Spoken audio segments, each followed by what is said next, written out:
The Senate will come to order. Senator Westland. Good morning, Mr. President. I impose a call of the Senate. The Senate is now under call.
Senator Frentz.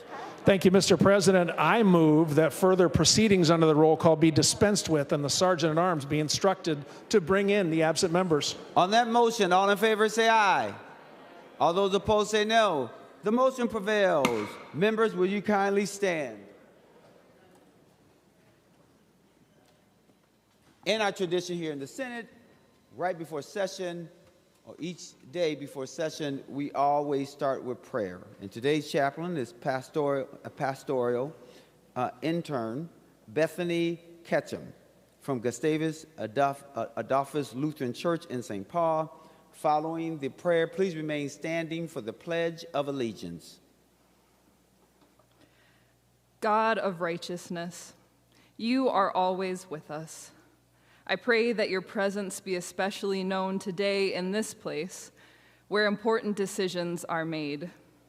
These decisions impact the millions of people who call Minnesota their home, and so, God, I ask that your Spirit be present here this day. Stir in the minds and the hearts of our senators a spirit of compassion, of justice, and of wisdom. May they be true public servants, serving for the well-being of our whole community, especially those who are marginalized or outcast. Grant all in this place the strength and the good courage to do what is right. To you, O God, I pray. Amen.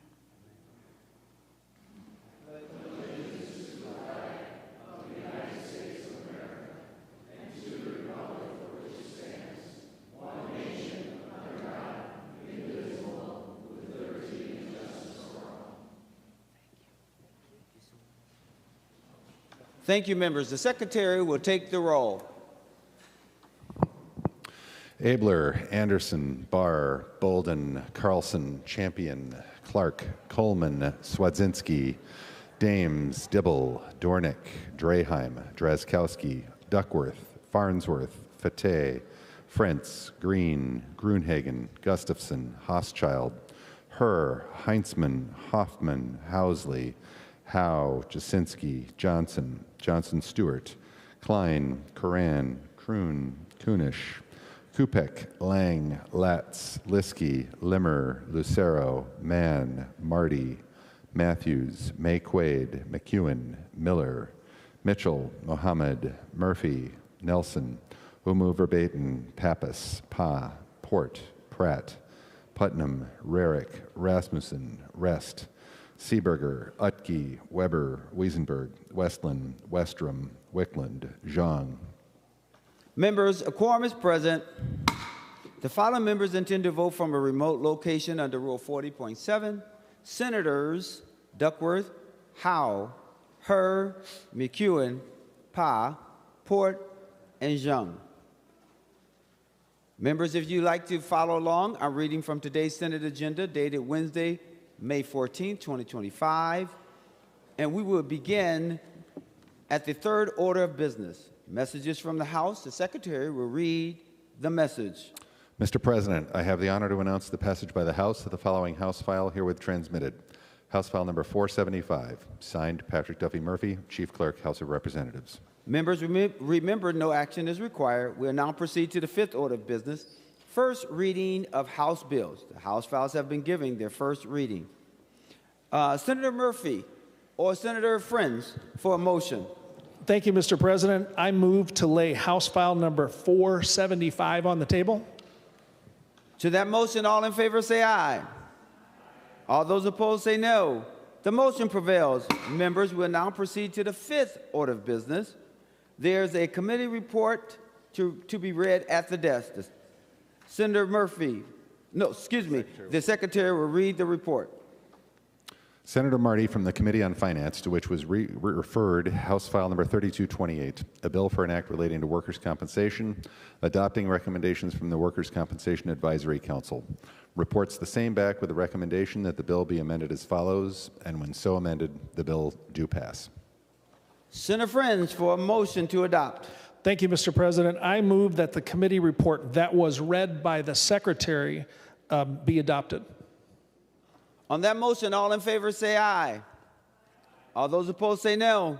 The motion prevails. Members, we will now proceed to the seventh order of business, second reading of House bills. The secretary will read the House file numbers. House File Number 3228.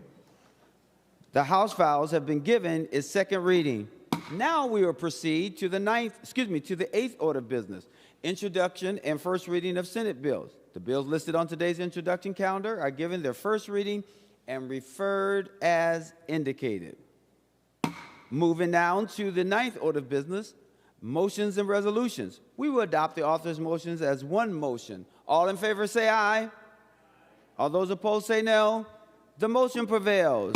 Senate resolution numbers 45 to 48 will be referred to the Committee on Rules and Administration. And members, there's no action that is required for that to occur.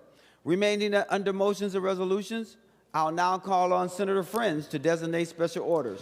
Thank you, Mr. President. Members, pursuant to Rule 26, I designate the following bills be made special orders for immediate consideration. And members, the list is on your desk. Members, that is correct. The special orders list, which is dated May 14, 2025, is on your desk. We will start with House File Number 2435. Senator Wiklund. Thank you, Mr. President. I rise today to present the 2025 Health and Human Services Omnibus Finance and Policy Bill, which is the product of months of thoughtful collaboration, stakeholder engagement, and unwavering commitment to the people of Minnesota. Senator Wiklund, may I make one announcement before you Yes. before you continue? Members, I wanted to let you know, and I wanted to do this before Senator Wiklund started, I wanted to let you know that today's HHS bill is over 600 pages.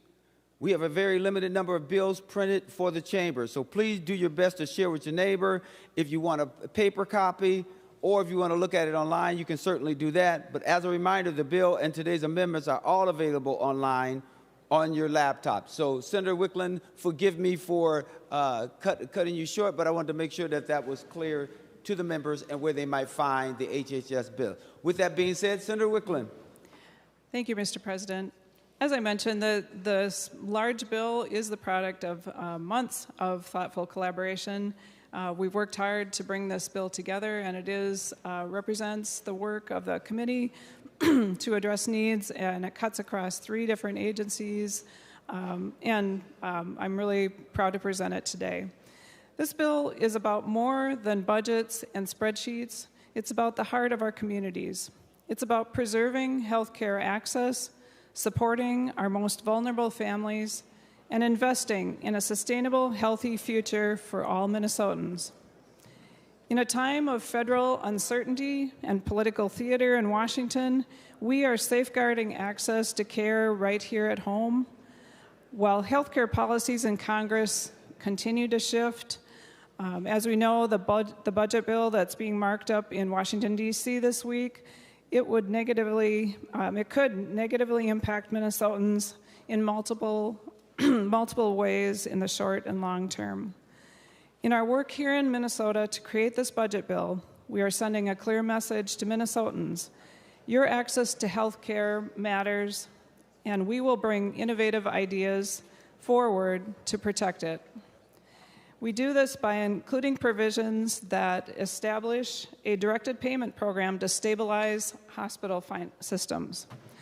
These dollars represent a significant boost to hospital budgets at a critical time for both inpatient and outpatient hospital services.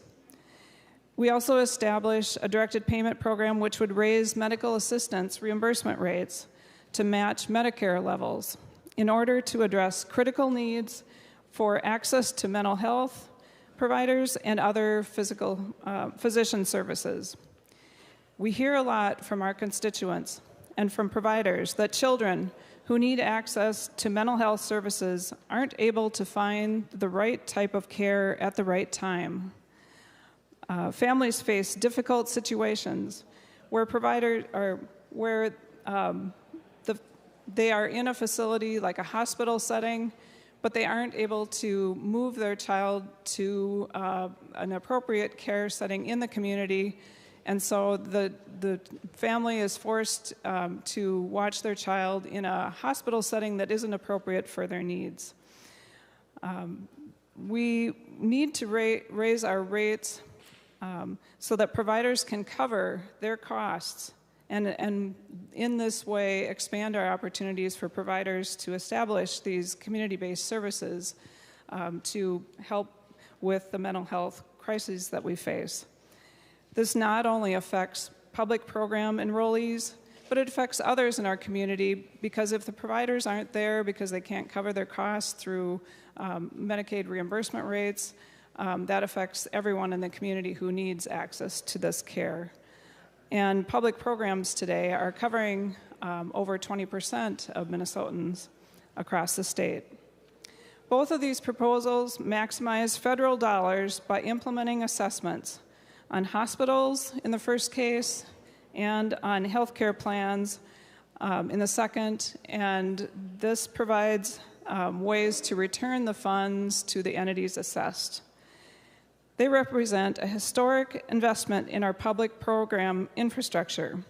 We have known for a long time that reimbursement rates are abysmally low.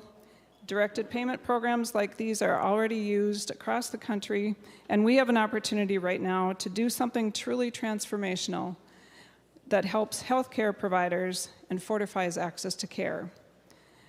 To address the end of reinsurance funding, we have included a 20% premium subsidy that lowers health insurance costs for individuals buying plans on the individual market.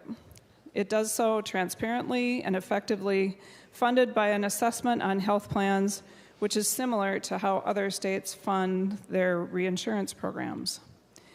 We're also increasing funding for EMS through increases to ambulance services rates and an additional innovative ambulance operating deficit grant program that it will help to ensure life-saving emergency care reaches all corners of our state.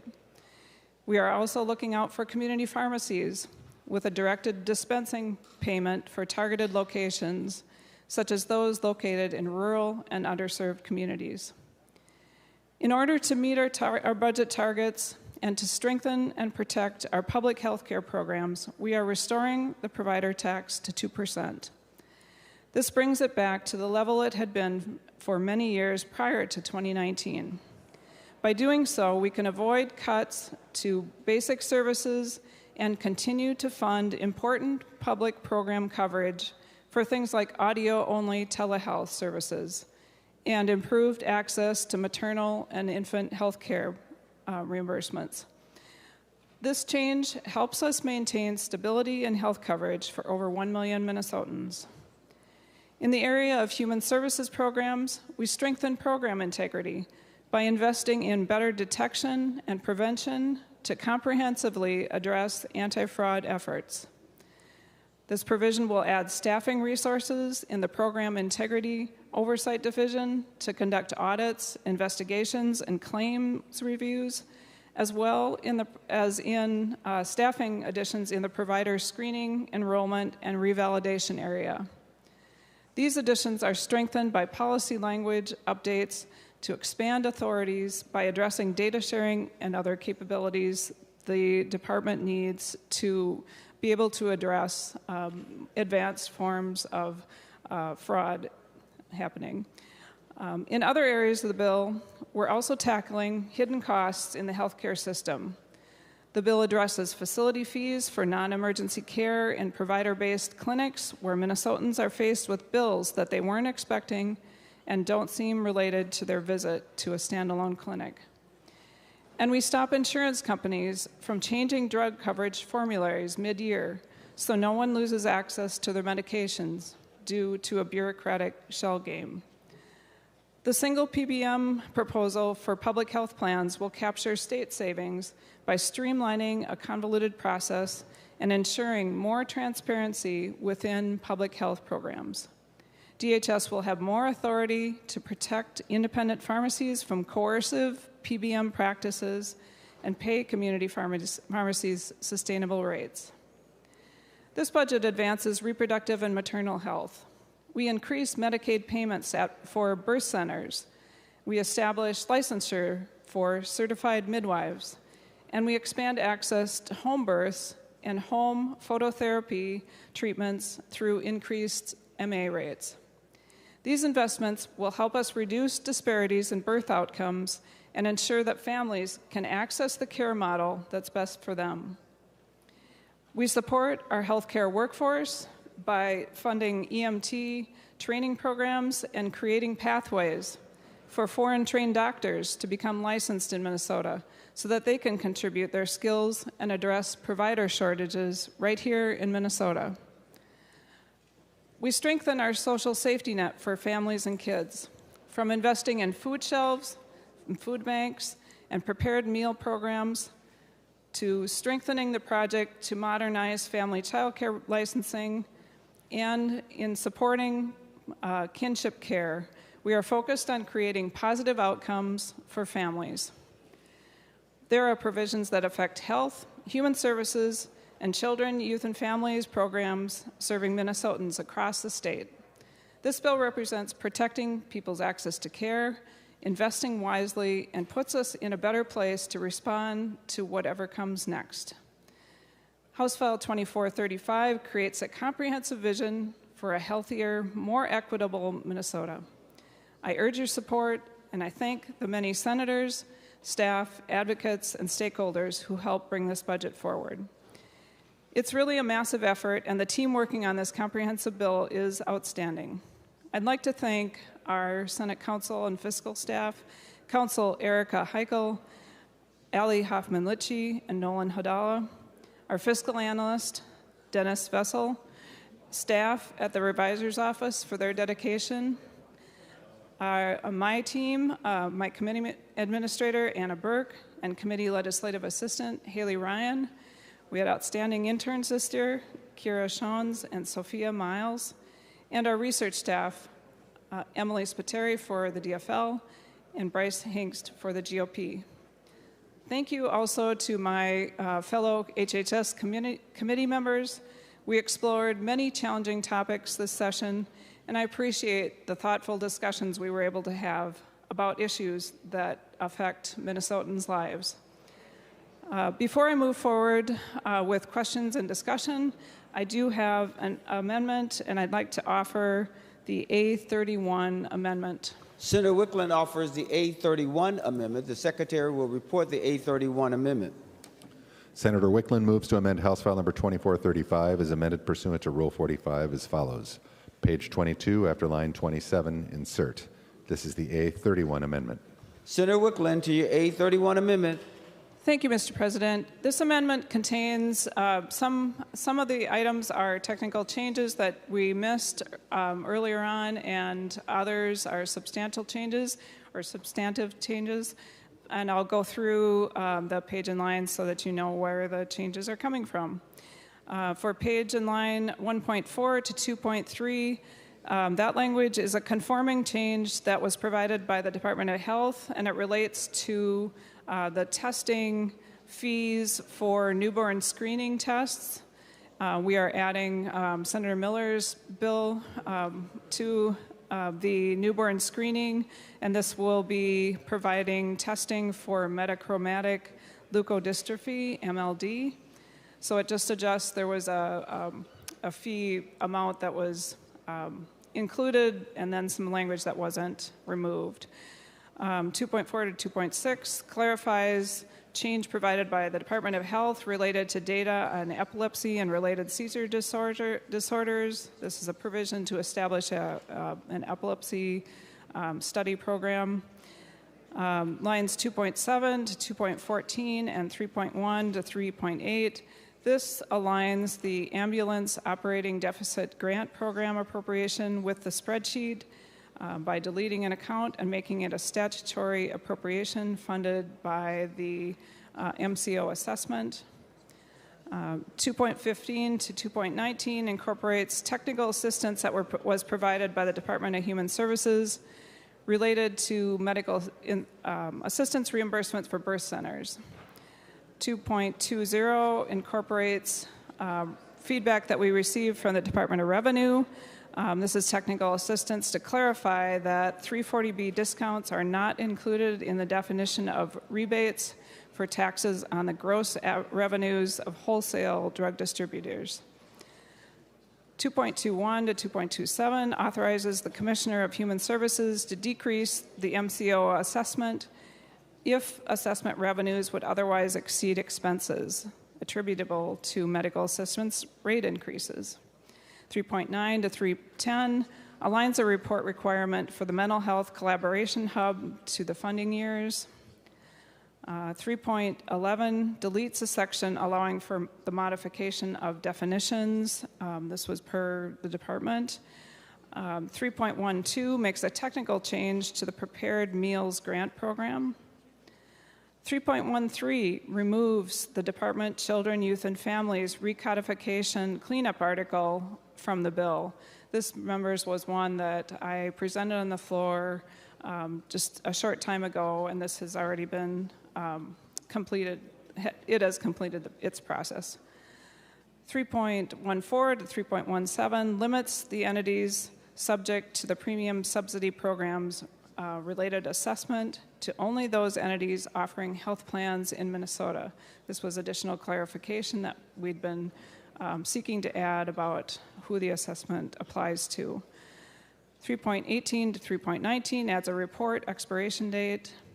3.20 to 5.2, it deletes and reinserts the Human Services Forecast article. 5.3 to 5.23, it clarifies an intended allocation to the Youth Intervention Program grant funds. This was based on work done between the organization and DCYF. The 5.24 to 5.25 adds an amount that was needed for tribal grants. 5.26 to 5.29 are corrections due to amounts that were revised and amended in 2024. They're not changes we made this year. 5.30 to 5.31 reflects a cancellation for completed one-time activities.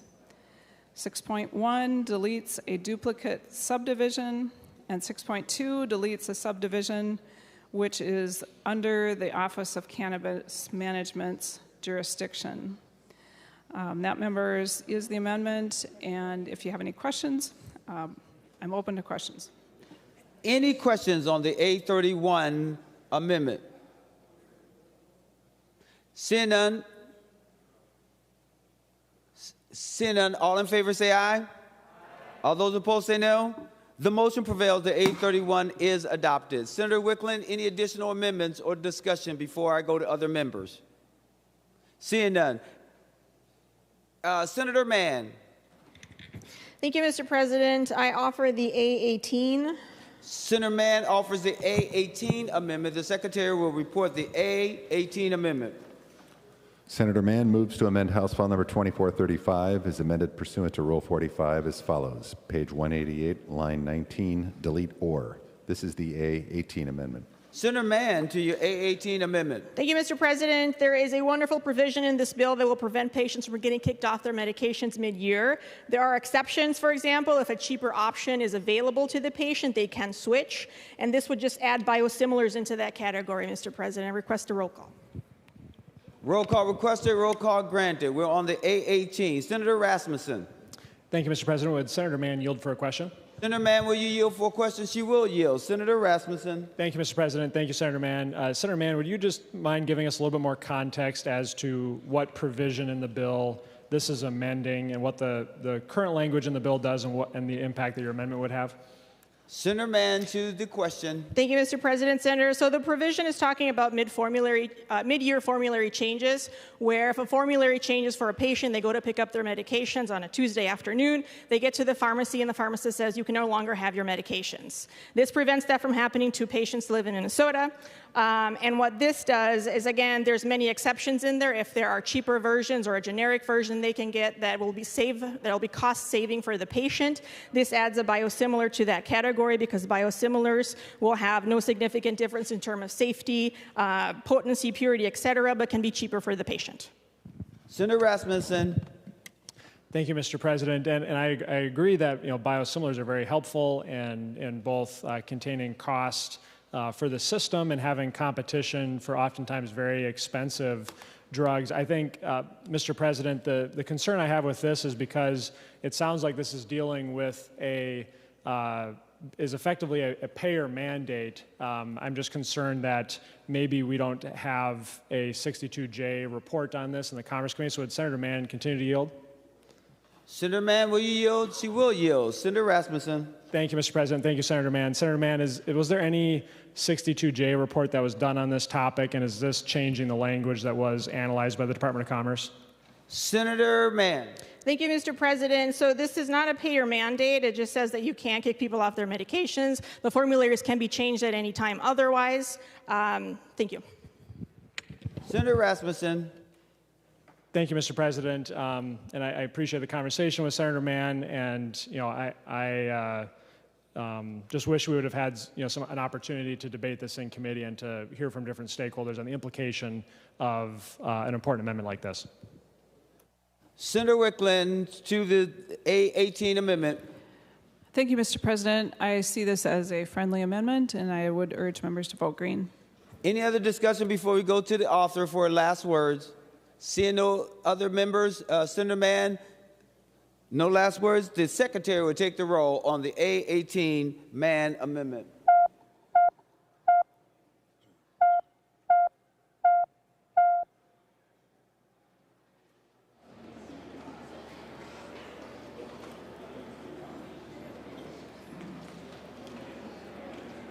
Senator Friends, for those voting pursuant to Rule 40.7. Thank you, Mr. President. I report Senator Herr votes aye. Senator Herr votes aye. Senator McEwen votes aye. Senator McEwen votes aye. Senator Marty votes aye. Senator Marty votes aye. Senator Murphy votes aye. Senator Murphy votes aye. Senator Pa votes aye. Senator Pa votes aye. Senator Port votes aye. Senator Port votes aye. Senator Xiong votes aye. Senator Xiong votes aye. Senator Pappas votes aye. Senator Pappas votes aye. And Senator Johnson Stewart votes aye. And Senator Johnson Stewart votes aye. Senator Jasinski, for those voting pursuant to Rule 40.7. Thank you, Mr. President. Senator Duckworth votes aye. Senator Duckworth votes aye. Senator Johnson votes aye. Senator Johnson votes aye.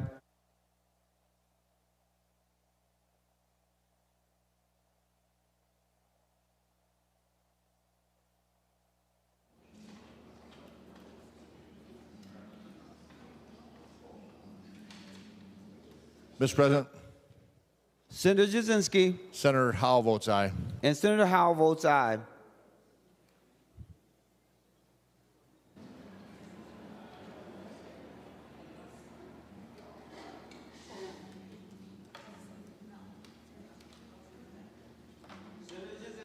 Senator Jasinski. Thank you, Mr. President. Senator Housley votes aye. Senator Housley votes aye. All senators having voted who desires to vote, the Secretary will close the roll. There being 67 ayes and 0 nays, the A18 Mann Amendment is adopted. Any other amendments? Senator Uckey.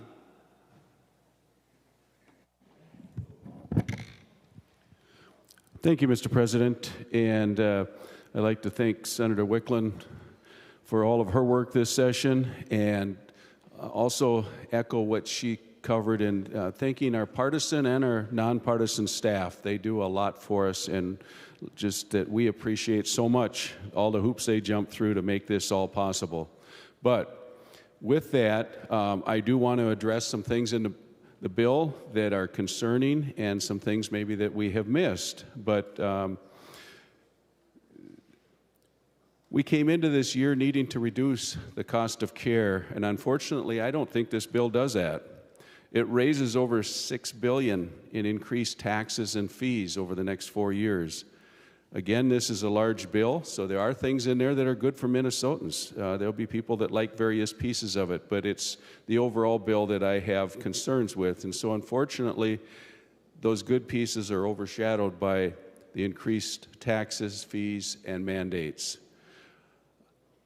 Minnesota, this bill is failing us as I see it. The fees, we have fees, incredible fees, that are increasing. They come in at a total of over $70 million over the next 4 years. They're excessive on the backs of our residents. And one of the biggest groups that are getting hit with these increased fees has to do with our municipalities. And I have some small communities, and one in particular that has had issues trying to come up with money just to pay for their repair bill, let alone the excess fees that they're going to see in their water system. That's the part that's concerning. Then we can move into some of the other increases. The provider tax that increases the cost about 11% to our patients. Our people that they go in for health care, their bill is getting larger. We need it to go the other direction, but it is growing. Managed care assessment is one thing that, as I look at it, we've got up to a 2.8% fee or clawback. It's assessment, but I'll call it a clawback. Managed care organizations take care of a lot of our rural population and population throughout the whole state. They get paid on a per head basis to offer the full care. And in a lot of cases, that care isn't just going to the doctor. It includes some support in our communities through support for their food and meals, housing supports, the non-emergency medical transportation. We hear how big a deal that is, the prenatal care, the well child visits, interpreter services, and so much more. So it isn't just paying for them to go see the doctor, it's full health care and full body nourishment. These proposed assessments will only reduce what these community supports have been doing to make our communities healthy. It even overflows into some of our dental services for the most poor and the most underserved areas. So that's a concerning piece. Every dollar that we're taking away from them and basically recycling, we're taking back state dollars that we already handed out. And then we have the premium subsidy program. This will greatly increase the cost of health insurance as I see it. Members, if you haven't read it, Article 22 makes for some good reading. And I'd like to walk you through the way I understand it, the proposed steps. First, our understanding how our health plans work. During the summer months, and they, I'm sure, work on it already this time of year, they are working on their upcoming calendar year. They're working on what are those premiums going to be for the next calendar year. Get that worked up through the summer, get those amounts approved, and then in the fall, it's time to sell those plans. The plans go into effect on January 1st. And starting January 1st under this proposal, they'd only collect 80 cents on the dollar. The 20% subsidy or 20% withhold. They have to carry that forward. And when you look at it, they not only carry it forward a little ways, they carry it forward 9 full months after the policy year ends. But then, on May 31st of that policy year, the Minshire Board, which would be charged with running this, will inform the plans of what their assessment amount is. And now I know this is all a moving scale because of the amendment that was just adopted. I was first looking at this being assessed across all the plans that are out there that touch health care at all. Now that's been pulled back so that it is just our health plans. But members, all this is doing is raising the cost of health insurance because the plans don't have a cash tree out back that they can go pull up extra revenue to pay these bills. So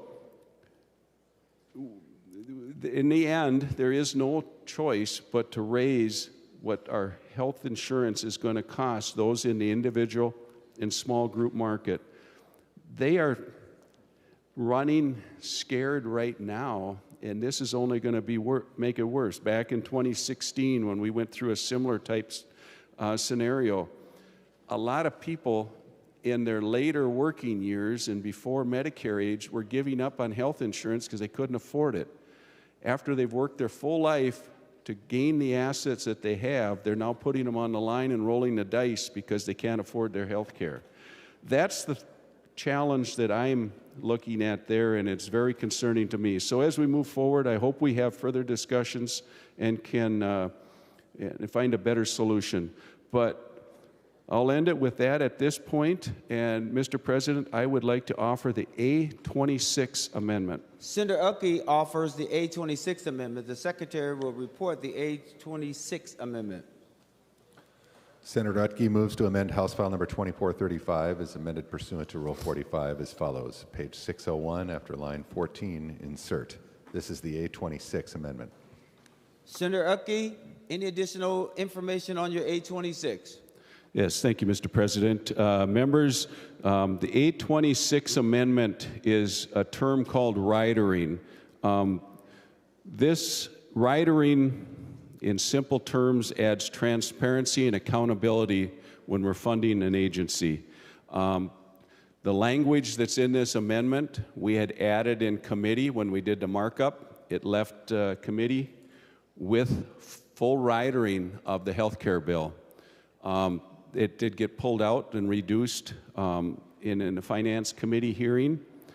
And I just want to bring it back and offer it to the full floor because it is that important to me and many others. Health and Human Services, the two agencies, are the only two that don't rider their bills. Everybody else, every other agency you're working with, they rider the bill. And what that means is when we appropriate money through these omnibus bills, the agency has to spend it as we specify. They don't get to move it around after a couple years and use it for something else. They have to account for it, and at the end of that term, if there's money left over, it'll get dropped back into the general fund. Our taxpayers would have full clarity and full accountability to how their money is being spent, and that it's being spent appropriately and as we set it forth here on the floor. If we look back at some past bills, there's times I could see a bill where the appropriation for a certain thing was over $2 million, but yet only 125,000 of it was ridered. That means the rest of it went through its initial process, and did it get spent? We don't know. If there was something left, where did it go? We don't know. This just, again, adds transparency and accountability, and the agencies work for us. The legislative body writes the legislation, passes the legislation. Hopefully the governor signs our legislation, but the agency carries it out. And in this case, we're asking them to be accountable to our taxpayers. And so, Mr. President and Senator Wiklund, I hope that we can once again put this back into the bill and move forward with complete transparency and accountability to those who are paying the bill. So thank you. Senator Friends. Thank you, Mr. President. I'd like to request a roll call. Roll call requested, roll call granted. I thought you were finished, Senator Uckey. I was, but I hesitated, but he got it, so that's fine. I wanted a roll call. All right, Senator Wiklund. Thank you, Mr. President. Thank you, Senator Utke. This amendment reflects work that he and I have discussed over the session. We talked earlier in session about moving forward with a process to include riders of the base going forward, and could we go back and include the information about riders for past years. And it is something that I am committed to working on and working through. But as we worked on it with the agencies who are involved, Department of Human Services, Department of Children, Youth and Families, and the Department of Health, it became clear that our work to create these documents was only one part of the process. The agency has to be involved in making sure that they get all of the information entered correctly in their systems. And they were concerned about bringing forward all of these base riders in one session when we do have a lot of work for them already just with the budget bill as it is. And so we have scaled back, and we continue to work on it with them, and I am fully committed to moving forward with the project over time. And we have included there are two programs that are included. The school-linked mental health grant program rider is in here, as well as the rider for the Great Start compensation payments, which we passed 2 years ago.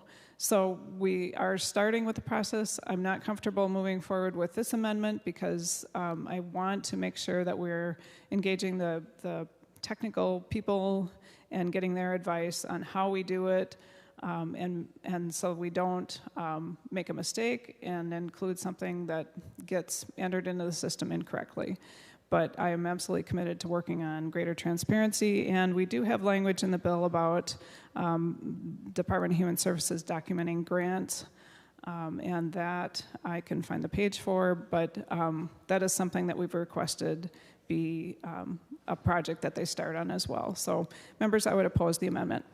Senator Grudenhagen, and then we'll go to the author of the amendment. As a gentle reminder, and I also see Senator Pratt, as a gentle reminder, we're on the A26 Uckey amendment, and we must focus our discussion on what is before the body. Senator Grudenhagen. Oh, thank you, Mr. President and members. Yeah, I rise in support of this amendment. Members, we've had a lot of waste, fraud, and abuse in the last few years. I think it's a total documented is 611 million, but the actual number's much higher than that. And to put this rider on here to give a little bit more accountability, I think is a clear step in trying to bring some transparency and sunlight to some of the billions of dollars that move through here. I don't know why we wouldn't do something like this. I know Senator Wiklund has her reservations about it, but I think this is a good amendment to bring into the conference committee where additional discussion can happen as far as what's appropriate in terms of accountability and reports back from the agencies of where the money is actually going, especially to our nonprofits, which we know we've had a huge problem with here at the state capitol. And again, these are hardworking taxpayer dollars. Many people, it's a sacrifice to pay them in. And yet here at the Capitol, we tend to spend them on almost everything without much accountability. So let's do a favor for all of our taxpayers in all of our districts and vote green on this amendment. Thank you, Senator Pratt. Thank you, Mr. President. Mr. President, I want to support Senator Uckey's amendment. You know, we've had a lot of discussion this year about budget rules and what's appropriate and what's not. And we are supposed to, per our budget rules, directly appropriate versus using statutory appropriations. But we've also talked about the fact that unspent funds need to cancel back to the general funds or have legislative authority to reuse those monies or extend those monies. Ridering does not allow for us to follow our budget rules. We spent a lot of time working through those rules. We had a long discussion in the jobs bill about how that should work. Why do we have budget rules, members, if we're not going to follow them? How do we allow an agency to just decide that they're not going to use the money for what we appropriated it for, but for some other use? As was mentioned before, those should go back to the general fund and be reappropriated by the legislature, not by the commissioner. And as far as I understand, this ridering is unique to this section. No other agency really does this the way that the DHS does. So, Mr. President, if we are going to be consistent with the finance rules that we adopted in the Finance Committee, we should adopt Senator Uckey's amendment. Thank you. We're going back again to Senator Wiklund, and then we are going to the author of the amendment, who is Senator Uckey. Senator Wiklund. Thank you, Mr. President. Two things. The budget does conform to all of the budget rules. And secondly, I mentioned the direction to the commissioners to do a report on grant funding, and that is on page 593. So members, you can take a look at that. We are going to begin on January 26, requiring in odd number years a report that contains an accurate list of all grants with money appropriated in the preceding fiscal year and appropriated for the current biennium and the following biennium that are administered by each commissioner, and then it goes into what's included in the report. Thank you. Senator Uckey, you'll be the last word before we vote on your A26 amendments. Senator Uckey. Thank you, Mr. President and members. I thank Senator Wiklund again for her input on this. I just take it from a little different angle. It's up to us to put pressure on the agency, and in this case, I think it's good pressure. We've got a reason that we want to call out, that we want the accountability and transparency moving forward.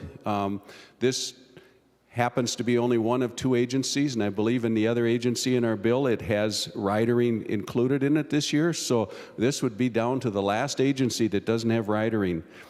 Members, I'm asking for all of us to vote green. Let's put a little pressure on the agency to do the job the way that we want it, and that at the end of the term, we will know exactly how all these dollars are spent. Over the last couple years, look at the money that's flowed through there. I think it's only right that we should expect an actual accounting and to see where these monies and these dollars were spent. So thank you, Mr. President. Vote green. The Secretary will take the roll on the A26 Uckey amendment.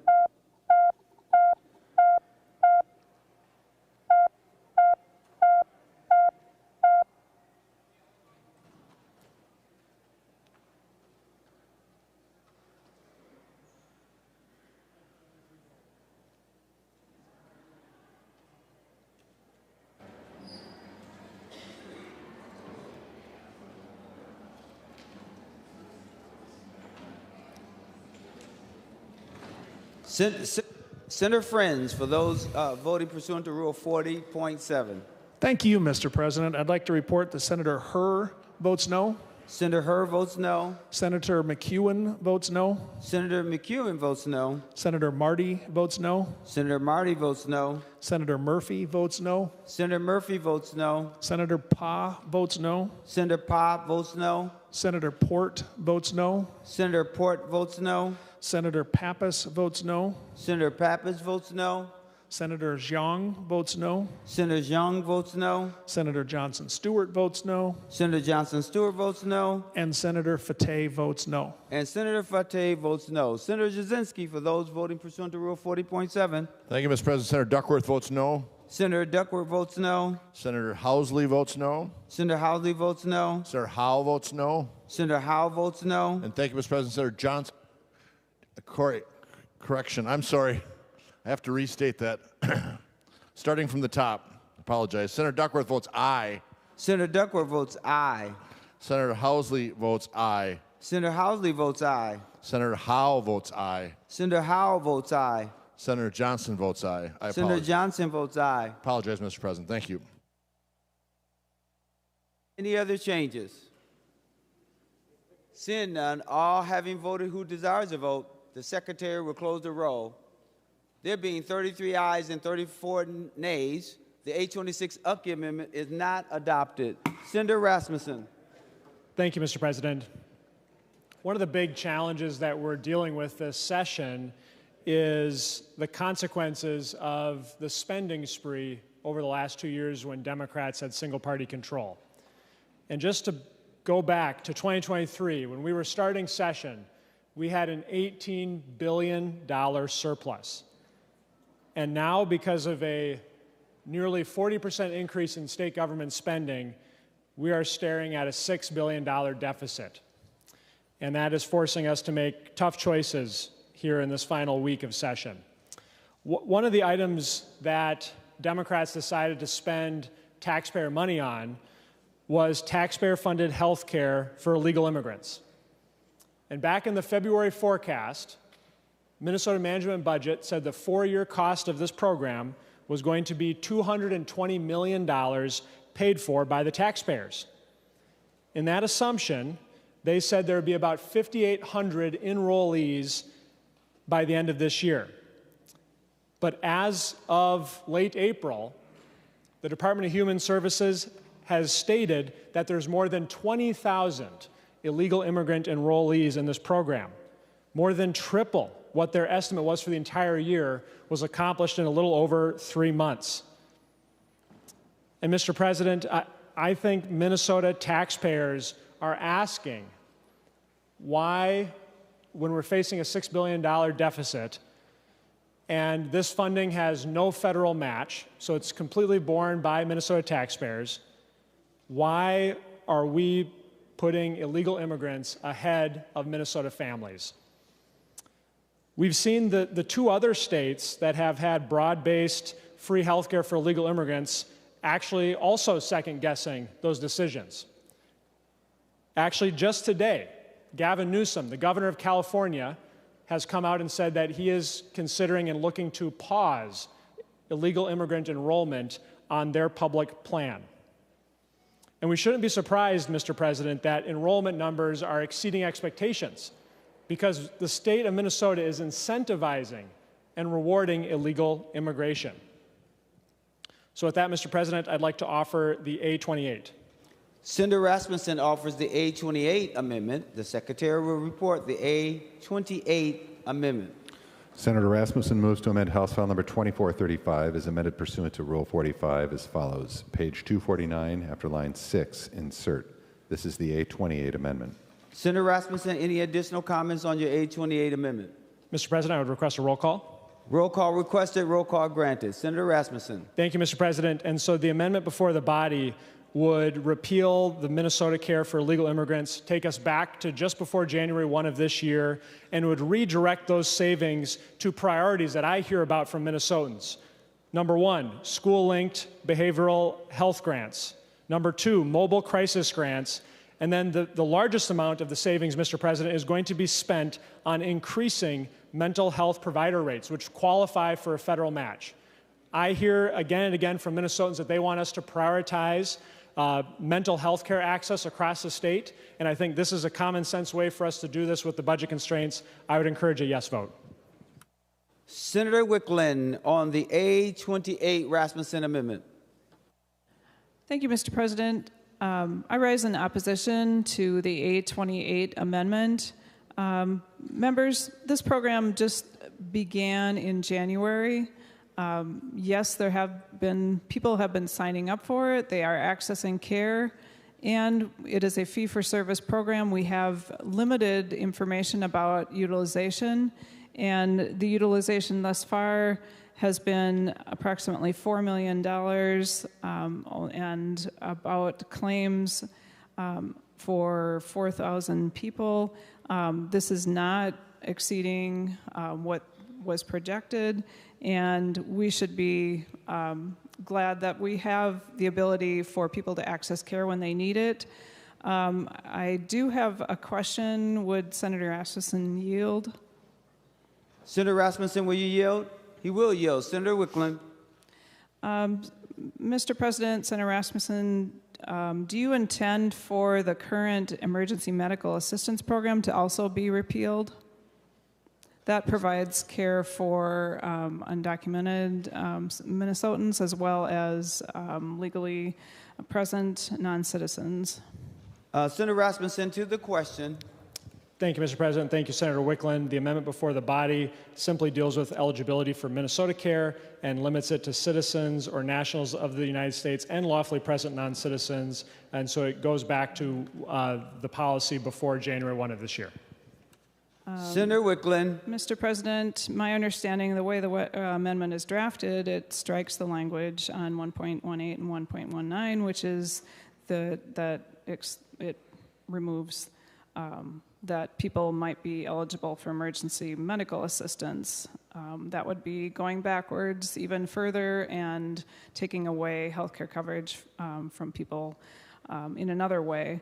Members, it's true that the things that he lists are things that we need more funding devoted to mental health services, but it's not to take away the health care provision that allows undocumented Minnesotans to enroll along with other low-income Minnesotans is not the right way to do it.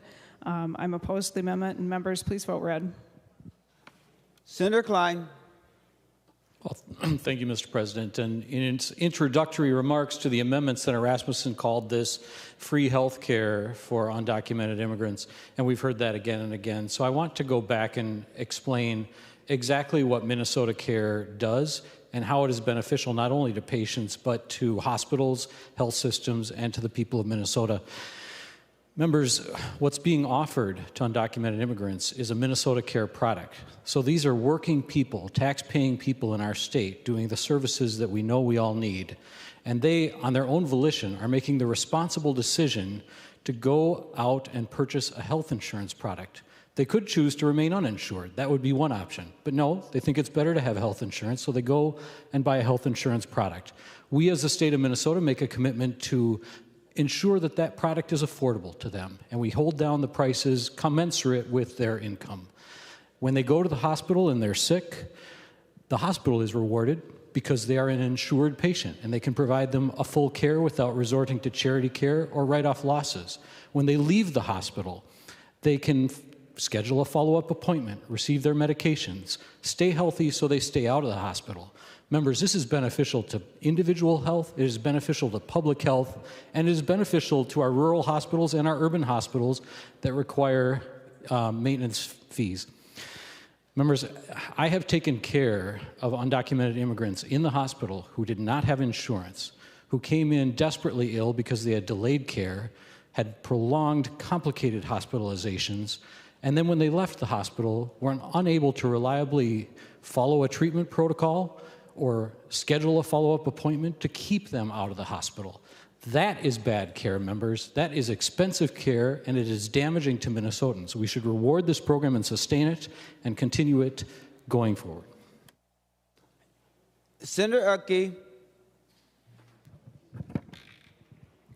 Thank you, Mr. President, and thank you, Senator Rasmussen, for the amendment. I think we need to get back to the point of where this is focused, and this is focused on those that broke the law coming here in the first place. That's why it refers to those that are lawful residents and others that are part of the Minnesota Care program. But we're talking about those who broke the law, came here illegally, and I have looked at the application forms if they sign up for this. You can check a couple boxes and you're in, so to speak.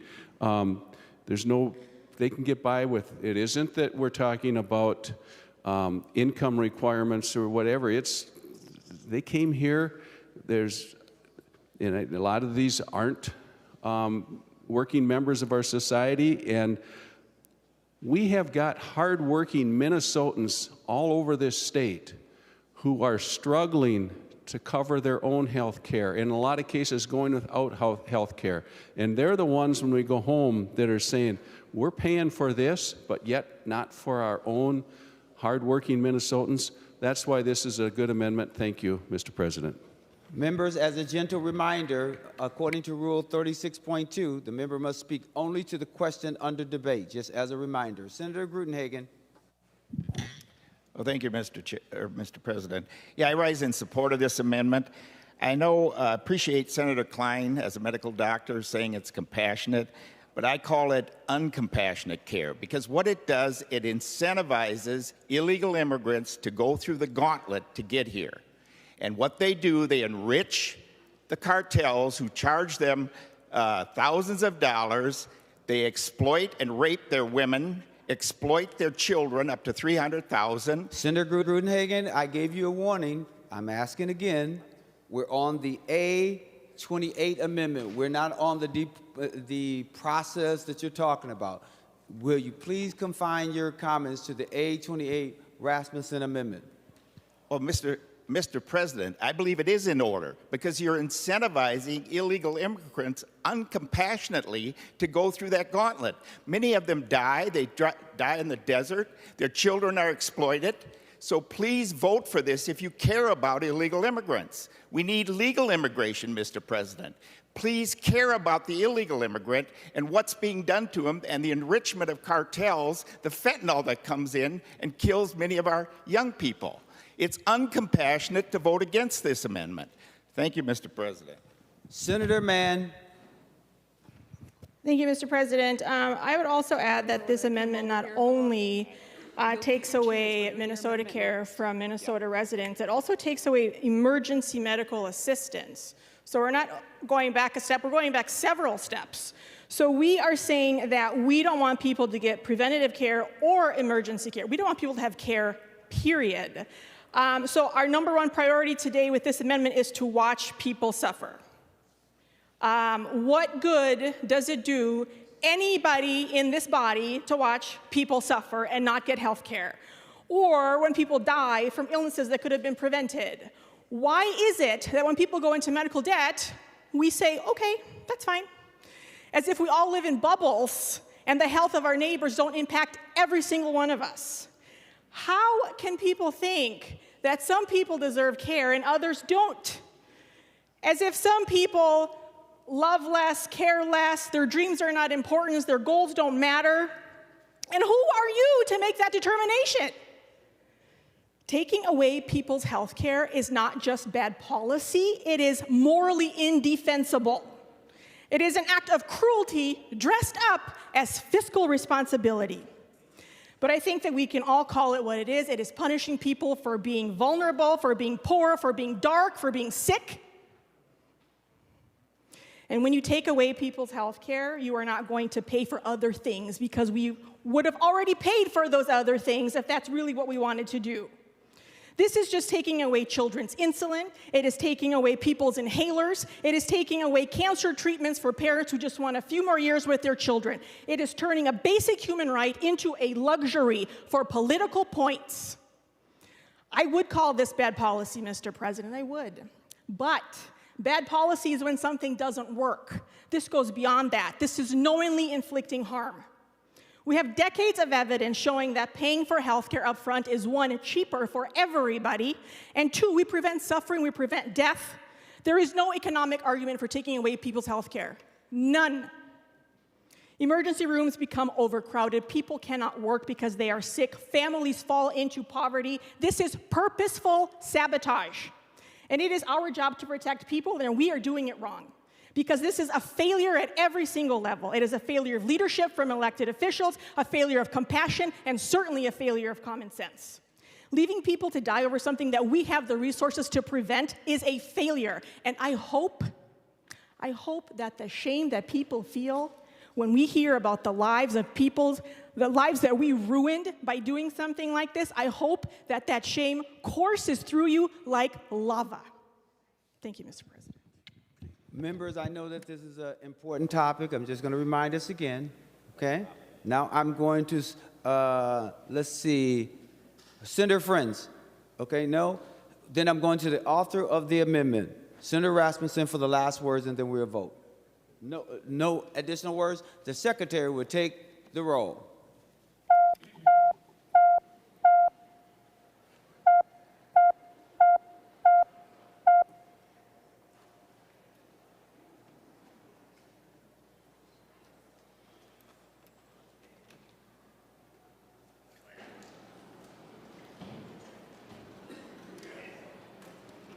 Senator Friends, for those voting pursuant to Rule 40.7. Thank you, Mr. President. I report Senator Herr votes no. Senator Herr votes no. Senator McEwen votes no. Senator McEwen votes no. Senator Marty votes no. Senator Marty votes no. Senator Murphy votes no. Senator Murphy votes no. Senator Pa votes no. Senator Pa votes no. Senator Port votes no. Senator Port votes no. Senator Xiong votes no. Senator Young votes no. Senator Pappas votes no. Senator Pappas votes no. Senator Fateh votes no. Senator Fateh votes no. Senator Jasinski, for those voting pursuant to Rule 40.7. Thank you, Mr. President. Senator Duckworth votes aye. Senator Duckworth votes aye. Senator Howe votes aye. Senator Howe votes aye. Senator Johnson votes aye. Senator Johnson votes aye.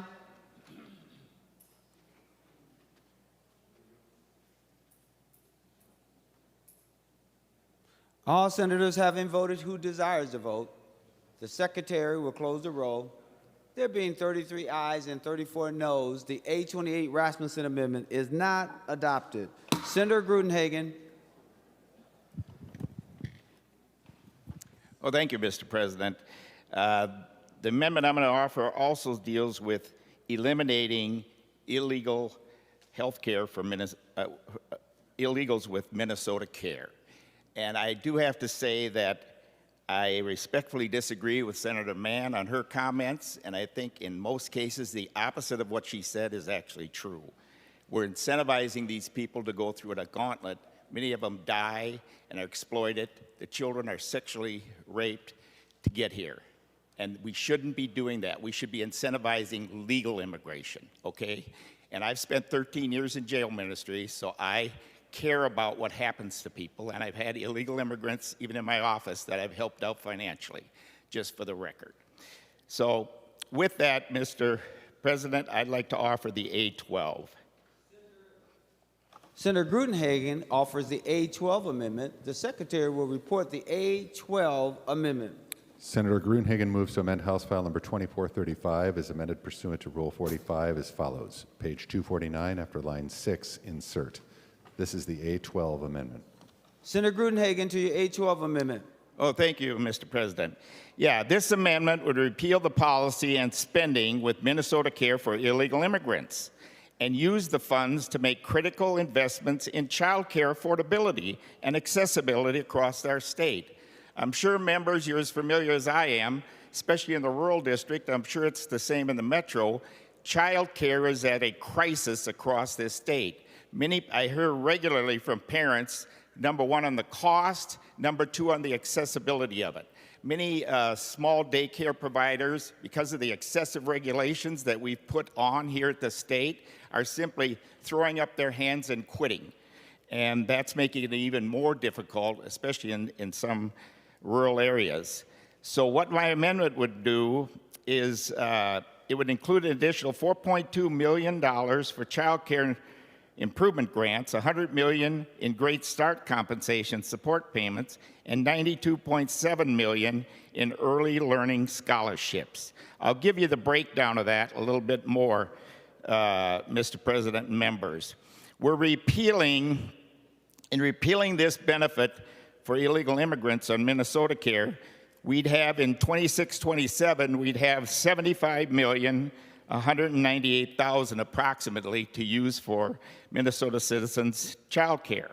In fiscal year 28 and 29, it'd be $121,741,000. We would spread those grants and subsidies to child care improvement grants, Great Start compensation, early learning scholarships, which are desperately needed in our communities. So members, I want to just share a little bit of information of where we're going on this, because we'll probably have more money than that to invest in child care and for our citizens. You know, according to MMB, the 2025 annual enrollment was supposed to be 5,874 enrollees. Well, we know that in the first 3 months, we had 17,396 illegal immigrants enroll into Minnesota Care. And as was just mentioned, in less than 4 months, we're now up to 20,139. This is 4 times faster than what we were supposed to do for the whole year. This is hundreds of millions of dollars that could be used for our citizens, and again, paid in most part 100% by Minnesota taxpayers, although a portion of it, I'll agree, depending on income, would be paid by the recipient, okay? But the vast majority, about 90% or more, and in some cases all of it, would be paid by Minnesota taxpayers with no federal match. The second thing, members, if we keep enrolling at this rate and incentivizing illegal immigration, the projected MMB cost in 4 years is going to go over $600 million. Members, at a time where we're facing $6.1 billion of deficit. This is economic insanity from my standpoint. And again, it's uncompassionate to draw those people through a gauntlet that, where they're exploited. That's uncompassionate, members. So, members, the other thing is, so we have a choice today. We have a choice whether to fund child care or taxpayer fund it for illegal immigrants. Taking that benefit away would stop the incentive to come up here through that gauntlet where they're exploited.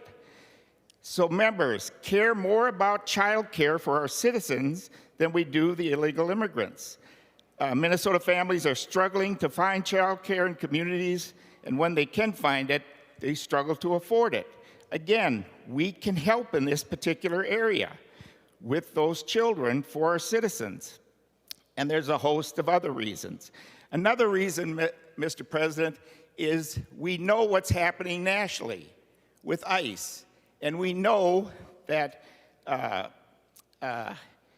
we're endangering federal funds here in the state of Minnesota by pursuing this agenda. And we're already $6.1 billion. And again, the federal government has already frozen some funds. The Green New Bank had, I think, approximately $200 million frozen. And Governor Walz told agencies, get ready to lose some federal funding that will be frozen. Now, again, there'll be lawsuits, but members, we're bucking up against a federal system, and we're only going to aggravate the situation we have in terms of meeting our citizens. So, just a minute, Mr. President. Oh, so Mr. President, I was wondering if Senator Mann would yield for a question.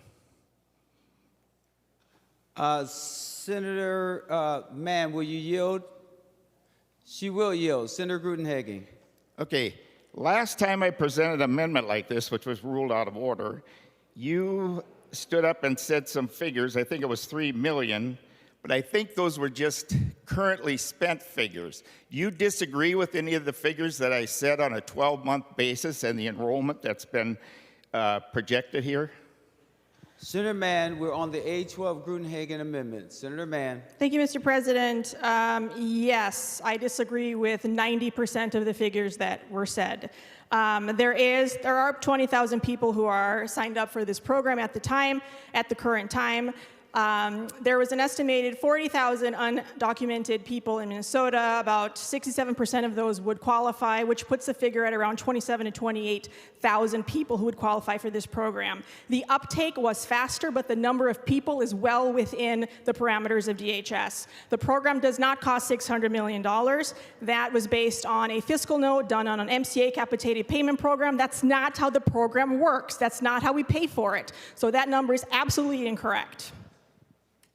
Senator Grudenhagen. Well, thank you, Senator Mann. And I would just say that the figures that I have shared both come from DHS and MMB, okay?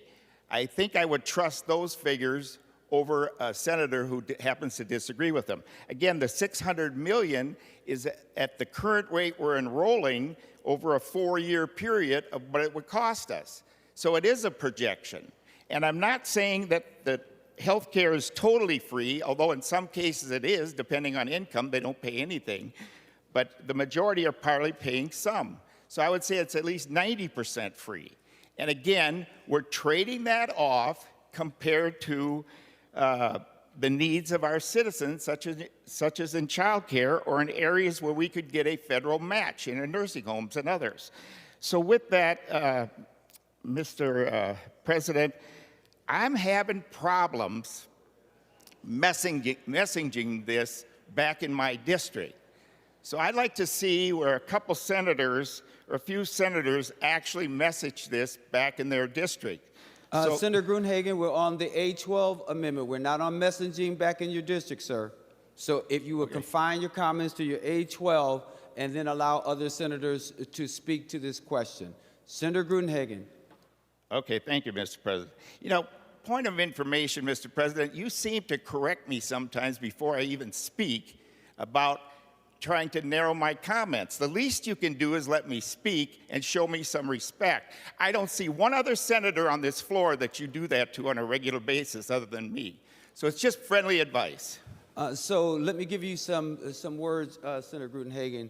With all due respect, I try to make sure that everyone has an opportunity to speak. I also know that I wait until you get ready to say something or do something to give you friendly advice. So I always go right to the book, not just for you. I do it in general for all. So if you feel disrespected, I'm sorry that you feel that way, but I feel like you don't give the body an opportunity to speak to the A12 or any other amendment because sometimes you go into spaces or places that's not before the body. So if you would just be thoughtful and just confine your comments to what is before the body, which is pursuant to our rules, that would be greatly appreciated. Senator Gruenhagen. Well, thank you, Mr. President.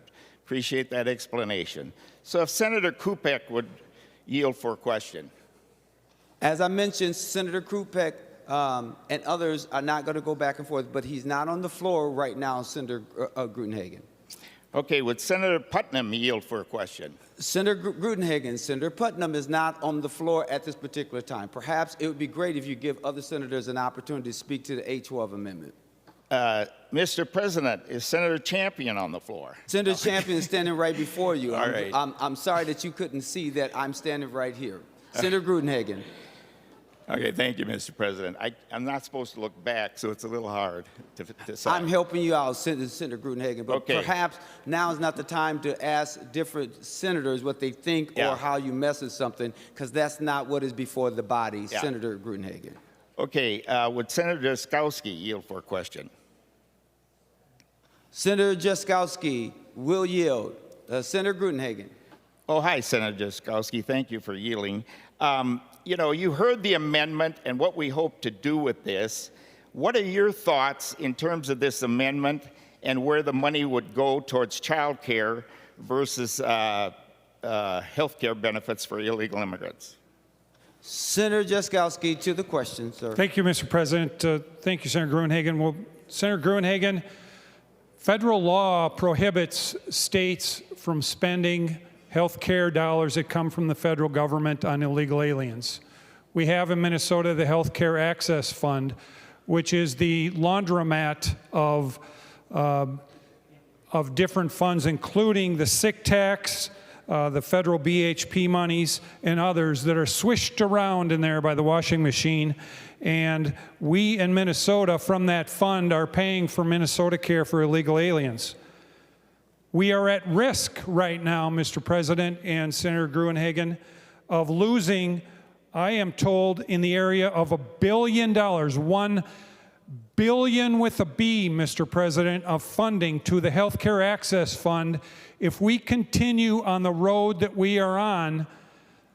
And I don't know if my Democrat colleagues have charted this in, Mr. President. This isn't even to mention the money, the Minnesota state tax money that is being spent to fund illegal aliens in Minnesota for health care, which is in the hundreds of millions of dollars, which I would like to talk about later when I get the floor, Mr. President. But Senator Gruenhagen, my thoughts are that Minnesota should figure it out. And we just heard from Senator Rasmussen that maybe California is figuring it out, and Governor Newsom there has decided that maybe they need to stop violating federal law here, because it's clear to me that the washing machine of the Health Care Access Fund is funding illegal aliens in Minnesota, and we shouldn't be violating federal law. I just heard that last week, now in a bill in Congress, a funding bill that funds this very fund, Mr. President, that Congress is considering cutting back their contribution from 90% to 80% to this particular fund, and it may completely go away with future revisions in the bill and what happens in Congress. Members, we are in a very bad place here in Minnesota, violating federal law, and I think our constituents want us to follow the law, no matter how bad an individual member's heartstrings pull out for one particular illegal in their district. We have to follow the law. We're not following the law. The people, the feds in Washington are watching closely on Minnesota, and so are the constituents in my district. Thank you, Senator Gruenhagen. Senator Gruenhagen, you have the floor. Thank you, Mr. President. Thank you, Senator Drazkowski. Is Senator Housechild on the floor? Senator Housechild is not on the floor. Senator Friends on the floor? Senator Friends is on the floor. Would Senator Friends yield for a question? Senator Friends will yield for a question. Well, thank you, Senator Friends. And, you know, you've heard the discussion here, the federal law, taking the money from Minnesota Care and using it for child care. You know, the other thing I would say, there is a federal program now that will pay a free flight for illegal immigrants back to their home country and give them $1,000. And then they can come back here legally when they're protected by our laws and when they have a better chance of becoming part of the middle class. So I don't know why we'd want to incentivize them to stay here illegally where they can be exploited by employers and other people.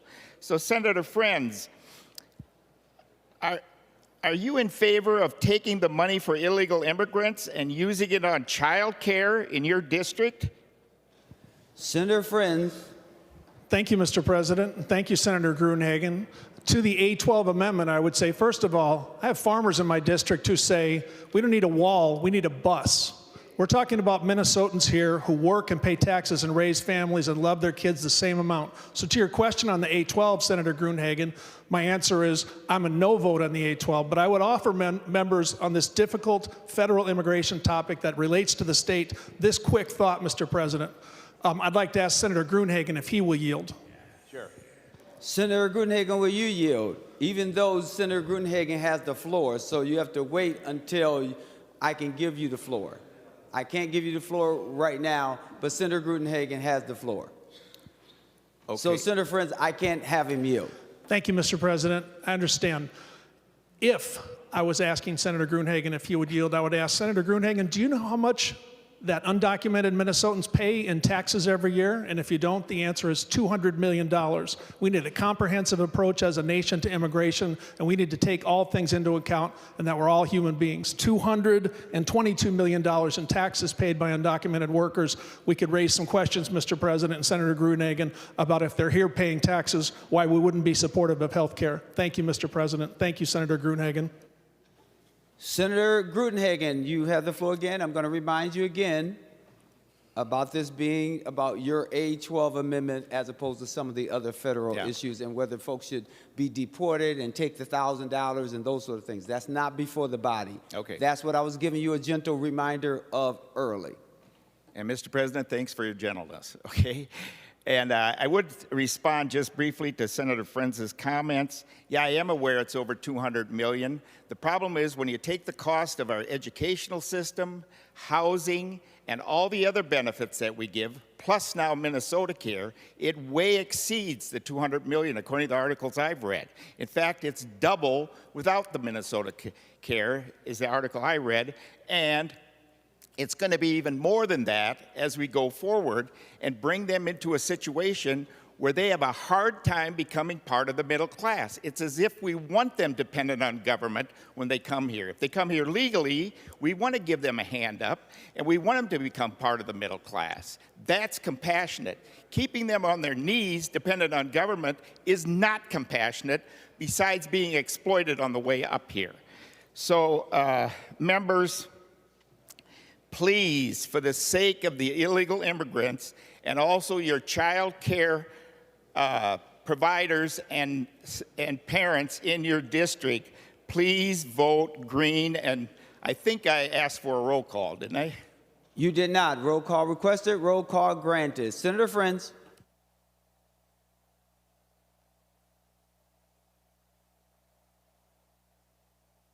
Senator Wiklund. Thank you, Mr. President. I just wanted to rise and state my opposition to the A12 amendment. I think we've heard a lot of good reasons to oppose it. I I believe that it is the right thing to do to provide access for people to enroll in this program.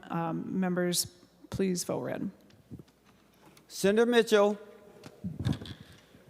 Thank you, Mr. President. As we get farther in this session, I am hearing more and more false equivalencies, and I see this today as yet another one of them.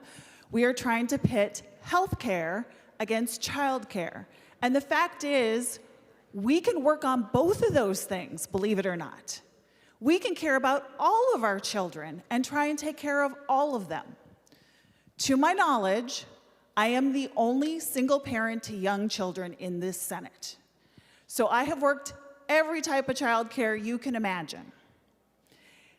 And I know as a fact, because I helped work on some of the things, that this was one of our priorities in 2023, and we continue to work on childcare today. But all these people that are suddenly concerned about childcare were no votes in 2023 when we were passing some of that actual reform to help childcare in Minnesota. Some of the same people speaking about this today who are suddenly so interested in children voted against children in schools being fed. One even saying, "I've never seen a hungry child." Well, I've seen plenty of them. And so to say that we're not also working on childcare and caring about childcare and trying to pit it against other children's possibly life-saving medical care is beyond a false equivalency. It is cruel because you are trying to pit parents against each other when what we want is for all kids to be safe and healthy and cared for. So I am tired of what seems like the sudden attention to these causes that no one seems to care about the rest of the time, just to use it as an attack on medical care for people who need it. And I stand by what Senator Mann said, is that we when we invest up front, medical care down the road is far less expensive. So not only is it the morally correct thing to do to care for all people in need, not just pick and choose our compassion, but it is also the fiscally responsible thing to do. Thank you, Mr. President. Senator Jaskowski. Thank you, Mr. President. I wonder if Senator Wiklund would yield for a question. Senator Wiklund, will you yield? She will yield. Senator Jaskowski. Thank you, Mr. President. Senator Wiklund, I'm trying to get a sense of where we're at today with illegal aliens being paid for their health insurance from the Health Care Access Fund. I do have the bill that was passed in 2023. I've got the fiscal note for the bill that was passed in 2023 that Democrats passed with 0 Republicans voting for to fund health care for illegal aliens in Minnesota. That fiscal note suggests and plans for 7,711 illegal aliens being funded in 25, fiscal 26, and fiscal 27. And that's as far as it goes. The estimates, Mr. President and Senator Wiklund, are at $590 per person per month and $614 and $639. So about $600 per person per month at this point in the fiscal year. And recently, staff has gone to the government and asked them how many that we have, and as of the 21st of January of this year, where there were 6,023 illegal aliens that Minnesota state government were paying the gold-plated Cadillac health care coverage for, that's included in our very generous health care Obamacare program for them. So as of the 21st of January, it was 6,023. As of the 11th of February, it was 8,793. As of the 4th of March, a month later, it was 11,047. And as of April 1st, it was 17,369 illegal aliens, 2.5, nearly 3 times as many as originally projected. So my question for you, Senator Wiklund, is we are now on the 14th of May, which, by the way, Mr. President, I am reminded that the normal target for bills like this to pass the floor in history for the budget bills on first passage has been May 1st, and we're on the 14th of May here today. But Senator Wiklund, my question is, I don't have the number from May 1st or thereabout. Do you know, as of May, how many illegal aliens is Minnesota government paying gold-plated Cadillac healthcare coverage paid for by taxpayers? How many of those are we paying for today? Senator Wiklund to the H-12 Gruenhagen Amendment. End question. Mr. President, Senator Drazkowski, I have information that states that as of April 24th, there were 20,187 people enrolled. Of that, 4,306 had any claims for the program, and the total cost of the paid claims was $3.9 million. I don't have information beyond that date, and while you stated that there was a per member cost, that is not correct. It's not a per member capitated cost. It is a fee-for-service product or fee-for-service program, and we will pay the claims as they come in. It's been 3.5 or 4.5 months, and so we will see as the year goes by how much is paid. But as of the date I gave you, so far the total cost has been $3.9 million in paid claims. Senator Drazkowski to the H-12 Gruenhagen Amendment. Thank you, Mr. President. Thank you, Senator Wiklund. Well, that 20,000 some odd numbers, that's the most recent data I have as of the 28th of April, so our costs have gone up even more. I wonder if the senator would yield for another question, Mr. President. Senator Wiklund, will you yield? She will yield. Senator Drazkowski. Senator Wiklund, what percentage of illegal aliens consuming health care paid for by the taxpayers of Minnesota do you think are actually making premium payments to the government for that? Senator Wiklund to the question. Mr. President, Senator Drazkowski, the program enrollment is open for eligible, undocumented Minnesotans. I do not know the percentage because we would need to know the different incomes of the people enrolling to be able to know what premiums they are paying. But since Minnesota Care is set up, they would be paying premiums just like all the other people who are enrolled as eligible Minnesotans are in the program. Senator Drazkowski. Thank you, Mr. President. Thank you, Senator Wiklund. Well, Senator Wiklund, I would venture a guess that very, very few of them are paying anything for this very generous government paid for, taxpayer paid for health care. We are on a dangerous course, as I've mentioned earlier, Mr. President. The numbers that I have put together using Senator Wiklund, I mean, if indeed the department is saying, oh, well, those numbers, you can't use a capitation number, you can't use an amount per person. My question, Mr. President, is why did Democrats use a number when they passed the bill? Why did the department tell the House committee that was entertaining Senator Long's bill, House File 96 in 2023, that it was $7,711 per person was the cost, and it was that same amount each year in the 4 years that they were contemplating in the fiscal note that they presented to the legislature with the information upon which Democrats passed this bill. That's what I want to know. That's very different than what the agency is telling you today to try to defend against this indefensible position in which Minnesota is going to be losing significant amounts of federal money because we're violating the law, because Democrats just feel so important that we give out these benefits to people who are here illegally, who the first thing they did, Mr. President, when they came to this country was violated federal law. And the reality is that the feds are listening. The feds are watching.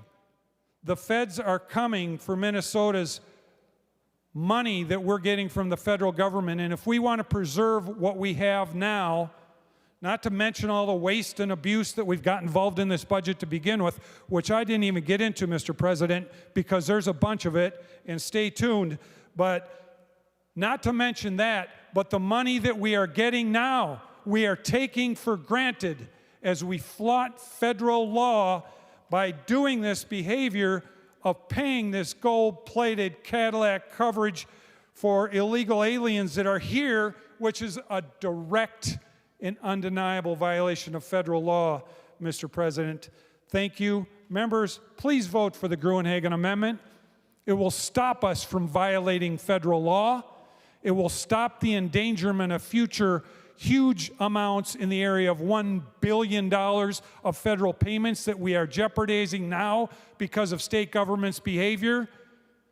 And it will actually put the money to use in a way that follows the law. Thank you, Mr. President. We're going to Senator Johnson Stewart, and then after Senator Johnson Stewart, we're going to Senator Gruenhagen, who's the author of the A13 amendment. Thank you, Mr. President. A12, I'm sorry, the A12 amendment. Senator Johnson Stewart. Thank you, Mr. President. I promise this is relevant. You know, Sunday was Mother's Day, and I went to my mother-in-law's church, Lake of the Isles Lutheran, and I remember being obsessed with the ship that they were dedicating. It was a little model ship that was hanging over the baptismal font. I was obsessed with this whole idea that they were celebrating 200 years since the Restoration, a ship of Norwegian immigrants coming to America on that ship. And they had the Norwegian Glee Club there. They had a lot of the people in the congregation were dressed in their Norwegian folk dress. And it was all celebrating immigration and the wonderful thing that America had opened its arms, opened its hearts to these 52 Norwegians, which no doubt looked just like me and my husband and the rest of the white people in the church. And that's the irony. I took a picture, that's how I have the data, because I took a picture of the program and thought how ironic that we are celebrating the immigrant today, but of course, the Norwegian immigrant. I have to stand up. I'm physically repulsed every time I hear a human being called an illegal alien. That is so offensive to me. An illegal alien it's dehumanizing, it is inappropriate, it is anything but something a person of faith or humanity should be calling another person. I personally hired a person who was here unlawfully. He turned out to be an excellent employee. Members, I just want to remind us we're on the A12 amendment. That's what we're supposed to be talking about. Nothing thank you, more. Mr. President, for reminding me. I just couldn't sit here and not bring up the fact that I find it repulsive that we continue to talk about humans in such a way. Senator Gruenhagen asked earlier how we go back to our districts and explain. I live in a purple district. I happily go back to my district and say, I believe in the words of the Bible in Exodus that tells us to care for the stranger, to care for the foreigner, and that's exactly what I'm going to do when I'm voting red on this. So thank you for the latitude, Mr. President. Senator Gruenhagen to the A12 amendment. Well, thank you, Mr. President.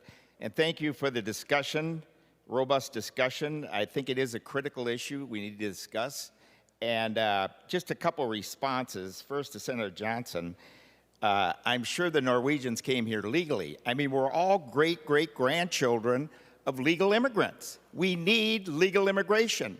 But by coming here legally, they're protected by our laws. You know, I said it was uncompassionate incentivizing illegal immigration. I'll change that to misplaced compassion. You think you're helping when you're actually hurting these people on how they get here. So members, that's what this is about. They have a chance to go back to their country, get in line, and come here legally. We need legal immigration. We don't need crime, fentanyl, women raped, women murdered, children exploited. That we don't need. This amendment takes at least part of the incentive for illegal immigration and their exploitation to come here. And by the way, members, I'll repeat, I'll take my position of compassion for legal and illegal immigration against anybody in this Senate floor. So if you think you got a record, you come and talk to me privately, and we'll sit down and see who put the most time and money into helping people. Because I've done a lot of it in my life, okay? And I find it offensive that you think otherwise. So, you know, the other comment I want to make is on child care by Senator Mitchell. You know, one of the reasons we voted against it is because it was more and more regulations on the child care providers. So I don't know about your district's member, but I'm sure it's the same. The small child care providers are being social engineered out of business by the government. That's why we voted against it. We need reasonable regulations. We don't need micro regulations to incentivize paperwork and reporting at the expense of the care of the children and push out small daycare providers. So that's the reason, members. When you want to see the problem with child care, look in the mirror. If you voted for those additional regulations, you'll see what the problem is. And members, again, let's show true compassion for the illegal immigrants. Help them to come here legally and become a part of our society. And just like our great-great-grandparents came here, we'll give them a hand up, but not continual handout. When they come here illegally, they have the best chance of being dependent on government for the rest of their life. And it seems like some people in this body actually want that to happen. I hope not. We want them to come here legally, be protected by our laws, and they and their children, just like we experience, have a better chance of becoming part of the middle class. Please, for the sake of human beings, men, women, and children, vote green on this amendment. Thank you, The Secretary will take the roll on the A12 Gruenhagen Amendment.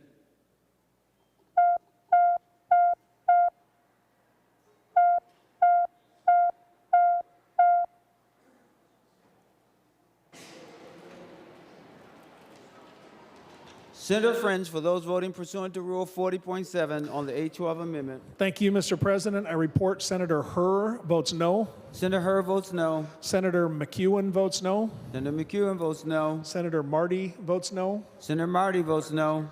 Senator Murphy votes no. Senator Murphy votes no. Senator Port votes no. Senator Port votes no. Senator Xiong votes no. Senator Xiong votes no. Senator Fateh votes no. Senator Fateh votes no. I think that's it for now, Mr. President. Senator Jasinski, those voting pursuant to Rule 40.7. Thank you, Mr. President. Senator Duckworth votes aye. Senator Duckworth votes aye. Senator Howe votes aye. Senator Howe votes aye. Senator Johnson votes aye. Senator Johnson votes aye.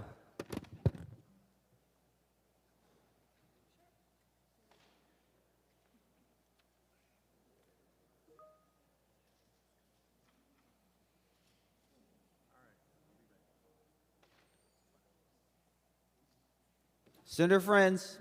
Mr. President, I report Senator Seeberger votes no. Senator Seeberger votes no.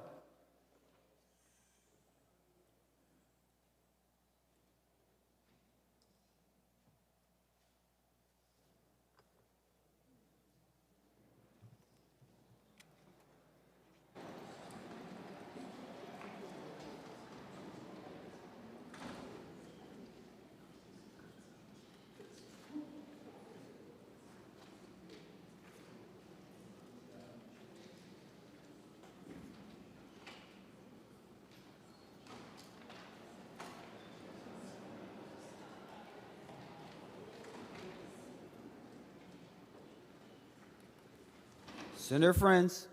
Thank you, Mr. President. Senator Mohammed votes no. Senator Mohammed votes no.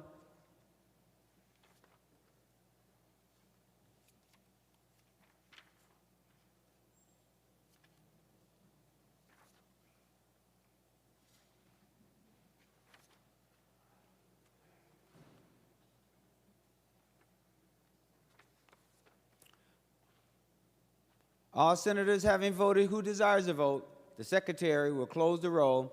There being 33 ayes and 33 nays, the A12 Gruenhagen Amendment is not adopted. Senator Klein. Thank you, Mr. President. I offer the A50 amendment. Senator Klein offers the A50 amendment. The secretary will report the A50 amendment. Senator Klein moves to amend House File Number 2435 as amended pursuant to Rule 45 as follows. Page 5, line 17, delete non-emergency services. This is the A50 amendment. Senator Klein to your A50 amendment.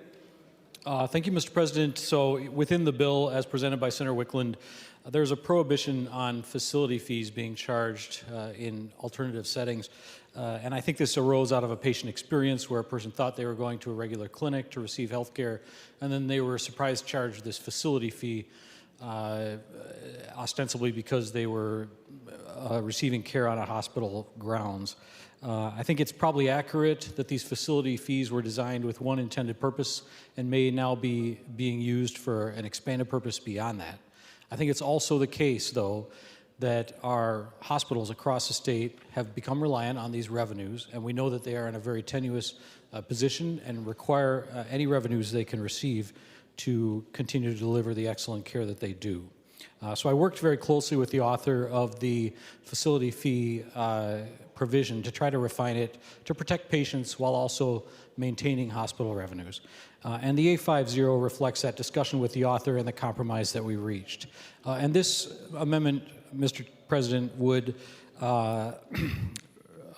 disallow facility fees being charged for telemedicine and disallow facility fees being charged for preventive health care services.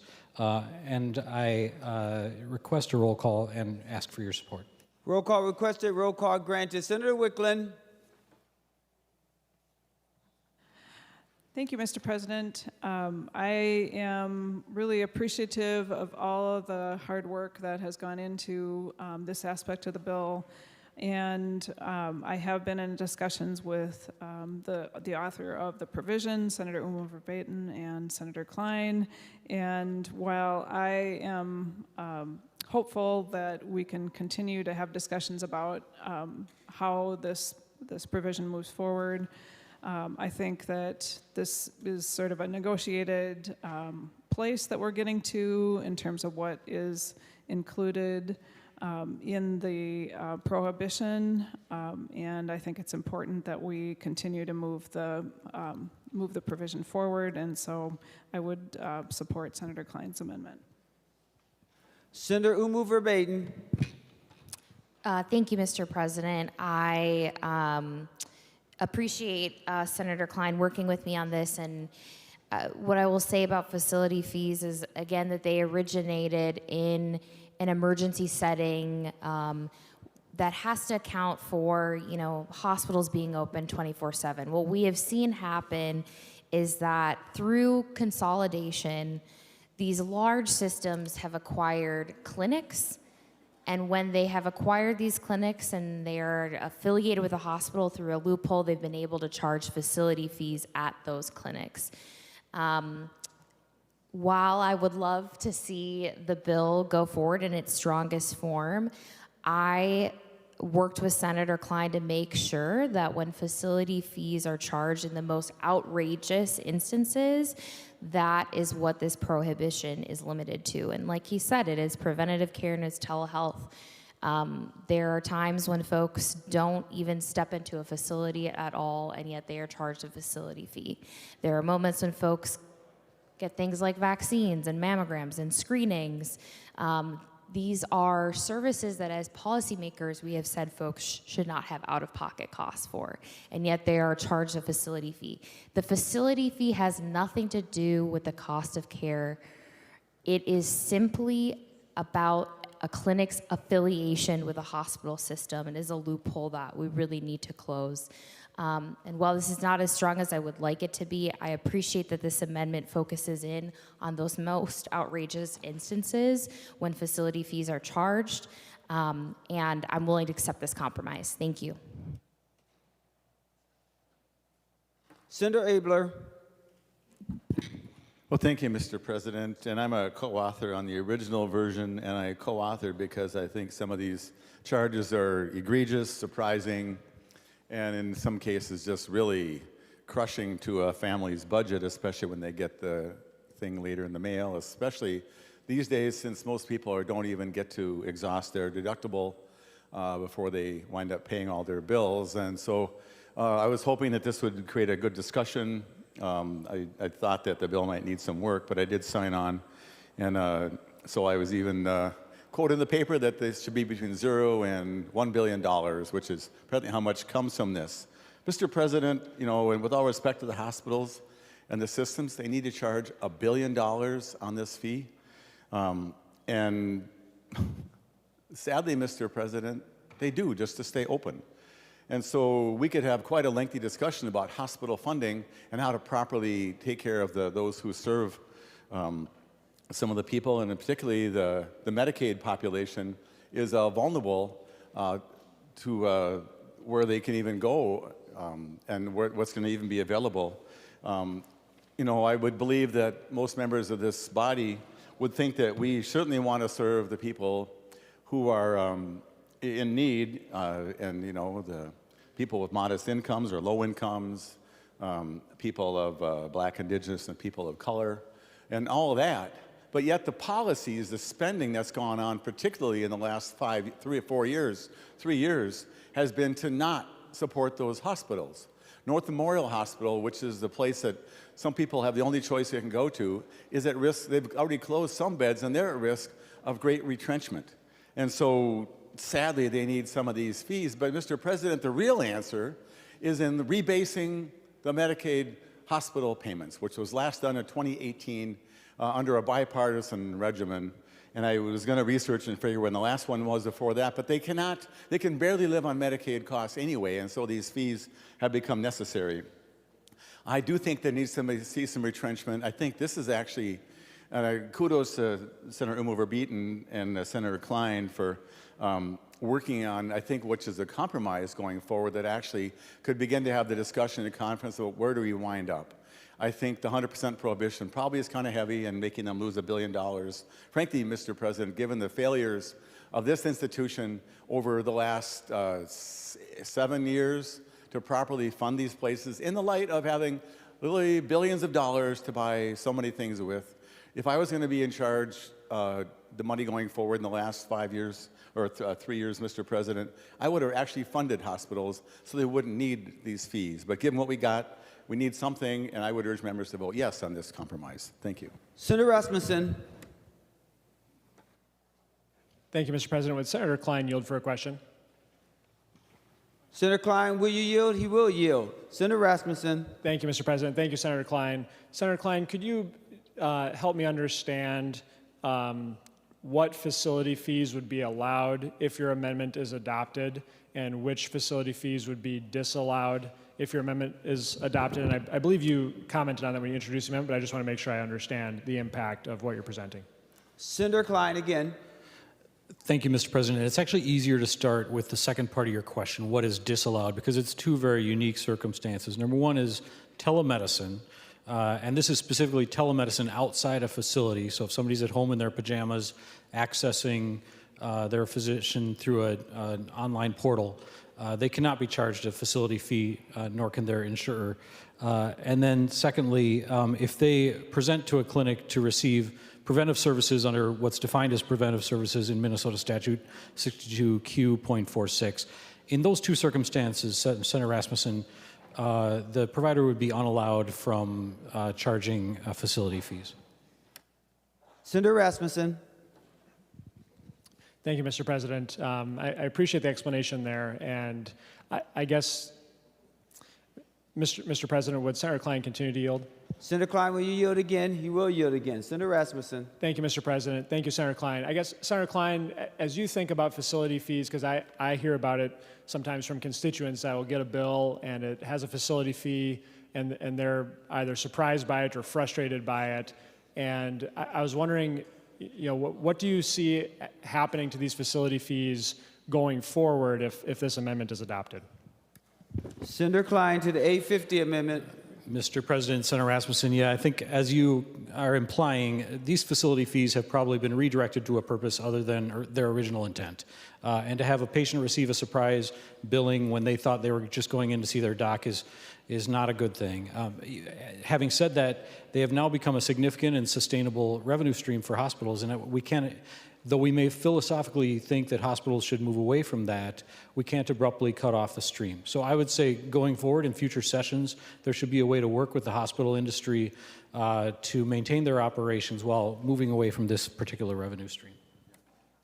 Senator Rasmussen. Thank you, Mr. President. Would Senator Wiklund yield for a question? Who did you say? Senator Wiklund.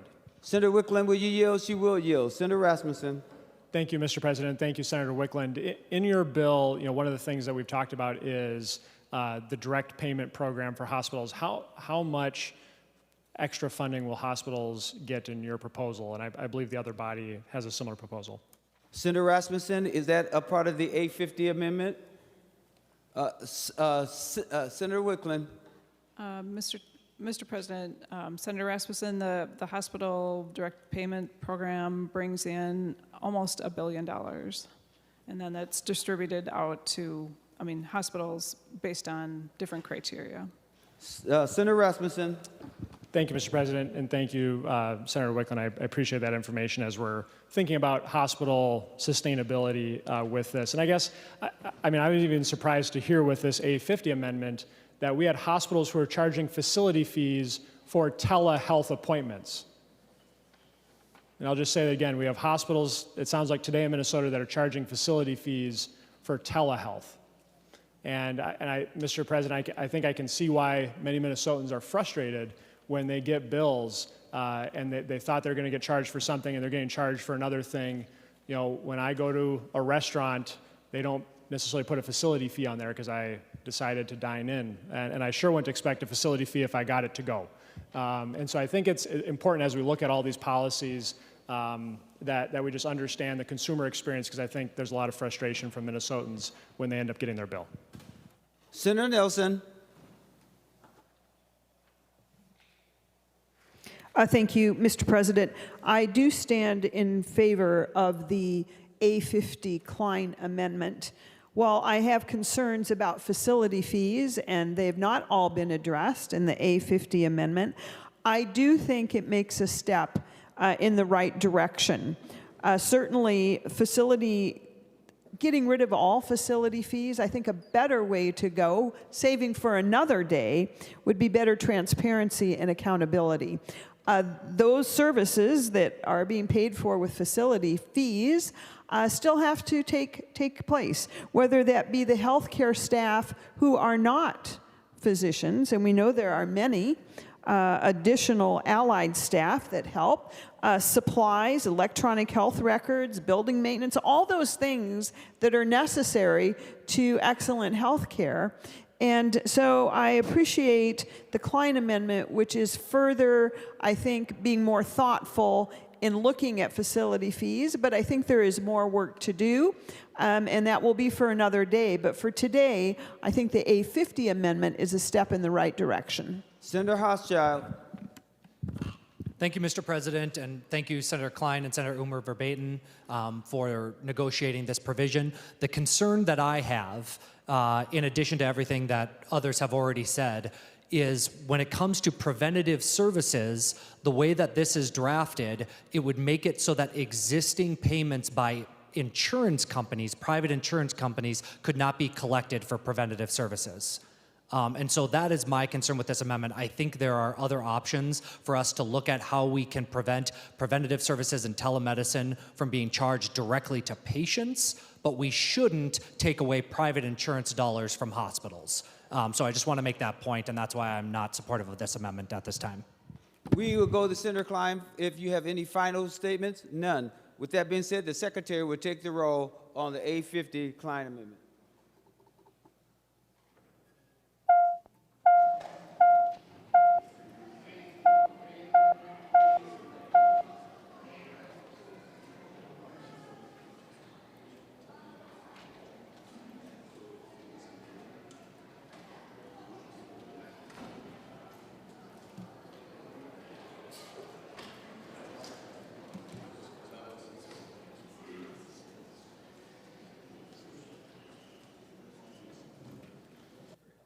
Senator French, for those voting pursuant to Rule 40.7.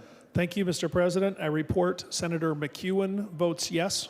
Senator McEwen votes aye. Senator Marty votes aye. Senator Marty votes aye. Senator Murphy votes aye. Senator Murphy votes aye. Senator Port votes aye. Senator Port votes aye. Senator Jiang votes aye. Senator Young votes aye. Senator Johnson Stewart, excuse me, Mr. President. Senator Fateh votes aye. Senator Fateh votes aye. Senator Westland votes aye. Senator Westland votes aye. And Senator Gustafson votes aye. And Senator Gustafson votes aye.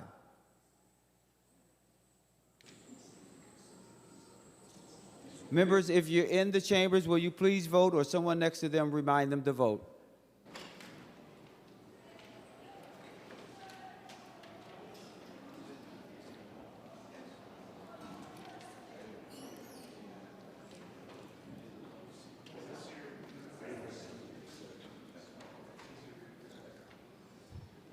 Senator Jasinski, for those voting pursuant to Rule 40.7. Thank you, Mr. President. Senator Duckworth votes no. Senator Duckworth votes no. Senator Howe votes aye. Senator Howe votes aye. Senator Johnson votes aye. And Senator Johnson votes aye.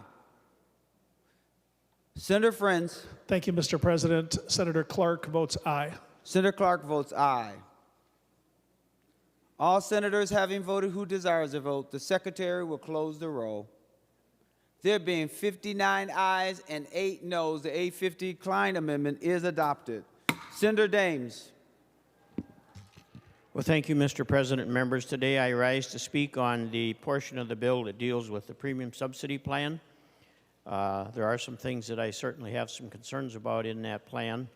And one of the things that I have an issue with is a timeline. We have insurance companies that need to show their proposed rating, and I think this has to usually be done sometime the end of May, the first part of June. And with it's becoming very obvious that the majority in the Senate is not going to be getting the job done, and we're not going to get out of here without a special session. So with that said, we're going to have insurance companies that are going to need to put together their proposed temporary or proposed premiums for the following year. And very likely that's going to probably have to be done before we reach an agreement here. So what that means is that they're probably going to have to put together 3 sets of rates. They're probably going to have to put together the standard rate without the premium subsidy program. Probably going to have to put together a rate with the premium subsidy program, and very likely we'll have to put together a rate with the program we're using now, the reinsurance program, and the way that's paid for. So I think it's unfortunate we found ourselves to be in that position. The other thing that there's several concerns. Another one is with MNsure. MNsure, in the one fiscal note that they had floating around, showed that they could not do anything in 2026 and would be very limited in what they could do on this program for 2027. So it's my understanding, and to try to help alleviate that, that the Department of Commerce and the Department of Management and Budget have decided that they would help MNsure with this to try to get this program rolled out so that it would be ready when we get into, and I believe it's usually October, the first part of November, when the rates are rolled out and the open enrollment period starts. So if we take a look at that and we don't get this stuff passed until we get into mid-June, we're looking at somewhere in the neighborhood of 4 months before insurance companies have to be providing these services, and whoever is going to be managing it, if this program goes through, it would be under the MNsure realm with the help of the Commerce Department and MMB to get this rolled out. Now, where the real concern comes in is if we have a situation to where we can get this all taken care of because of the help of MNsure, the help of MMB, and the help of the Commerce Department, I would assume we have an awful lot of employees that probably don't have much to do then, because how can you take a massive program like this that's going to have in the neighborhood of probably 85 to 90,000 applicants purchasing insurance on the individual program, and we're going to do that manually because we can't implement it in time. Now, if we take a look at some of the programs we've introduced in the last 4 to 5 years, even with computer systems, they couldn't get the job done in a relatively reasonable time, much less alone when they did get them done, they didn't operate functionally. And we can look at the MNsure program, and that was first initiated with all the problems we had with that, and we had computerization. We're going to do this manually. We're going to have this so that we can start selling this insurance on the open market sometime in October, November. And we're going to do it by the current staff we have at MNsure, Department of Commerce, and MMB. I'm really concerned about where all that extra manpower is coming from, and if it's possible to do that, why we have that many people on hand in these departments that would have this much time. Like I said earlier, we will have approximately 85, and I think right now the enrollment on the projection for this next year is about 88,000. But if we have between 85 and 90,000 people, and probably in a minimum or maximum of a 12-week cycle to get enrolled and get everything set up, I can just about imagine what kind of a mess we're going to have. Another issue I have is with the assessments. We're going to be assessing the insurance companies for providing this service. And what's interesting is we really haven't had a fiscal note that truly shows what the costs are going to be that keeps up with the changes that are being made. If we're going to have a subsidy program, the way it was before, it would be stretched out and spread over pretty much anybody that sold insurance. The amendment today changed that. The amendment today changed that to just the health insurance providers.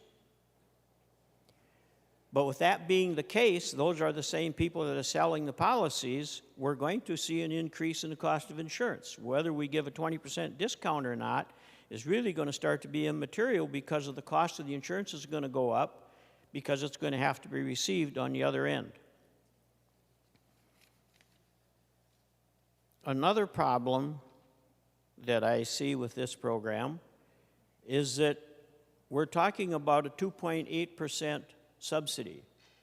With the change today, the 2.8% subsidy is not going to work.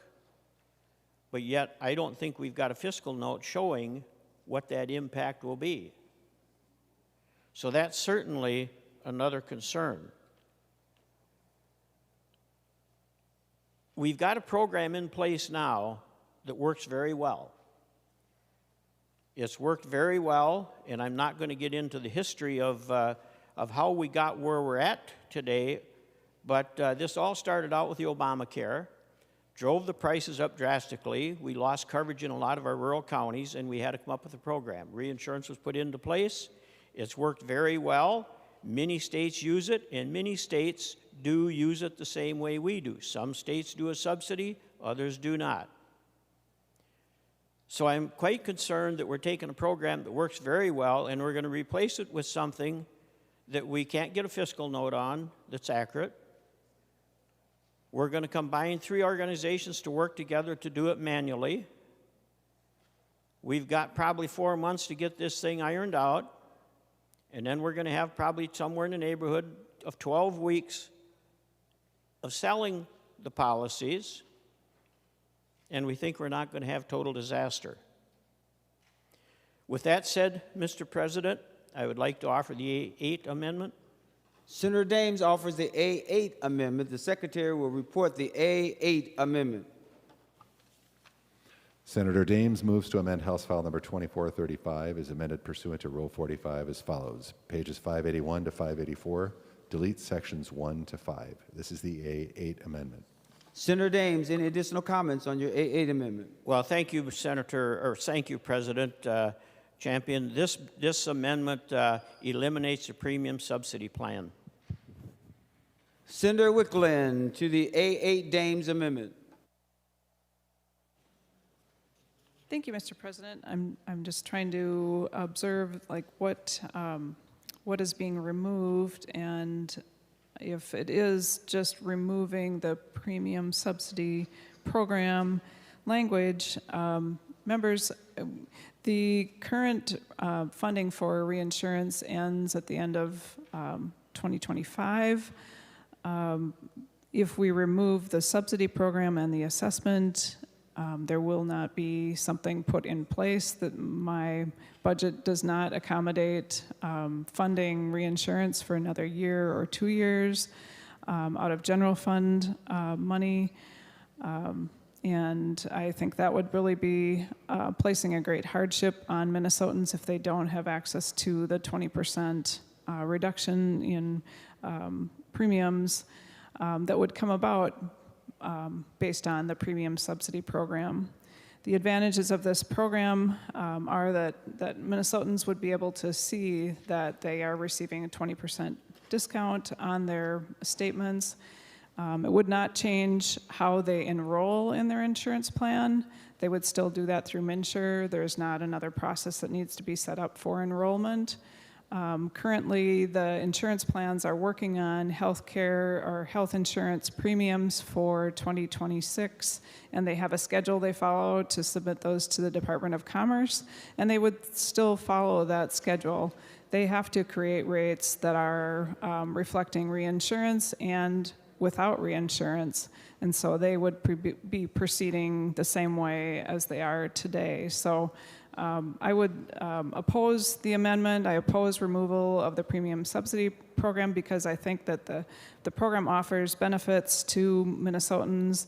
It doesn't require us to seek federal pass-through funding to help pay for the program. It removes the state from having to get involved with the federal government to get a waiver approved. And it removes potential risk to Minnesota Care that could occur under the 1332 waiver for reinsurance, and it allows consumers to more easily see the benefit of the program on the cost of their premium. So for that reasons, I'm opposed, and Mr. President, I'd like to request a roll call. Roll call requested, roll call granted. Senator Uckey.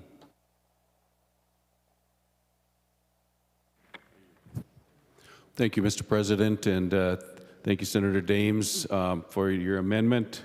As I kind of covered some earlier with my introduction, I look at this premium subsidy assessment as a failed option. And although I really liked the removing the assessment on a lot of the related health plans across our whole spectrum, that also took a lot of people or a lot of companies out of the payer mix. And now we're looking at this whole thing for about 80,000 people being dropped right on top of them because the insurance companies have no option but to increase their premiums to cover this. That's why I'm all in favor of removing this. Yes, at that point there's nothing in the bill, but it makes us sit down and get serious about actually putting a program together that works. We know we have one on the table that we've currently been using for the last number of years. It's doing a great job. But it's not on the table today, but we need to have it close by so that we can. So at this point, I fully support this amendment. Let's clean the slate. Let's start over and let's get something that is workable and makes these health plans affordable, or keeps them as affordable as possible, because this is just going to blow up the market, and we absolutely can't tolerate that. So thank you, Mr. President. Senator Dames, your final comments. Well, thank you, Mr. President, and I appreciate Senator Wiklund's comments. Just a couple of things I want to point out. When we talk about financing the reinsurance program, just want to remind people that in the haste of spending about $40 billion here a couple of years ago, they decided to raid the premium security account, which was the money that's used to pay for the reinsurance program.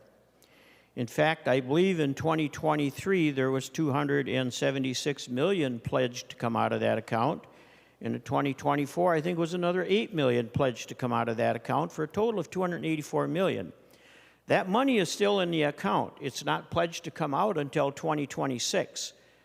So we get a long ways to the payment of that if we leave that money in there.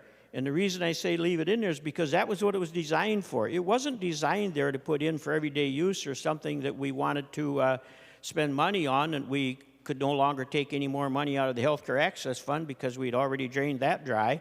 Any other funds that you looked at were drained dry, so here was a perfect candidate, and that's what's happened. But with that said, another part of this that's a concern is the fact that from when the insurance companies issue these policies and give the folks their 20% discount until they get reimbursed is nearly 9 months. So that alone is also going to be an issue when it comes to paying these premiums and the impact it's going to have on raising the premiums. Another thing is that I have a real concern with the way this is being laid out, that a lot of this work is going to be putting on the backs of the insurance company, and we've got a program. Let's keep the program we have. And folks, I'd ask for a green vote. The Secretary will take the roll on the A8 Dames Amendment.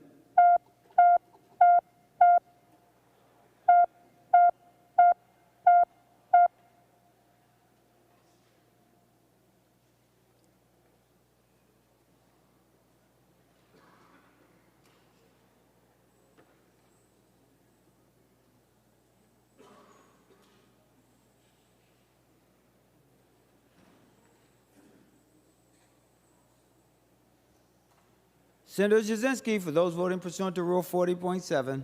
Thank you, Mr. President. Senator Duckworth votes aye. Senator Duckworth votes aye. Senator Howell votes aye. Senator Howell votes aye. Thank you, Mr. President. Senator Johnson votes aye. And Senator Johnson votes aye. Senator Friends, for those voting pursuant to Rule 40.7. Thank you, Mr. President. I report Senator McEwen votes no. Senator McEwen votes no. Senator Marty votes no. Senator Marty votes no. Senator Murphy votes no. Senator Murphy votes no. Senator Port votes no. Senator Port votes no. Senator Xiong votes no. Senator Xiong votes no. Senator Fateh votes no. Senator Fateh votes no. Senator Westland votes no. Senator Westland votes no. Senator Dibble votes no. Senator Dibble votes no. And Senator Johnson Stewart votes no. And Senator Johnson Stewart votes no. All And senators having voted, who desires a vote, the Secretary will close the roll. There have been 33 ayes and 34 nays. The A8 Dames Amendment is not adopted. Senator Jaskowski. Thank you, Mr. President. Mr. President, I'm still troubled at discussion on amendment to this bill earlier that talked about the Minnesota Care program and discussion about the premiums. And the deflection to the question was, well, the department is telling us that they're only paying out $3 million. And Mr. President, I think that that might be a mistake. I looked at the health care fund balance sheet, Mr. President, and it was like $34,000 in premiums, or $34 million and $1.6 billion total. So that comes out to something like 97% of people that get their health care free of premiums, no premiums, 97%. That means 3% members are paying a premium on Minnesota Care. So I wonder what our agency's telling our members. As I was discussing that with Senator Wiklund earlier, I think something must be being confused or construed here in a way that doesn't give us an accurate picture. With that, Mr. President, and again, as we looked at those numbers, if we have over 20,000 illegal aliens today that are being paid for their gold-plated, citizen-paid-for health care, driving the Cadillac healthcare program around 20,000 plus. I didn't get the rest of Senator Wiklund's numbers that she gave me from the April 28th census of that. But that comes to close to $300 million in the biennium, using the amount that was generated in the bill that was passed that gave these entitlements to people who are not here legally. So, Mr. President, with that, I would like to offer the A22 amendment. Senator Drazkowski offers the A22 amendment. The Secretary will report the A22 Drazkowski amendment. Senator Drazkowski moves to amend House File Number 2435 as amended pursuant to Rule 45 as follows. Page 237 after line 12, insert. This is the A22 amendment. Senator Drazkowski, to your A22 amendment. Thank you, Mr. President. Mr. President, members, I know earlier we were discussing a lot about illegal aliens and their Medicaid consumption at the expense of tax-paying, hardworking Minnesotans. But this looks at Medicaid waste and fraud generally. That's what this amendment does. Members, I remember very clearly, and I've got some numbers to share from an audit done by the Office of the Legislative Auditor here in Minnesota in 2016. It was 2015 data, January through December of 2015, that they did the financial audit regarding Medicaid. And they looked at the eligibility and how many people that were getting paid, that their insurance was getting paid by the taxpayers of Minnesota and the taxpayers of the United States. How many of them were actually eligible for the very numerous and generous benefits that the tax-paying citizens of Minnesota were giving them? And at that point, they sampled 157 people who were in the had MA insurance. And 38% of the sample was not eligible for the program in which they were enrolled.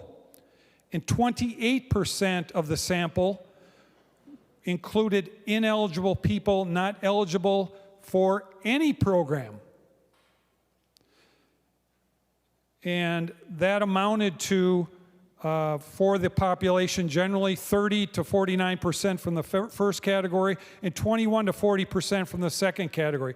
21 to 40% of ineligible people not eligible for any program from the 269,674 people who had signed up from January through May of that year through MNsure. So, Mr. President, that amounted to $115 million to $271 million was the Office of Legislative Auditor's estimate of the amount of money that was going to pay for dead people and people that were otherwise not eligible to apply for Medicaid health care through the generous state of Minnesota and its hardworking taxpayers.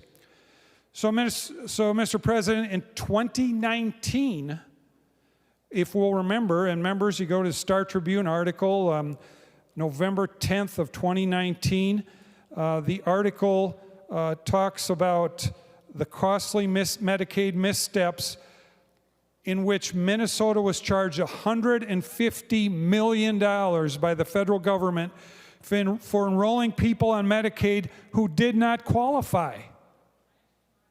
This was a full 3 years, almost 4 years later than the 2016 audit that came out.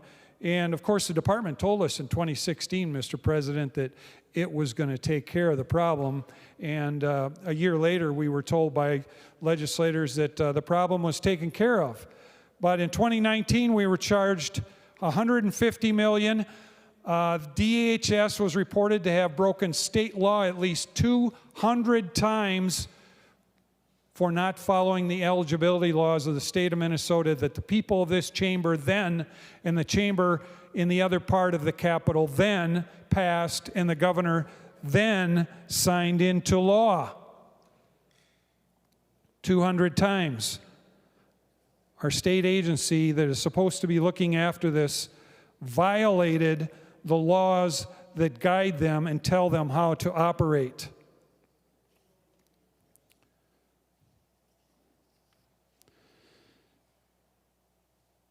So more recently, according to the Federal Government Accountability Office, Mr. President, it's estimated that $905 million in improper Medicaid payments are going out each year to people who do not qualify for them here in the state of Minnesota. The numbers all point in the same direction. We continue to pay out hundreds of millions of dollars per year and close to $1 billion per biennium for health care, for free taxpayer-paid health care for people who do not qualify for them. We are seeing the data points. Members, it's time to act. What this amendment does, members, is ask that we spend the money, that is asked that before we spend the money, the managed care organization find the enrollee. Now, members, the managed care organizations handle this insurance and handle the enrollees, make sure that they're still alive, they still want coverage, and they still live here in the state of Minnesota. That's why this particular amendment has the attractive nickname, Mr. President, of I'm not a robot. This is I'm not a robot. All it merely does is make sure that the recipients check the box and show to the taxpayers of Minnesota that they're alive, that they want coverage, and that they still live here. So in the amendment, we withhold 2% of the money from the managed care organizations, and if they do locate the enrollee, the 2% is returned the following period. If not, the enrollee is removed from the rolls. And for those that are concerned that we're going to have, people are going to be removed from the rolls and the government's going to mess that up too, because they do, Mr. President, they mess it up a lot. We heard 200 times they violated law in 2019.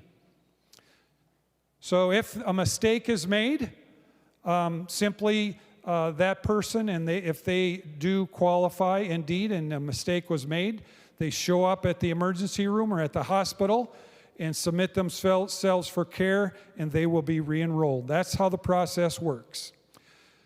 We should not pay for the health care of people who live in another state, are already on another plan, because we have multiple plans sometimes in which the same person is enrolled in, or are dead. We shouldn't be paying for health care, the gold-plated Cadillac coverage, health care of dead people, but our history shows we do that here in the state of Minnesota, Mr. President. We need to stop that.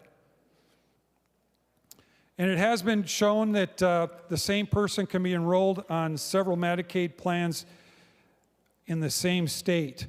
So I did ask the managed care organizations, Mr. President, share with me, if you would, share with me the different fields of data that you actually maintain on your enrollees in these Medicaid programs, in MA. They said the ID is mandatory. That would be the Social Security number. The date of birth is mandatory. The gender is mandatory. The last name is mandatory. The first name is optional. The address is optional. The zip code is optional. The phone number is optional. Mr. President, if you think about, and if I think about our experiences with health care, the insurer has all of that information. Why do we not have that for people who are enrolled in these Cadillac coverages? This is paid for by the people of the state of Minnesota. So this will make certain that we don't pay for people who happen to move and suddenly they live in Tennessee, and 3 years later, no one has reported in they're paying for, Tennessee's paying for their health care coverage, and so is Minnesota. We can't have that. This 200%, this 2% withhold, members will save the state a considerable amount of money. This bill in its form, and I introduced it earlier this session, was heard in the House Finance Committee, and in rough numbers, with $18.5 billion paid out to Medicaid in Minnesota per year, 2% of the 46% state share works out to around $150 million per year in withhold, or just over $300 million per year in withhold. That'll be savings in this biennium. And obviously, when people are disenrolled because they are inaccurately, wrongly, or fraudulently enrolled in our generous gold-plated Cadillac healthcare coverage, that would be a savings too when those people are disenrolled that shouldn't be enrolled. I should add that it's currently not the job of the managed care organizations to determine eligibility, and nobody has ever said that they intentionally pay for people who are dead or somewhere else. We are now asking that the MCOs step up and find enrollees in order to continue these payments that the state makes to the managed care organization for all of the enrollees in these programs. So we should not raise the sick tax to fund health care of those who are not here legally either. And that was mentioned earlier, but members, that is exactly what this bill does. It makes sure that we don't raise the sick tax to pay for health care for those who are not here legally. It repeals the increase in the sick tax that is in the bill. No secret that the bill in the House passed out without MinCare in it because of provision to fund illegal care. They are depending on you to raise taxes, the Democrats are, to pay for the health care of people who are here illegally because, as we know, it's illegal to use federal money, and we receive a bunch of it in the Health Care Access Fund, that washing machine, that laundromat that I talked about earlier, Mr. President. So you can't use federal money on health care for illegal aliens. So they're raising taxes on Minnesotans to pay for people who are here or intend to live here from other countries who are not legally present. Now, the governor's budget cut nursing homes. It cut the disabled. You would think that if we were going to raise taxes like this bill does in 3 major areas, that that's where the money would go. But instead, it goes to feed the Health Care Access Fund, to in turn be used on Minnesota care for illegal aliens. Because we don't get a 50% match for Minnesota care, it costs twice as much to pay for the health care of a gang member here illegally from Venezuela than it does to pay for a kid with disabilities born in Woodbury. Therefore, as I said, the second part of this amendment stops this huge 11% sick tax increase in the bill. I was shocked to learn that the state is now recruiting people who are here illegally to sign up for Minnesota Care, even if they have not lived here a single day, even if they are currently defrauding the system by enrolling in Medicaid. And, Mr. President, the Department of Human Services issued a bulletin to the counties and others entitled Bulletin Number 24-21-10. DHS expands Minnesota care eligibility to include undocumented individuals. That's what we're talking about here. And as I mentioned, Mr. President, I was shocked at what I read. If you look at the document, it says, when an enrollee who previously indicated that they are a U.S. citizen or lawfully present non-citizen corrects or updates their information to indicate that they are not considered lawfully present, the new attested information is not subject to verification. So I'm going to read that again. When an enrollee who previously indicated that they are a U.S. citizen, so they indicated, Mr. President, earlier that they were a U.S. citizen so that they could get on to medical assistance. They wanted to get onto the full-blown Medicaid and not be burdened with having to be put into Minnesota Care. They committed a federal crime, Mr. President, when they did that. And somewhere along the line, it was discovered by an agency that they don't qualify for medical assistance. And so the agency says, oh, here, you have to correct or update the information to indicate that you are not considered lawfully present, and just attest to that you're not here lawfully present, then you're not subject to verification and you're on Minnesota Care. That's what our government says. You're automatically in, even after you tried to get into medical assistance illegally.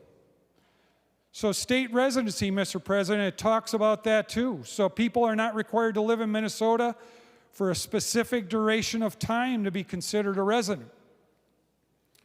An applicant meets the state residency requirements, says the department, by attesting on the application that they live in Minnesota, plan to make their home in Minnesota, plan to make Minnesota their home. They plan to make Minnesota their home. They could be here on a day trip from Wisconsin and say, oh, I plan to make Minnesota my home. And are not just visiting Minnesota to get medical care or for personal reasons. That is our residency requirement. There is none. They can show up here from any of the other 49 states in the country, sign up for our benefits, and the taxpayers of Minnesota will pay. That's what our department is doing here. That's what we have in policy here, members, in the state of Minnesota. People, lastly, in this document, Mr. President, it says people are not required to provide proof of Minnesota residency unless the person's attestation related to residency is inconsistent with other information provided by the person or known to the agency. So if they don't have any information about the person, they aren't going to have anything to conflict. That is not going to normally be even invoked. Members, you should support this amendment simply because it stops some of the improper payments going out the door. But the tax increase should be of interest to everyone in this chamber because it puts at risk the entire MinCare program itself. The Congressional Budget Committee has highlighted California for the very same program to pay for illegal aliens. This week, the Trump administration moved to block state sick tax increases just like the one in this bill. That's why we're repealing it in this amendment, to remove the liability that Minnesota is presenting in the face of the federal government. Mr. President, MinCare operates under a 1331 waiver. It is subject to federal review at any time, and this attempt to skirt federal law will put Minnesota Care in its entirety in jeopardy here in the state of Minnesota. Mr. President, this amendment addresses that problem. It addresses the problem of ineligible people being paid benefits, and it sends us in the right direction instead of the wrong direction that we're headed currently. Mr. President, I ask for a roll call and encourage members your support. Thank you, Mr. President. Roll call requested, roll call granted. Senator Wiklund. Mr. President, I rise in opposition to the amendment. For one thing, it is, I believe, out of order. It repeals the tax increase, the provider tax increase, and it doesn't deal with the revenue loss because of that that is contained in the bill.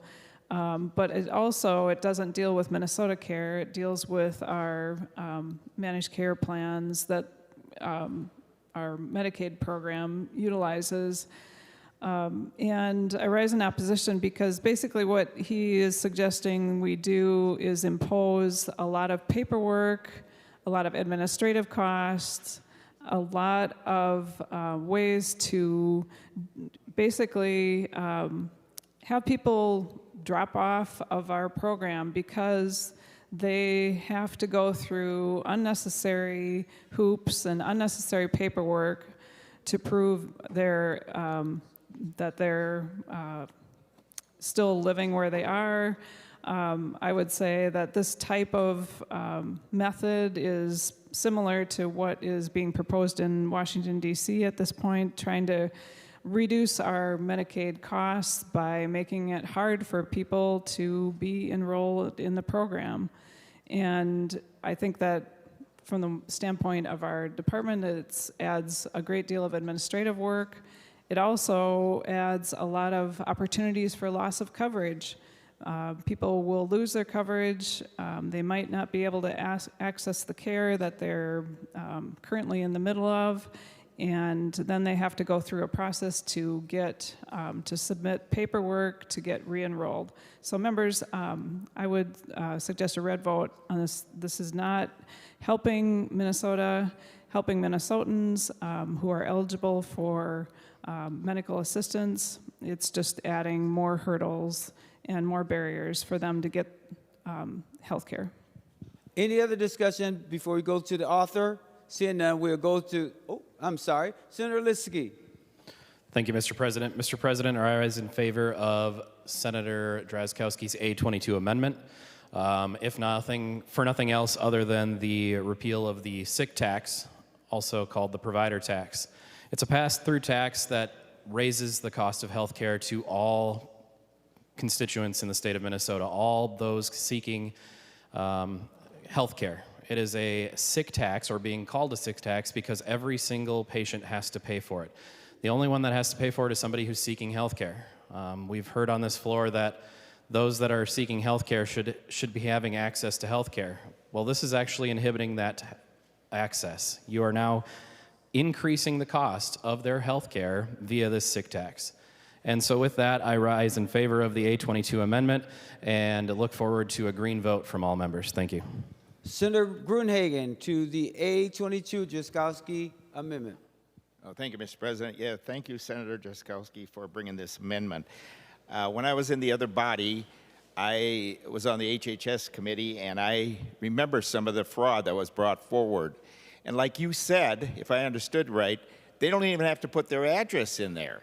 I don't know how this is an additional administrative cost, and the savings by keeping people off that don't, that have been documented that don't belong on there would more than pay for any additional administrative things. I mean, we're good at doing administrative things here and creating paperwork on a whole host of areas. Why not create some administrative and paperwork on areas that would actually save hundreds of millions of dollars?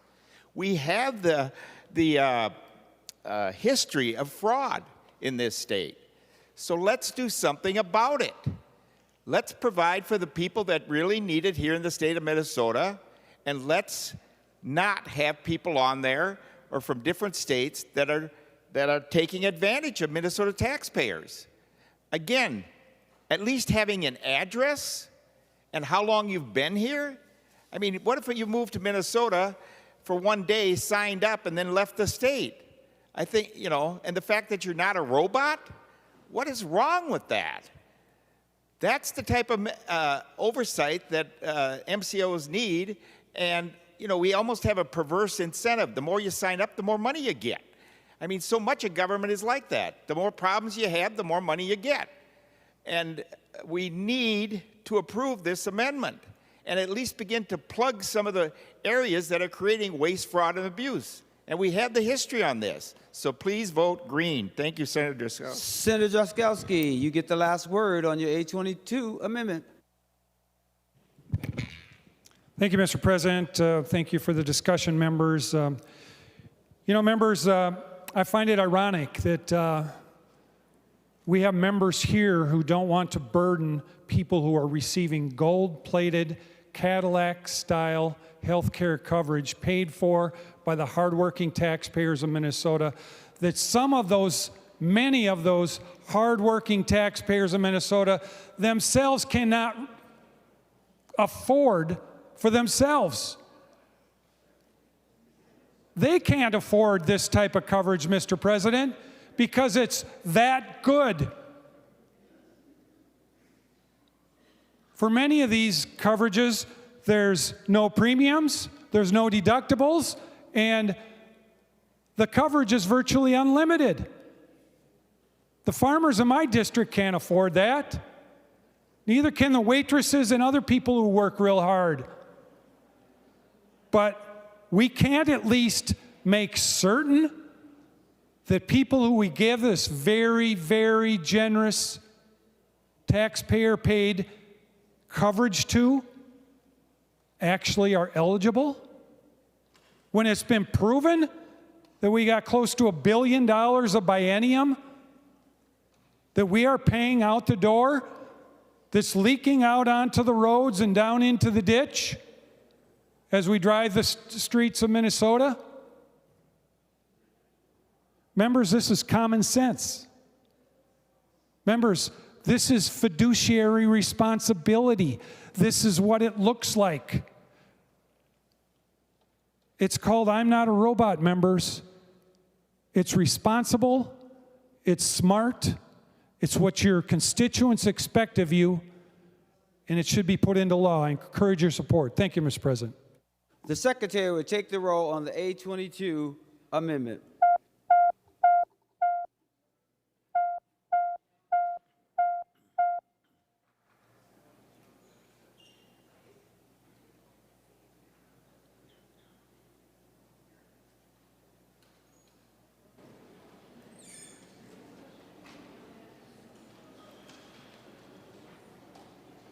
Senator Friends, for those voting pursuant to Rule 40.7.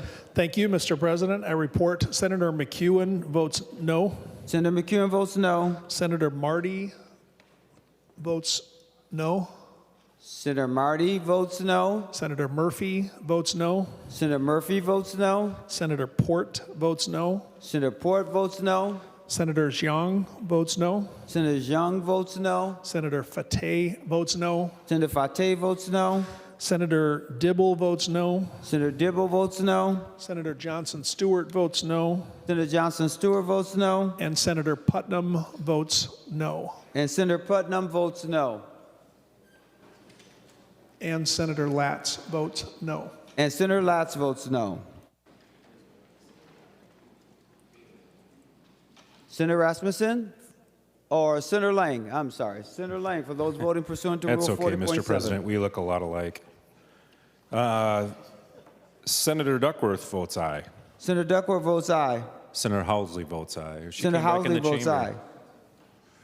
Senator Howe. Hold it. I believe she voted in person. Senator Howe votes aye. Senator Johnson votes aye. Senator Johnson votes aye. And I think I saw Senator Westrom come back in. Senator Jasinski votes aye. And Senator Jasinski votes aye. All members having voted who desires to vote, the Secretary will close the roll. There being 33 ayes and 34 noes, the A22 Jaskowski Amendment is not adopted. Senator Liskey. Thank you, Mr. President. Mr. President, I rise to talk a little bit about the bill and then offer an amendment. This bill has a lot of fees, a lot of changes to fees on healthcare providers, health insurances, which are commonly called MCOs. There's a lot of fee increases to meet the budget requirements and the budget targets from the Senate. And so I have lots of concerns with this bill. I have got a hard time supporting it. I know that Senator Wiklund really tried hard for getting providers to have an increase in reimbursement. I know that part in there is important, but the problem was how she was paying for it was going to be another fee that ends up passing that tax onto the patients, and it doesn't help solve the cost of health care. And so with that, I'm going to offer the A14 amendment to talk about something. Senator Liskey offers the A14 amendment. The Secretary will report the A14 amendment. Senator Liskey moves to amend House File Number 2435 as amended pursuant to Rule 45 as follows. Page 35, after line 21, insert. This is the A14 amendment. Senator Liskey to your A14 amendment. Thank you, Mr. President. Mr. President, this is in regards to medical record retrieval fees. I know Senator Seeberger worked really hard on some of this legislation last year, and we were constantly in conversation about which way we should go. I know after talking with Senator Hoffman at times that I agree there's some egregious overclaims on healthcare medical records to those that are requesting them. And so I understood the purpose behind what was going on. I think that the changes were just too strict and that a flat fee change for a lot of those things was actually harsher on the providers and those that are holding the records and trying to provide them to health insurances, to auto accident insurances, things of that nature. And with that, it's actually making a massive drain on those providers already. And then we're throwing more fees from this House file or this bill.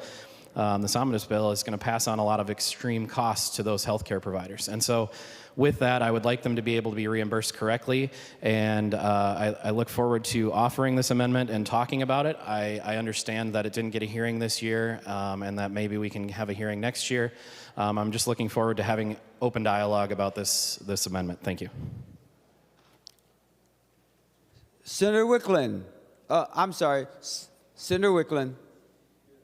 Thank you, Mr. President. I was just unsure whether he was moving forward with the amendment. Members, I rise in opposition to this amendment. We worked very hard last year. Senator Seeberger did. We worked through conference committee and discussed this intensely. And so I am opposed to making changes to these records fees. So please vote no. And I request a roll call. Roll call requested, roll call granted. Senator Seeberger. Thank you, Mr. President. Thank you, Senator Liskey, for bringing this forward. I know you and I have talked briefly about this proposal, and I don't think we finished our conversation. I'd be happy to continue talking about what might be a reasonable change to what we accomplished last session. But I certainly cannot agree to this particular proposal. As you know, as a practitioner and a trial lawyer, my career involved requesting medical records and being fleeced constantly by the cost, particularly when everything was converted to an electronic format. Paying $1.65 per page for electronic records, or worse, records that were scanned in front and back. So I was paying $1.65 for the front and $1.65 for the back that had nothing on it, resulted in a loss of hundreds and thousands of dollars from my pocket. These are not always borne by insurance companies. These are borne by practitioners themselves. On the plaintiff's side, these fees are borne by plaintiffs who are seeking justice. Again, you and I have talked briefly about this. We can continue our conversation, but I will be a hard no on this particular amendment. Senator Liskey. Thank you, Mr. President. Thank you, Senator Seeberger. Again, this is just more about the dialogue, and I appreciate that you're willing to continue having these conversations going forward. And with that, I will withdraw this amendment. Thank you. The A14 has been withdrawn. Senator Abler. Thank you, Mr. President. I'd like to move the A11, please. Senator Abler moves the A11 amendment. The Secretary will report the A11. Senator Abler moves to amend House File Number 2435 as amended pursuant to Rule 45 as follows. Page 257 after line 19, insert. This is the A11 amendment. Senator Abler to your A11 amendment. Thank you, Mr. President. If you were watching from out of town, you might think there's nothing in this bill that we agree on, and there are a bunch of things we don't agree on, but there's some things we really do agree that have to be looked after. And that is statewide availability of ambulance services and emergency services. People wonder, why do you care about Greater Minnesota Ambulance and Service? You live in the metro? Well, you might go to a cabin and somebody might break their leg or have a bee sting or something, and they will be shocked to find out that there is very little ambulance service available in some of these towns, and they would be probably happy to know that the citizens of those cities they've gone to are paying for their ambulance as a city assessment, which they cannot afford. So this amendment, Mr. President, would simply allow ambulance cities and ambulance providers to find other ways to raise the revenue. It's very open-ended. It has no fiscal note. But there's some ways that they could be creative about it. Even though the feds are proving to be a relatively unreliable partner, there are still some opportunities that could be had with that. I think ambulance services as an issue in Congress is still something very important that we would agree on. And so there's some ways that groups can get together, raise some money, and provide a local match for something that would help them, and other ways that can be creative. It does not exclude bake sales, Mr. President, but that is not really a good way to run ambulances. So I would urge members to vote yes. And Mr. President, I think it's that friendly. I just request a roll call so we all can be on record for caring about ambulances. Thank you. Roll call requested, roll call granted. Senator Wiklund to the A11.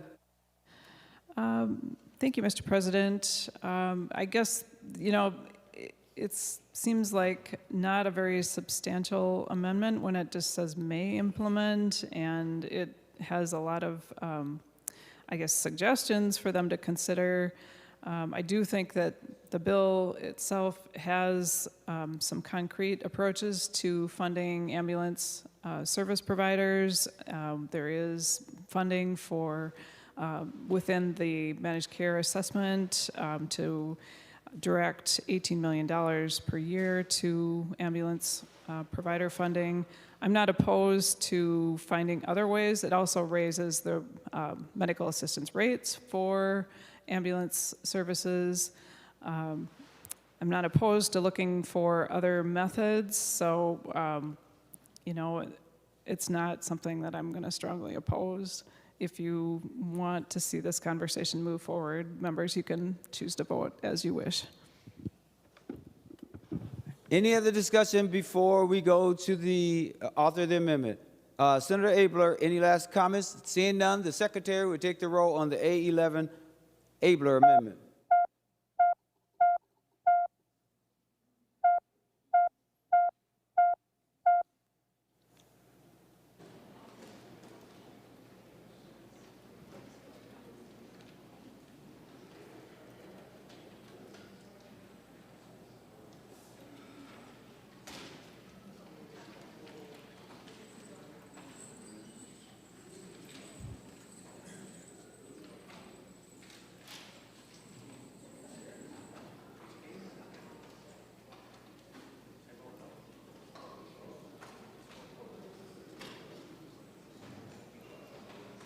Senator Lang, for those voting pursuant to Rule 40.7. Thank you, Mr. President. Senator Duckworth votes aye. Senator Duckworth votes aye. Senator Howe votes aye. Senator Howe votes aye. Thank you, Mr. President. Senator Johnson votes aye. Senator Johnson votes aye. And thank you, Mr. President. Senator Jasinski votes aye. Senator Jasinski votes aye.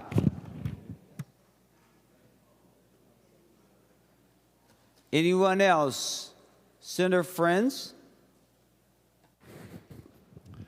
Mr. President, I'd like to report Senator Dibble votes yes. Senator Dibble votes aye. Senator Fateh votes yes. Senator Fateh votes aye. Senator Johnson Stewart votes yes. Senator Johnson Stewart votes aye. Senator Marty votes yes. Senator Marty votes aye. Senator McEwen votes yes. Senator McEwen votes aye. Senator Port votes yes. Senator Port votes aye. Senator Putnam votes yes. Senator Putnam votes aye. And Senator Zhang votes yes. Senator Zhang votes aye. All members having voted who desires to vote, the secretary will close the roll. There being 66 ayes and 0 nays, the amendment is passed or is adopted.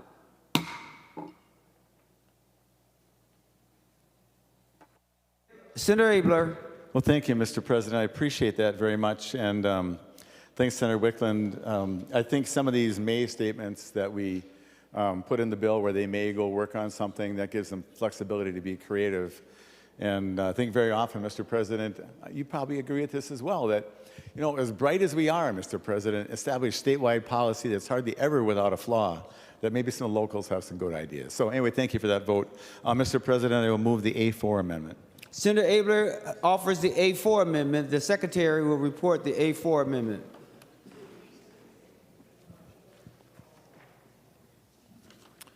Senator Abler moves to amend House File Number 2435 as amended pursuant to Rule 45 as follows. Page 104, line 7, delete must not exceed. This is the A4 amendment. Senator Abler to your A4 amendment. Well, thank you, Mr. President. This is a health bill, and people do use different products to help them sleep. I suggest if you wanted to read the section of the bill relating to the board fees, you would probably not make it through a page or two before you doze off in your chair, and people would be interested to see you sleeping in that way. But they are all really important topics, especially for those people that the boards regulate. And every so often we need to raise a fee. And characteristically, the legislature has kept quite a bit of scrutiny over that. In the bill, there was some language that would allow, this is about the Board of Chiropractic. And in the committee, we adjusted one of these fees, but the way the language read is they wanted to raise the chiropractic fee from $200 to $250, and it said, but may not exceed $400. And they actually appeared to take the money and put it in their account. And so, Mr. President, this simply takes the chiropractic fees for the relevant topics and gives them the money they've asked, every penny, but it takes away their chance to have it exceed. Because I think that keeping a lid on these licensure fees actually is a way to help the providers who often struggle even to pay their fees.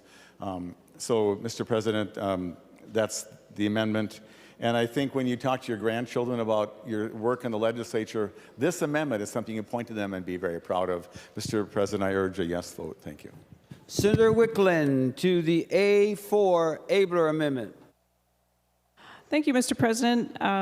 Senator Abler, we had a discussion about this in committee about is it right for the boards to have this must not exceed, and I thought, we had a good discussion about it, and we didn't really come to a conclusion that it should or shouldn't happen. I do have concerns if boards aren't, if they have this in place, then it allows them over time some flexibility to adjust rather than coming back and getting an adjustment in their fees.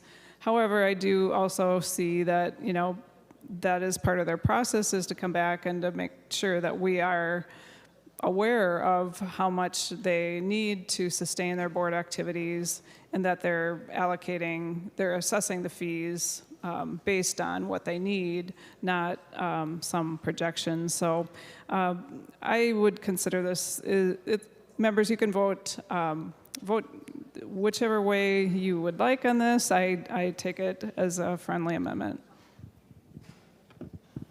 Members, any other discussion? Seeing none, all in favor of the A4 Abler Amendment, say aye. All those opposed, say no.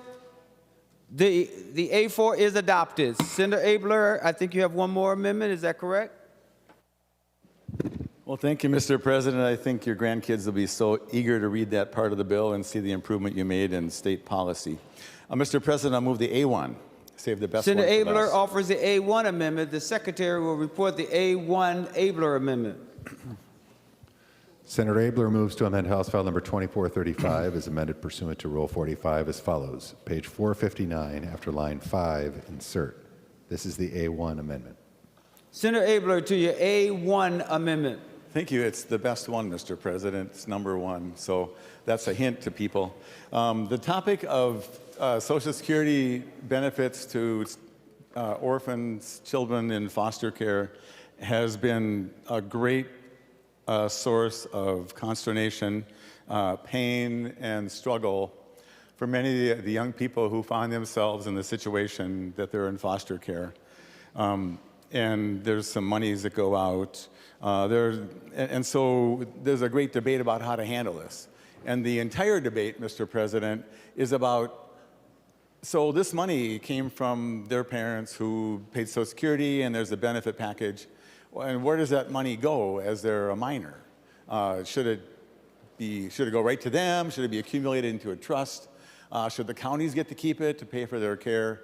And so on. And Mr. President, in some cases, the counties keep the money, which I thought was not a good idea. I did not bring the whole report to go into detail on this, but to point out that it is a source of great pain to these young people, especially now as they've grown through it, to watch what continues on with those individuals in similar stations and the challenges they faced. And it's, if you talk to some of these young people, and now they're young adults, it just makes you want to weep for the challenges they've had, and now anyway. So this carves out a small slice of that. The whole project would be quite controversial because the counties have to pay money to pay back. And what about setting up a trust? How do we work on that? Which I am going to keep working on. And there is a report that talks about that. But Mr. President, this piece here is supplied by Jennifer Sommerfeld from the Department of Children, Youth, and Families. It's their language about carving out the small part about what about when you're in a foster situation and that family now, can that family get to keep the money so they can pay the rent? There are some cases where the county keeps that money and this family struggles to hang on to this young person. This is the very smallest part we can get done, Mr. President. But it would really help protect the integrity of the family structure where those foster young people are living. And so sometimes if this money is taken away, now this family becomes homeless, and which is exactly what this foster family does not need. And I can tell you that the group of the foster group, UFI and some others, they're wishing we could get more done, and their tears are real. But they appreciate that this would be something to get done to get at least the most simple part solved. And so this would mean a great deal, and I think it's a policy that's time is long past. And so members, I would urge a yes vote. We would discuss this in committee. We had thought that we were going to work on some more language, how to get it broader. This is a language that came from committee that we agreed on in principle. And now here it is again, Mr. President. Thank you. Senator Wiklund to the A1 Abler Amendment. Thank you, Mr. President. Thank you, Senator Abler, for bringing this forward. Can you tell me, I know that you mentioned at the end that it is the language that we discussed in committee and we did adopt it. I think in that committee hearing, it was very, we really wanted to be able to do more. We did adopt the language, but there were concerns by some of the advocates. And have you had ongoing discussions with them about if we move forward with this year? Can you just tell me a little bit more? Have you been talking with some of the advocates who have been working on this? Senator Wiklund, are you asking him to yield? I'm sorry, Mr. President. Yes, I'm asking if Senator Abler. He will yield. Senator Abler to the question. Well, thank you, Mr. President. I was hoping to make it easy by standing up, implying that perhaps I would indeed yield. But anyway, so Senator Wiklund, Mr. President, Senator Wiklund, yes. It was not without some disappointment that they were willing to accept this, only because it doesn't solve the biggest problem. And so I said, then should we go forward with nothing? And they said, no, please go forward with at least this. So that's the best I can tell you. And so it's a small victory, but Mr. President, it is a victory. And Senator Wiklund, I think that it'd be nice if we could do this, and they do agree. Thank you. Senator Wiklund. Thank you, Mr. President. Thank you, Senator Abler. That's helpful. Members, I'm in support of this amendment. I think it is a complicated issue, and we have struggled to move forward in really meaningful ways over the past couple of years, although we've tried very hard to do that. And we do have more work to do, but I'm willing to accept this amendment today, and then we'll continue to have discussions about it. Thank you. All in favor of the A1 Abler Amendment, say aye. Oh, I'm sorry. There was one more person who did raise her hand. She was on the list. Senator Mitchell. Thank you, Mr. President. Would Senator Abler please yield? Senator Abler, will you yield? He will yield. Senator Mitchell. This is long, and it's something I have also worked on. In fact, I was the one that got passed that these children would even be notified. So I believe just seeing this, it's long to try and understand it all. But, the issue has been that not all kids in foster care get some sort of a federal benefit, but some, if they had both parents die and one has survivor benefits, or if they get SSI, something else, that the counties have taken it. So we've already put things in place so that they at least get notified that this money is being received on their behalf. But Senator Abler, unless I misunderstood you, and again, I very quickly tried to read this, it means that these federal benefits Did I understand you to say that some of them could stay with the family while the child is in foster care so that the family can keep that financial stability? Is that how I understood it? Senator Abler to the question. Yes, it actually does keep the money compared to notification. They get to keep the money to use for the family. Senator Mitchell. Thank you, Senator Abler. Well, I completely understand this. This is something I had personally had meetings with DHS about, because federal money is supposed to follow the child. So I understand the state level DHS wanting to use that money to perhaps keep a family stable, because the goal is typically for the child to go back to that family. But I can personally say that there are many cases where that reunification never happens. The family is never, a lot of the kids that I've had, quite frankly, have come from families with drugs. And unfortunately, if they can never get that stability back, despite the case plans, the child never goes back. The federal rules on this type of money is that the money is for the benefit of the child. So everything I've ever worked on with this, my interpretation is that DHS, best intentions, they do not actually have the authority to decide to keep the money somewhere else, even if they think they're helping someone. Because the money is supposed to be for the benefit of the child. So one, I think we have a federal conflict here. Because it should go, we had proposed it would go into a trust so that at least the child would have it when they aged out. The counties are using it to help supplement their budgets of foster care children. But the problem with leaving it with the family or a different relative who is not currently caring for the child is not only the federal conflict that we could be violating federal law by moving that money around how we saw fit, but it presumes reunification. And I've had a few kids in my care who the plan was reunification. I was told, don't even put them in summer sports. They're going to be gone in a month or two. One of those children is now my adoptive child. We don't know what sort of what the family might be using it for. It would be wonderful if it was for stability. But sadly, sometimes it is for unproductive behavior. Sometimes it is because the parents or caregivers are using drugs or making other unfortunate poor life decisions, and that's why the child is in foster care in general. So I understand that DHS would like to use this to help support families that they are trying to get back on track. That is actually not what the money is for. We have other programs to help families get back on track and reunify.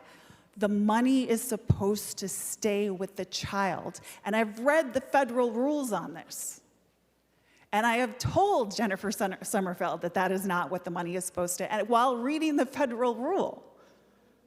So I really, really do not believe, if I'm understanding what we're trying to do, and as I said, I read this quickly, that we are doing the appropriate thing, not only for the law, but the goal when a child is in foster care is to take care of the child in foster care, not to give money to the family that lost their child. There are other programs for that. That's not what that child's support money is for. So I believe the good intentions here, but this is not the way that we're supposed to be doing it. So I would actually encourage a no vote on this. I think it needs more work, and I think we need to be accomplishing the same thing in a different way. Thank you so much. Now we are going to vote. All in favor of the... you want to say something, Senator Abler, to the A1? Yeah, thanks. I appreciate the discussion. Senator Mitchell, I did work with the group on this. I mean, not to debate it. I wish we could have talked more. This is going into a conference thing. There is no words on this topic. So if we can continue to work on it, that would be good. And so, but I just want to tell you, this money stays with the family that has the custody of the child. So it's vote how you want, but I just think it's a good thing, and I hope we can move this ball forward. Right now, there's nothing happening to help these young people. Thank you. All in favor of the A1 Abler Amendment, say aye. All those opposed say no. The motion prevails. The A1 is adopted. Senator McQuaid. Thank you, Mr. President. I would offer the A53 amendment. Senator McQuaid offers the A53 amendment. The Secretary will report the A53 amendment. Senator Mayquade moves to amend House File Number 2435 as amended pursuant to Rule 45 as follows. Page 581, after line 31, insert. This is the A53 amendment. Senator McQuaid to your A53 amendment. Thank you, Mr. President. Members, this comes from a bipartisan bill that I have that would provide coverage for infertility treatment to folks on any kind of health insurance that are experiencing it. This only takes out the large group portion. I want to thank my co-authors on the bill, Senators Mann, Coleman, Abler, and Duckworth. This would, though it costs no money in this piece and it doesn't cover everyone, and it does include the religious exemptions, this would go a long way towards helping Minnesotans access infertility treatments in Minnesota, helping people to start or grow their family, which I know we all share that goal. So, Mr. President, I would ask for a green vote and I would ask for a roll call. Roll call requested, roll call granted. Senator Klein.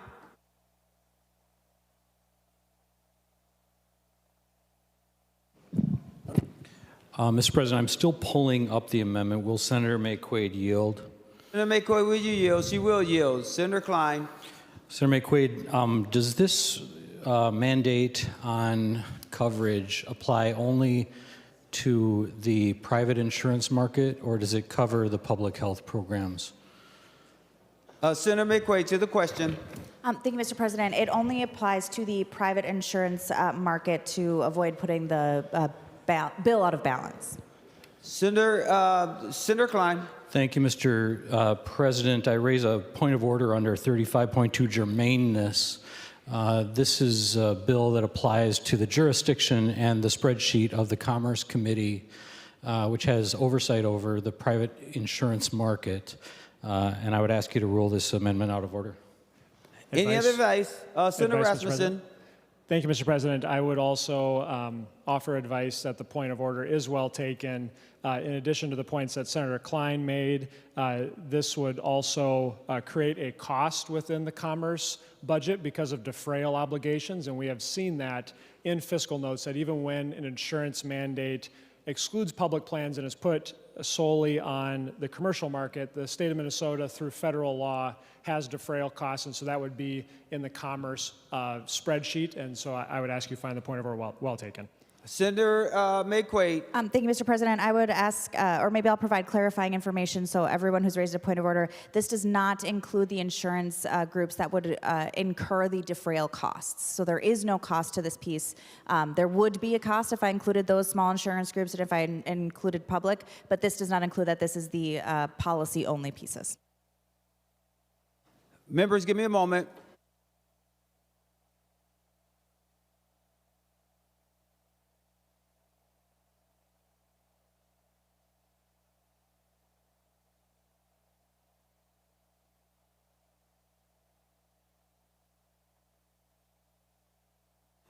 Members, the point of order is well taken. Senator Hochschild.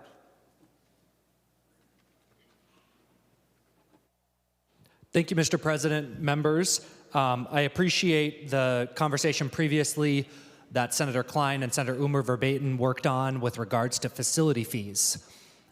I mentioned during that amendment that I had concerns with the preventative services portion of that amendment not allowing hospitals to charge insurance companies as they currently do for facility fees if they are covered by insurance currently.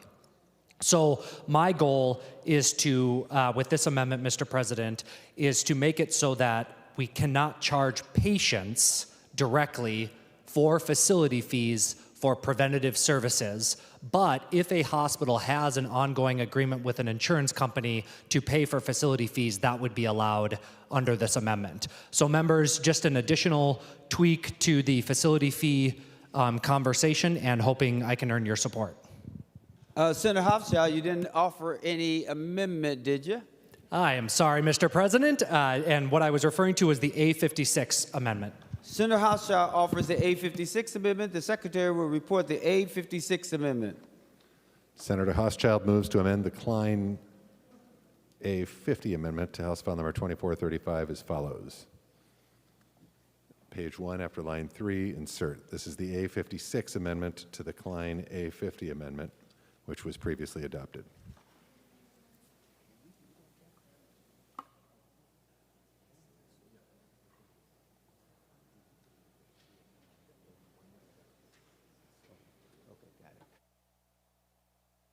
Any other discussion? Are you okay, Senator Hauschild? We can go to Senator Verbaeten.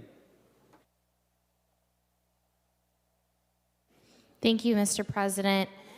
I was happy to work with Senator Klein on the compromise language that we amended onto the bill before. Here's the issue that I have with essentially mandating coverage in this bill. These facility fees that are showing up at provider-based clinics should not be charged, period. And they absolutely should not be charged when folks are seeking telemedicine, when they are seeking preventative care. There are a number of freestanding clinics where people go to access a range of services where they are not charged a facility fee because it is not related to the cost of care that they receive. A facility fee is simply a fee that a hospital can charge because it is affiliated with a clinic. That's it. I know that I hear a lot from my constituents about the rising cost of healthcare. And I heard specifically from one of my constituents, Melissa Finnegan, about the facility fee that she was charged when her daughter went in for a 15-minute evaluation and management service and was charged $423. Her story is not unique. This is happening to Minnesotans across this state because of this loophole. And we have an opportunity here to start with some really basic protections. I think eroding this bill any further would be a mistake. And I would encourage members to vote no. Senator Hauschild, did you request a roll call? Because we had roll call up there, but I wanted to make sure that we didn't miss it. Yes, Mr. President, I'd like to request a roll call. Roll call requested, roll call granted. Senator Wiklund.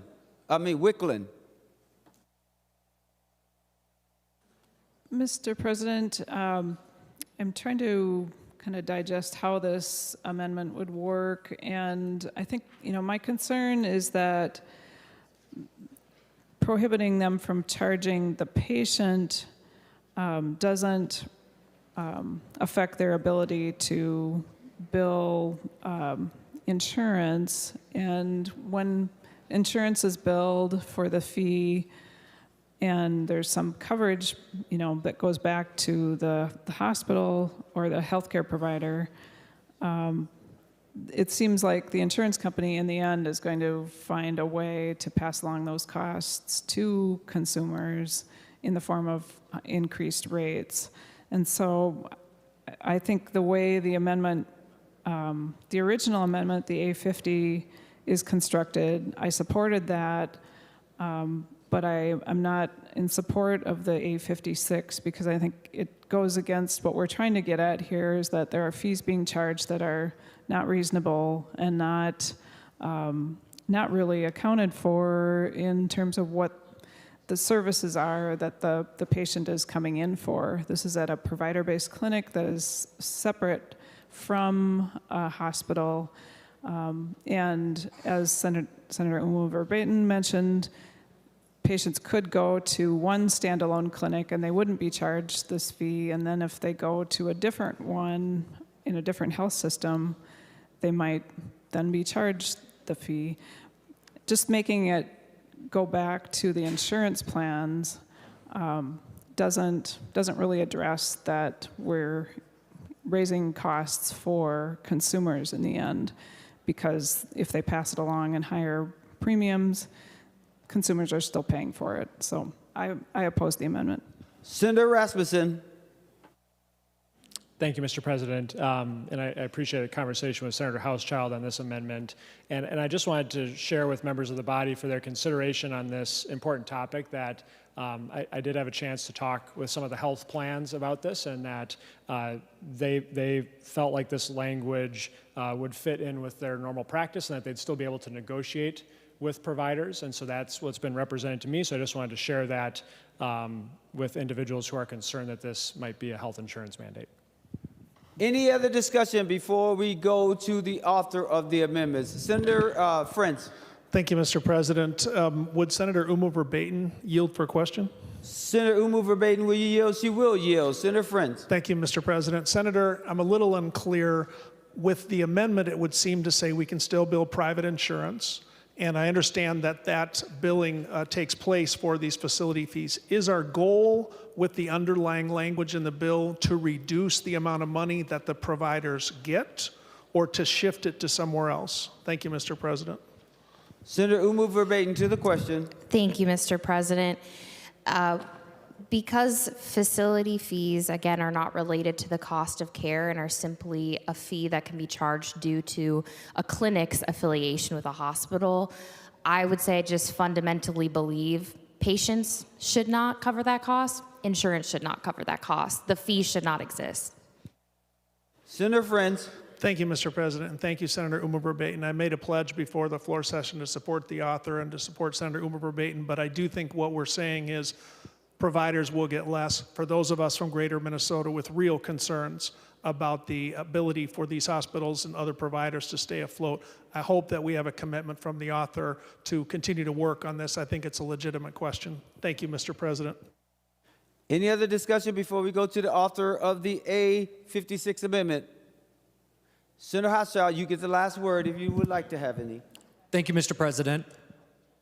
This amendment is very simple. We are restricting and putting into law that you cannot charge a patient for preventative services for facility fees. And we are saying by doing that, if you already have a contract with insurance companies to cover facility fees through a private insurer, you can collect those fees. This is not a mandate.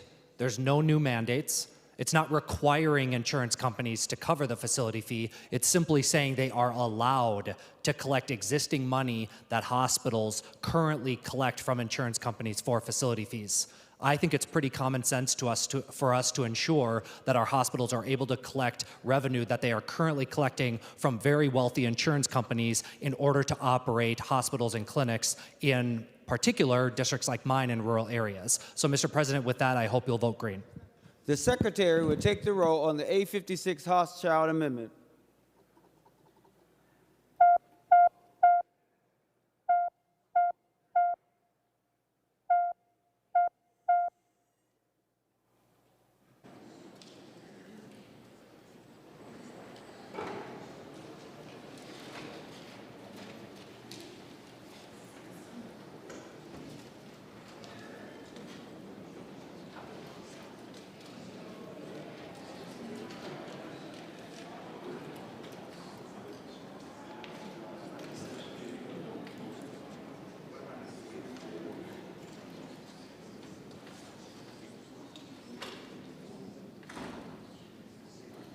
Senator French, for those voting pursuant to Rule 40.7.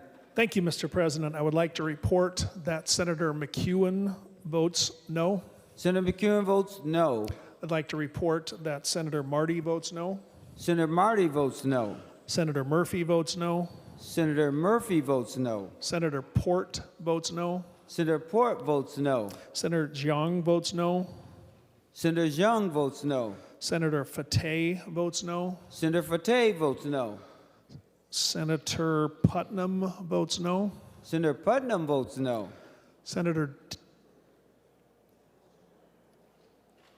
One moment, please, Mr. President.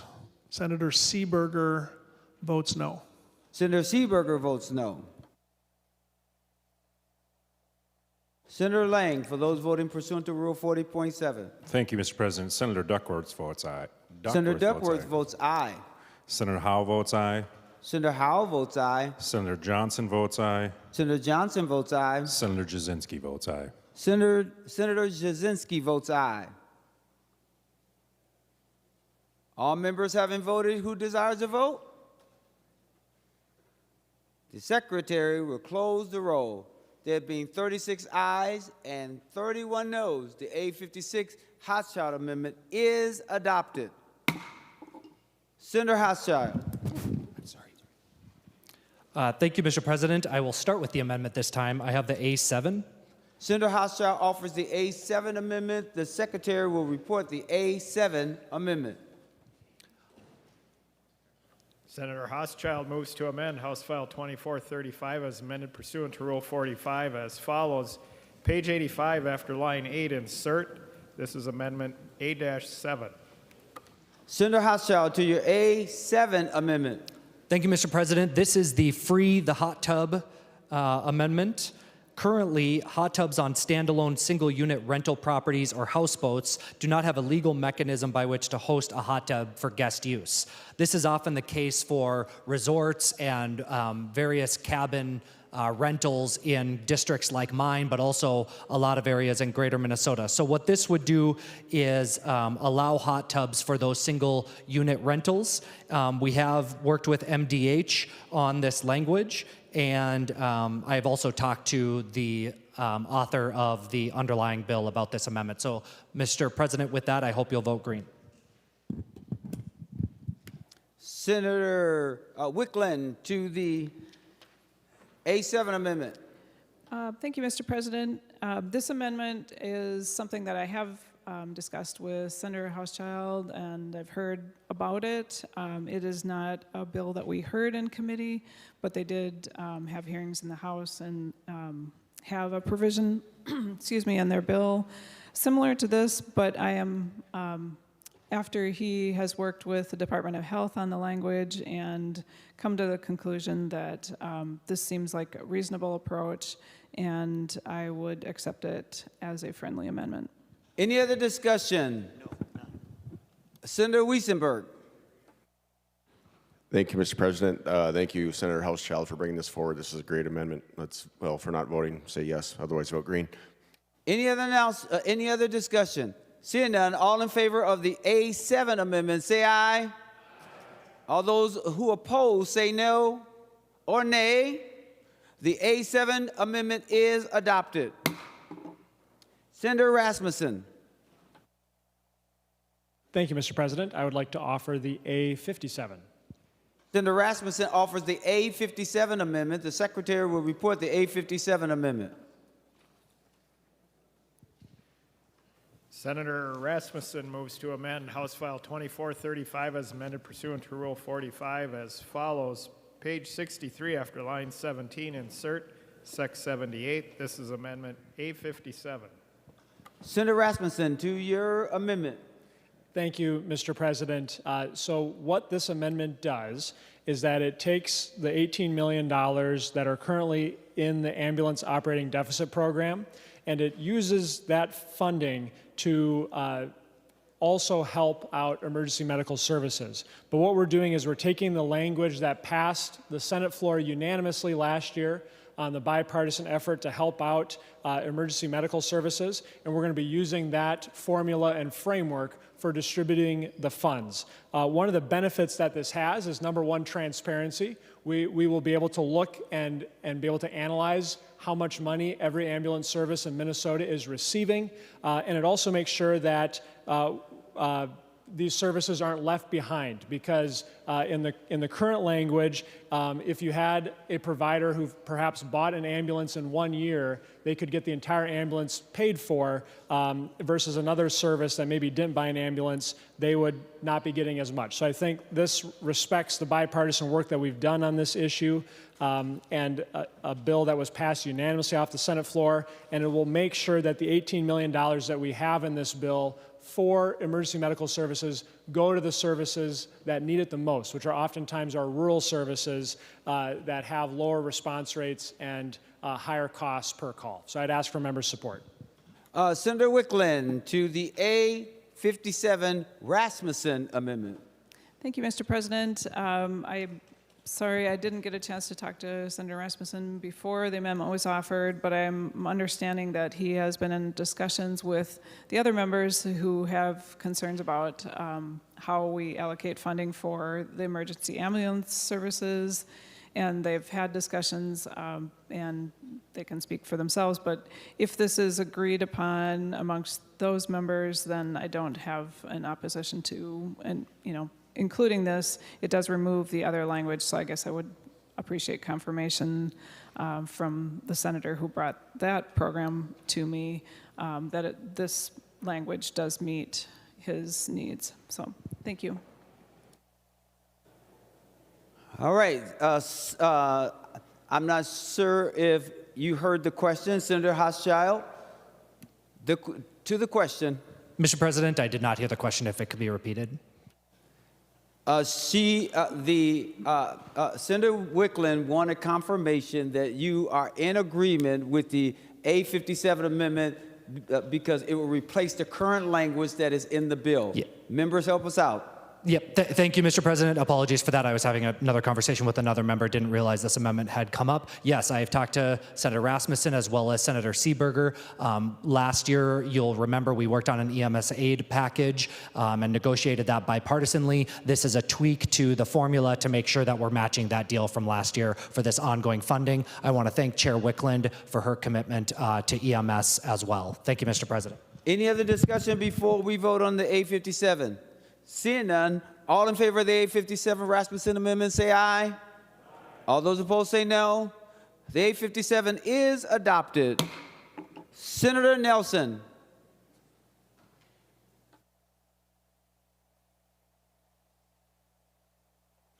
Mr. President, I do not have any amendments today. Senator, well, that's music to my ears, members. Yes, not because it's you, Senator Nelson, just because we've been on this for quite some time. So thank you for your levity there. Thank you so very much. Senator Wiesenberg.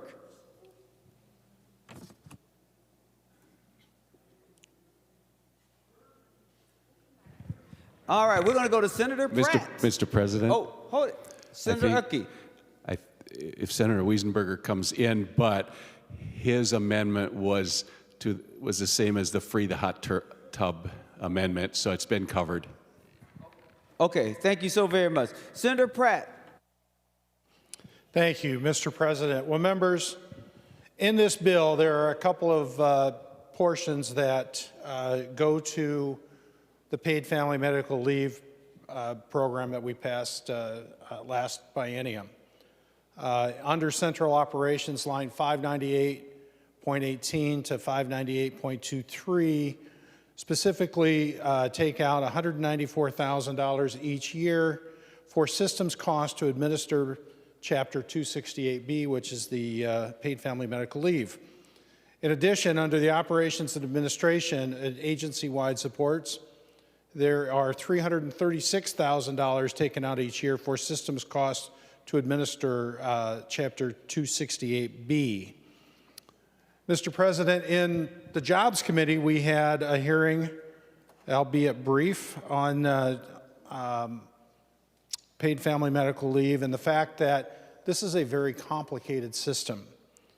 As DHS stated back in a fiscal note from 2023, there are updates that need to be made to Maxis, MEC2, and METS. And then because paid family medical leave wage replacement is a new income type, it must be considered in eligibility determinations for MFIP, MSA, CCAP, DWP, GA, Minnesota Care, SNAP, RCA, housing support, and medical assistance. And in 2023, DHS estimated that these updates to the systems would require over 38,000 hours of work and take approximately 24 to 36 months to complete at a cost of $6.7 million. Mr. President, when we heard the systems discussion in jobs, I was extremely concerned, and you might remember some of the comments that I made, that having done large system projects like this, where I've had to upgrade or install a brand new operating system, you have to test it and test it and test it. And especially when it comes to these systems that have to talk to other systems. You have to do what's called regression testing, where you go and you test the connectivity. And then you have to give it to the users, and they have to be able to run the programs all the way through. Mr. President, I was not encouraged by the answers that we got from DEED on this program. Not encouraged at all. In fact, I became even more concerned that if we roll this out, we will see the same problems that we saw with MNsure when it first rolled out. And let's not forget, actually I did forget now the name of the transportation system, the licensing system that we rolled out. MNLARS, thank you. MNLARS was such a debacle that we had to scrap it and start from scratch. Mr. President, we're expecting 1.2 million Minnesotans to look for benefits out of paid family medical leave. And the systems just aren't going to be there to support them. We will be out of session, and we will not be able to make a change to this law when they decide to roll out, or when they're statutorily required to roll out the paid family medical leave system. So with that, Mr. President, I believe that we need to delay paid family medical leave for a year, and I'll offer the A55 amendment and ask for a roll call. Senator Pratt offers the A55 amendment, and the Secretary will report the A55 amendment. Senator Pratt moves to amend House File 2435 as amended pursuant to Rule 45 as follows. Page 590, after line 22, insert. This is Amendment A55. Senator Pratt, any additional comments on your A55? Thank you, Mr. President. As I had mentioned, there are two references to administering Chapter 268B, which is the paid family medical leave section. So I believe this amendment is germane, and it simply puts in a one-year delay to make sure that the systems are operating as we expect them to. Senator Pratt, just to make sure, you did ask for a roll call, is that correct? Roll call requested, roll call granted. Senator Klein. Oh, thank you, Mr. President. I do raise a point of order under 35.2 germaneness, and I see that Senator Pratt has anticipated this motion by alluding to the reference to 268 within the omnibus before us. Mr. President, you'll know that paid family medical leave and Chapter 268 are in the jurisdiction of your committee, the Jobs Committee, and the single reference to paid family medical leave in this bill is a cross-reference for codification purposes. I believe the motion or the amendment is out of order. Advice, Senator Pratt. Thank you, Mr. President. Well, Mr. President, I'll correct the good senator in that there are two references that specifically mention having to administer in compliance with 268B, and therefore, and appropriating money in this bill in order to do that. So I think there's germaneness in the fact that we're doing more than just cross-referencing. We are actually appropriating money to execute and meet the requirements of 268B. And specifically, this is for the systems concerns, which also goes specifically to the funds that are being allocated in this bill. Senator Wiklund, any other comments or your thoughts around the 35.2 germaneness argument? Any policy language or anything in the bill?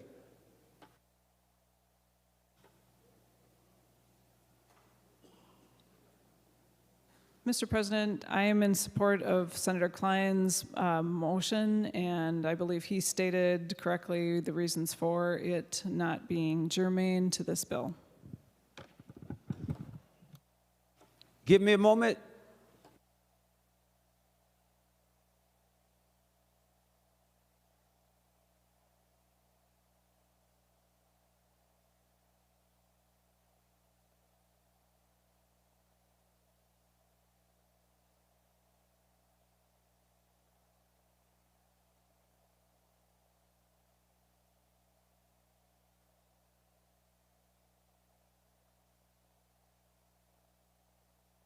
Thank you, members. The point of order is well taken. Mr. President, I appeal the decision of the President.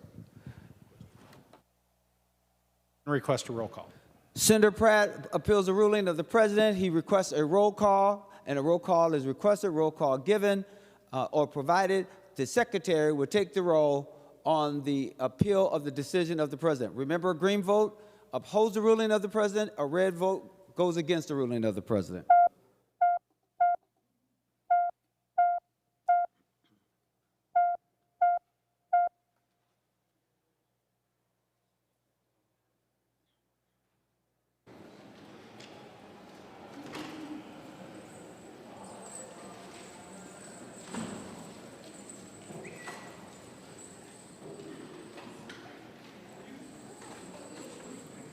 Senator Friends, for those voting pursuant to Rule 40.7.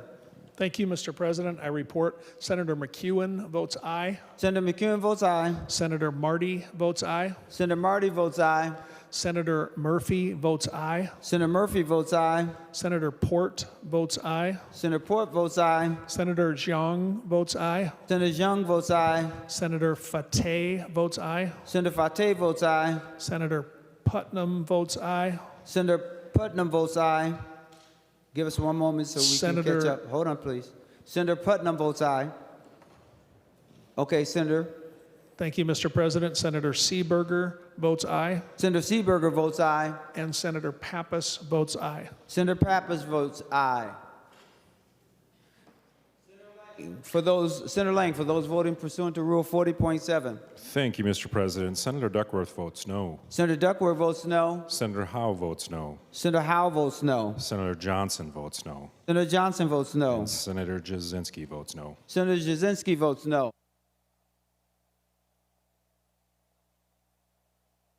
All members having voted who desires to vote, the secretary will close the roll. There being 34 ayes and 33 noes, the decision of the president is upheld. Senator Wiesenberg. Thank you, Mr. President. Today, my amendment today goes beyond just politics to an issue of conscience and moral responsibility. Here's a question we should ask ourselves is, Here's a question we should ask ourselves. Is it moral to force someone to pay for something they find deeply aberrant? And before I continue, I'm going to move my amendment. It's A51. Senator Wiesenberg offers the A51 amendment. The secretary will report the A51 Wiesenberg amendment. Senator Wiesenberg moves to amend House File 2435 as amended pursuant to Rule 45 as follows. Page 257 after line 25, insert. This is Amendment A51. Senator Wiesenberg, to your A51 amendment. Thank you, Mr. President. In a free and ethical society, each of us bears responsibility for our own actions. We are taught from childhood that to support wrongdoing is itself wrong. We understand that turning a blind eye, or worse, giving our time, energy, or money to causes we consider evil makes us complicit. Well, looking at this bill before us under Subdivision 16, individuals are compelled to financially support a practice they believe to be morally reprehensible with their tax dollars. Today, a green vote on my amendment defends the right of every individual in Minnesota to live with integrity. Let us ensure that no man, no woman is made to finance what they cannot in good conscience condone. Because to do otherwise, Mr. President, is not just unwise, it is immoral. And now we face a line in the sand. There are those in power who want to force every one of us to pay for abortions with our hard-earned tax dollars. They want to take the deeply held convictions of millions of Americans and trample them under the banner of choice. But whose choice is it when you and I are denied the right to say no to funding what we believe is morally wrong? Let me be clear, Mr. President. Abortion is not health care. Health care saves lives. It doesn't end them. And yet, with every dollar of taxpayer money funneled to abortion providers, we are made complicit in a system that ends over 600,000 unborn lives in the U.S. each year. These aren't statistics. These are children. These are heartbeats, fingerprints, futures, silenced before they ever had a chance to speak. Mr. President, we are told this is about equity. We are told it's about access. But what about the rights of the unborn?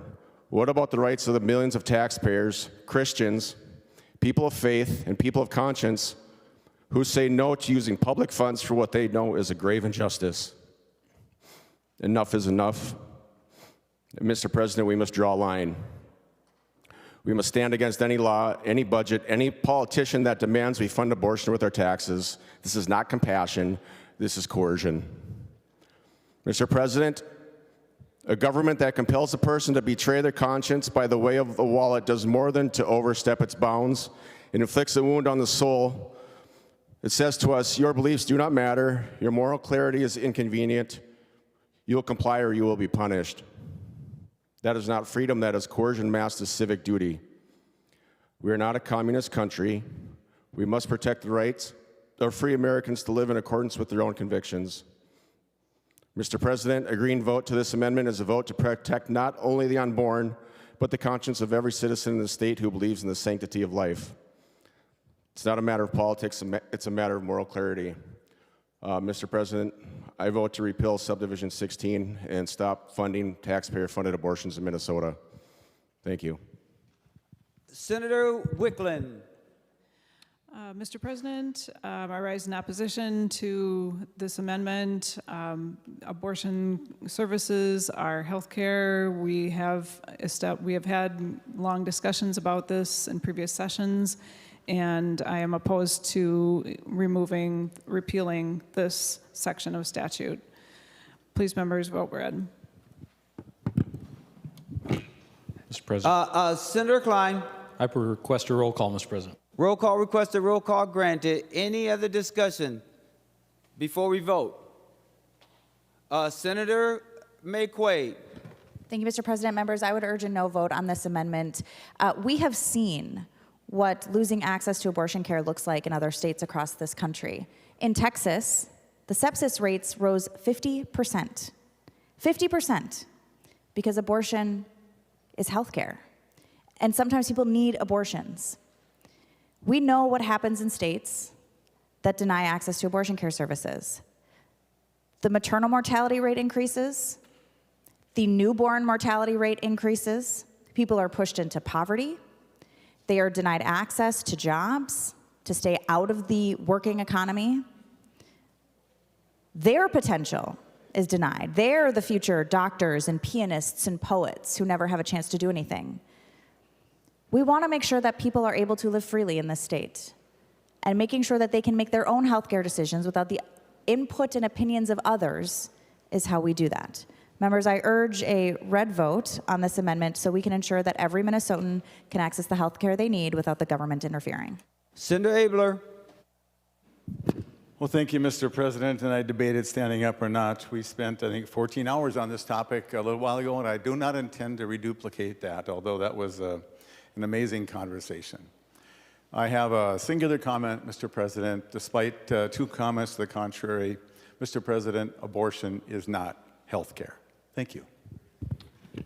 Seeing no other discussion? Oh, Senator Liskey. Thank you, Mr. President. Mr. President, I rise in favor of the A51 amendment. I heard a senator just previously saying that without abortion, we have an increased fetal death rate. In my opinion, we actually have a much larger one when we intentionally are killing unborn children.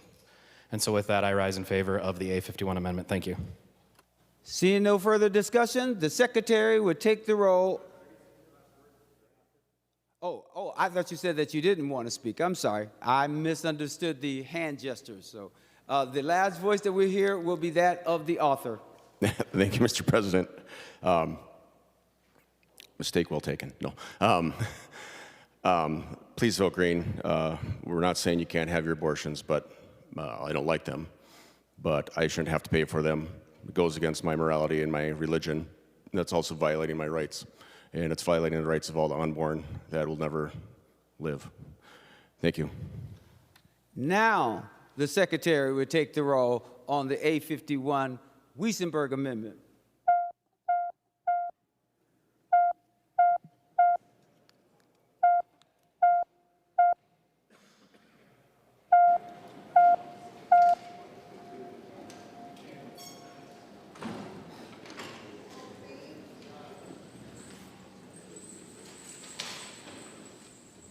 Senator French, for those voting pursuant to Rule 40.7. Thank you, Mr. President. I report Senator McEwen votes no. Senator McEwen votes no. Senator Marty votes no. Senator Marty votes no. Senator Murphy votes no. Senator Murphy votes no. Senator Port votes no. Senator Port votes no. Senator Jiang votes no. Senator Young votes no. Senator Fateh votes no. Senator Fateh votes no. Senator Putnam votes no. Now, Senator Putnam votes no. Senator Seeberger has already voted. I just wanted you to know that, Mr. President. And Senator Pappas votes no. And Senator Pappas votes no. Senator Lang, for those voting pursuant to Rule 40.7. Thank you, Mr. President. Senator Duckworth votes aye. Senator Duckworth votes aye. Senator Howe votes aye. Senator Howell votes aye. Senator Johnson votes aye. Senator Johnson votes aye. And thank you, Mr. President. Senator Jasinski votes aye. And Senator Jasinski votes aye. All members having voted, who desires to vote, the secretary will close the roll. There being 33 ayes and 34 noes, the 851 Wiesenberg Amendment is not adopted. Any additional amendments? Seeing none, the secretary will give the bill its third reading. House File 2435, a bill for an act relating to state government, modifying provisions relating to health, finance, and policy, certain health licensing boards, pharmacy benefits, etc. Members, the last two speakers that we will hear from will be those will be that of Senator Wiklund and whoever is the lead. But any other individuals wants to be on the Senator Uckey? Gotcha. Senator Uckey and Senator Wiklund will be the last two. Any other speakers before then? Abler, Nelson. Hold on, let me put this down so nobody.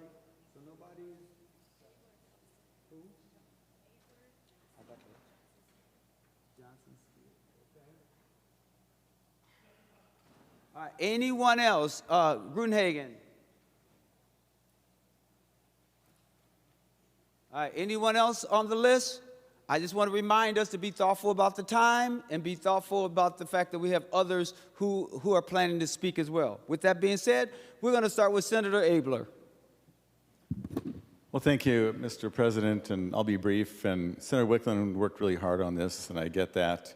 But I don't know what to bother to say. This bill, for all the effort that's gone in and the raising the money in it, I'm really interested to see how this whole conference committee turns out. Mr. President, just in general, with these bills that have left the floor, with a few exceptions, it seems to think that we're living in yesterday, which would be last year and the year before, and that there is no need to talk to the other party. And I just don't know how this topic's going to wind up. There are so many important areas in this arena: hospitals, care for ambulances, care for the people that we all agree we really want to look after. And with all the emphasis we've done, Mr. President, on the whole DEI thing and all that, and I appreciate that a lot. I get it. I have learned a lot in the discussion. But it seems, Mr. President, though, that topic has become more of a hiring practice than a service practice.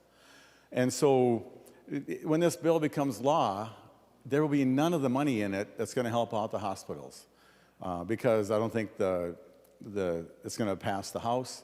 And I think at some point the federal government should stop giving money where you give them a pretend dollar and they give you $9 back. If you wonder why there's a deficit there, that's why. And I've cautioned about this over and over again, that there's no free money, and we need to be careful with our own money. And Mr. President, I don't know what happens with the feds. I do not know. They have just lost their ability to do any good math out there on both sides of the aisle. And I think just my main comment, Mr. President, if we're going to rely on the feds to bail us out of the choices we made in who we're going to serve, we are really on a fool's errand. I think more and more the states are going to have to rely on their own efforts to decide who they're going to serve. And in 2011, we faced an even more grave deficit of $5 billion. And through there, I had to sit through the Human Services Committee. At the end, we cut $1 billion out of that the hard way. And I help people decide what's essential, what's important, and what's nice. Unfortunately, we have not taken care of the essentials, and we're working on some things that would be nice to do. The Department of Health, when they were faced with some changes from the CDC, which I wrote a letter to the feds and called it morally indefensible, where they would cut the money yesterday for programs that were in place. Instead of cutting, so they chose to cut some tuberculosis staff instead of communications staff. And like, seriously, Mr. President, we have to make choices. We have to decide what to do the same way a family runs itself. And when they're a little short of money, they decide they're going to lean up on some of the opportunities they might have enjoyed, but they make sure they pay their mortgage, they pay the heat, and they buy food for their family. And so I wish Senator Wiklund well and the crew that's going to go work on this. And the work they're doing is so very important, and we rely on it so much. So thank you, Mr. President. Senator Nelson.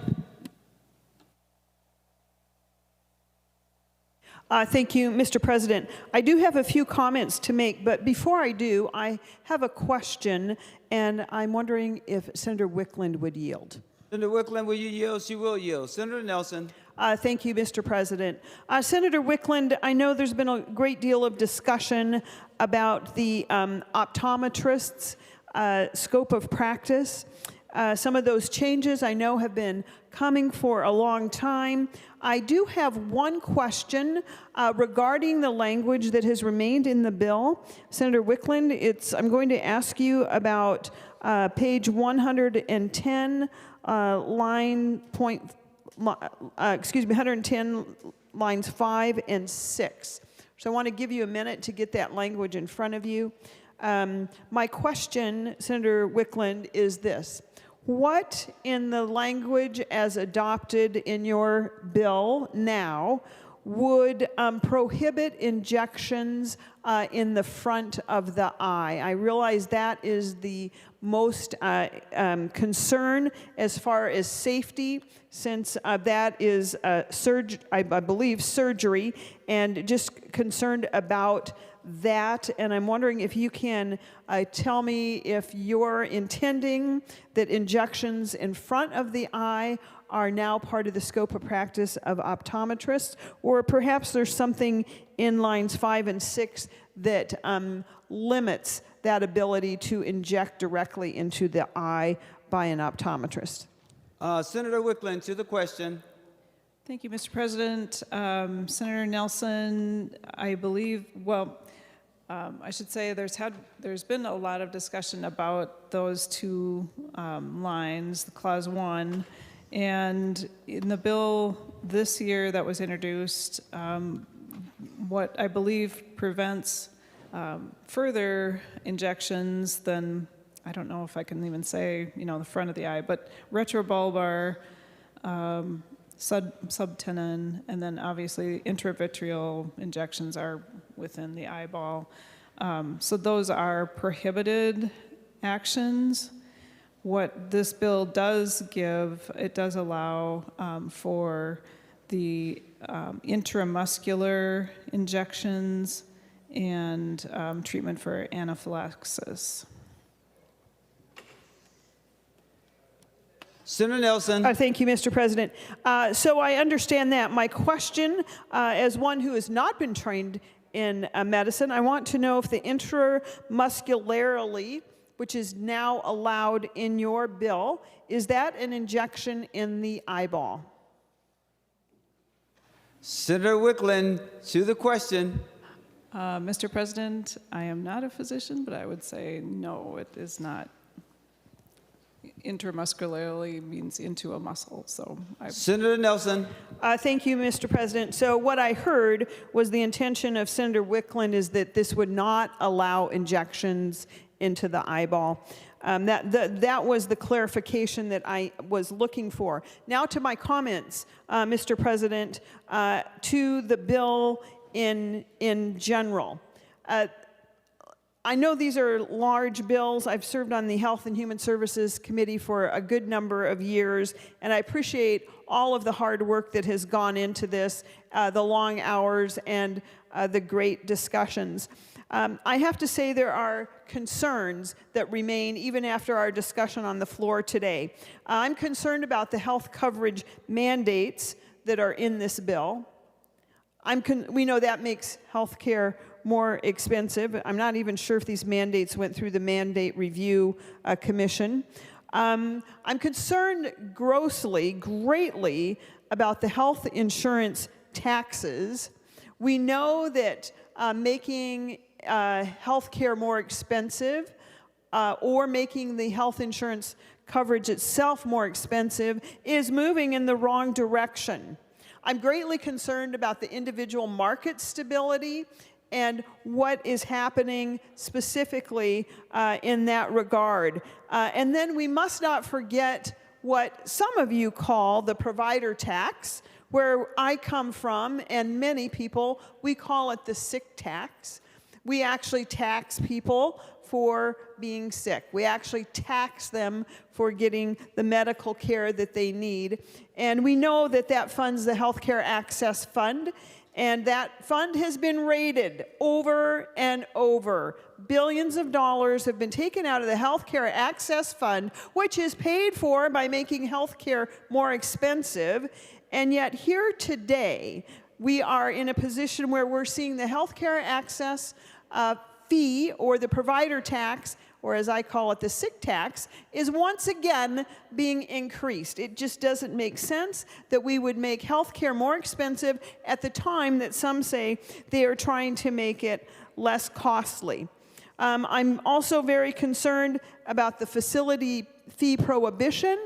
Certainly we need more accountability and transparency in what those fees are, but to do a blanket submission is going to further increase healthcare costs. Those fees for all of those medical allied staff who help in the medical world, they're not the physicians, but let me tell you, there's a lot of important medically trained people that help with almost every patient encounter. And to say that that's not going to be covered in a facility fee, nor is the interoperability of the healthcare records. We know how important that is to be able to have your healthcare records at the palm of your hand. You can look and see exactly what the test showed, sometimes before you even get that call.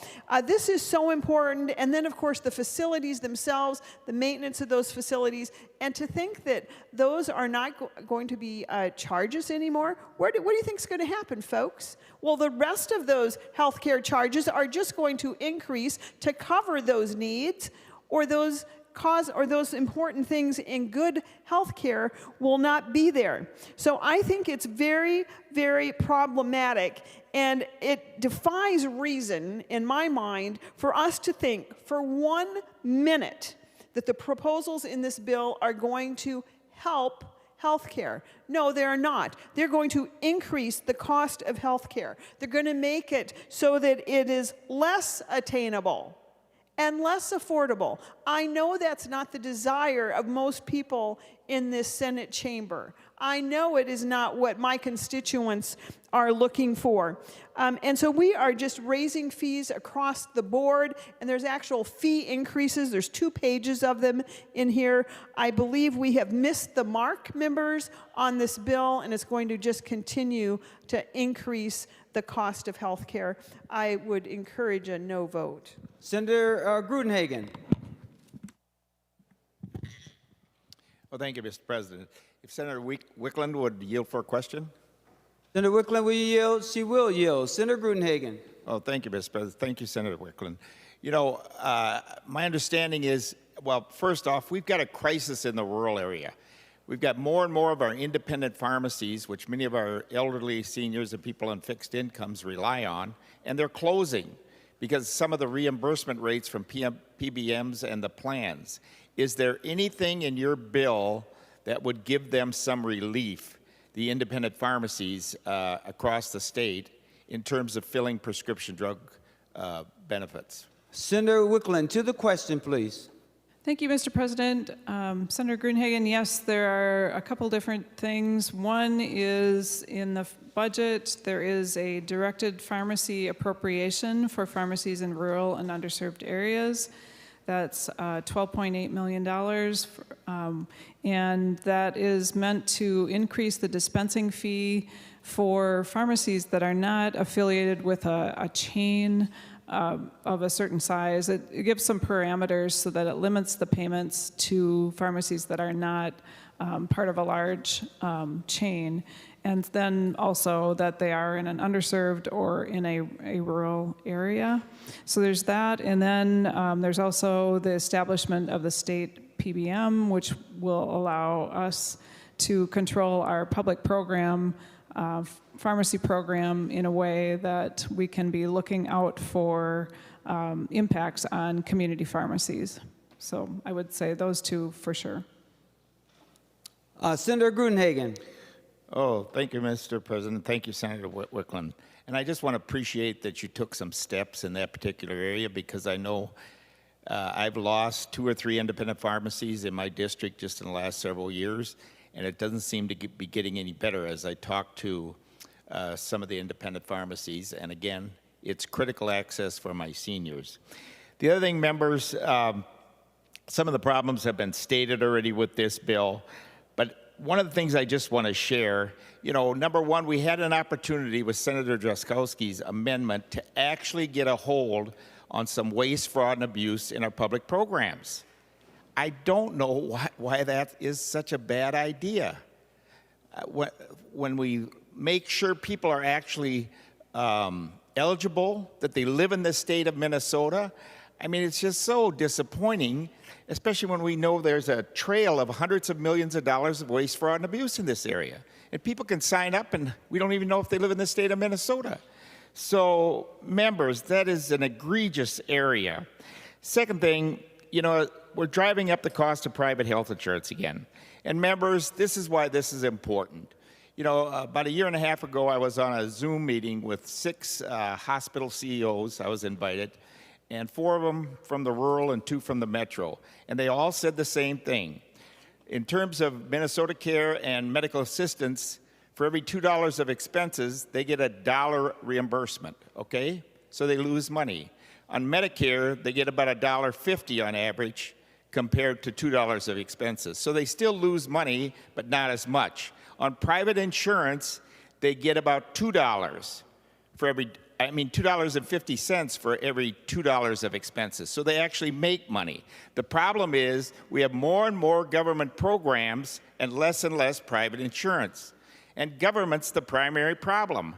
And one of the big problems is, in the private market, is that over 40 cents of every premium dollar is bureaucracy, okay?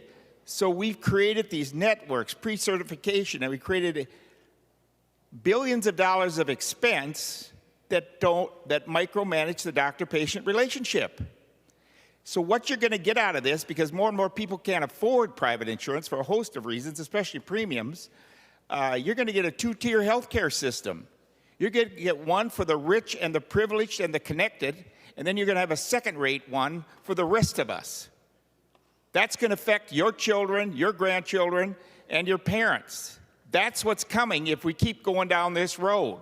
We have to reinvigorate the private market, not continue to drive cost up, and especially address the excessive bureaucracy that has grown like a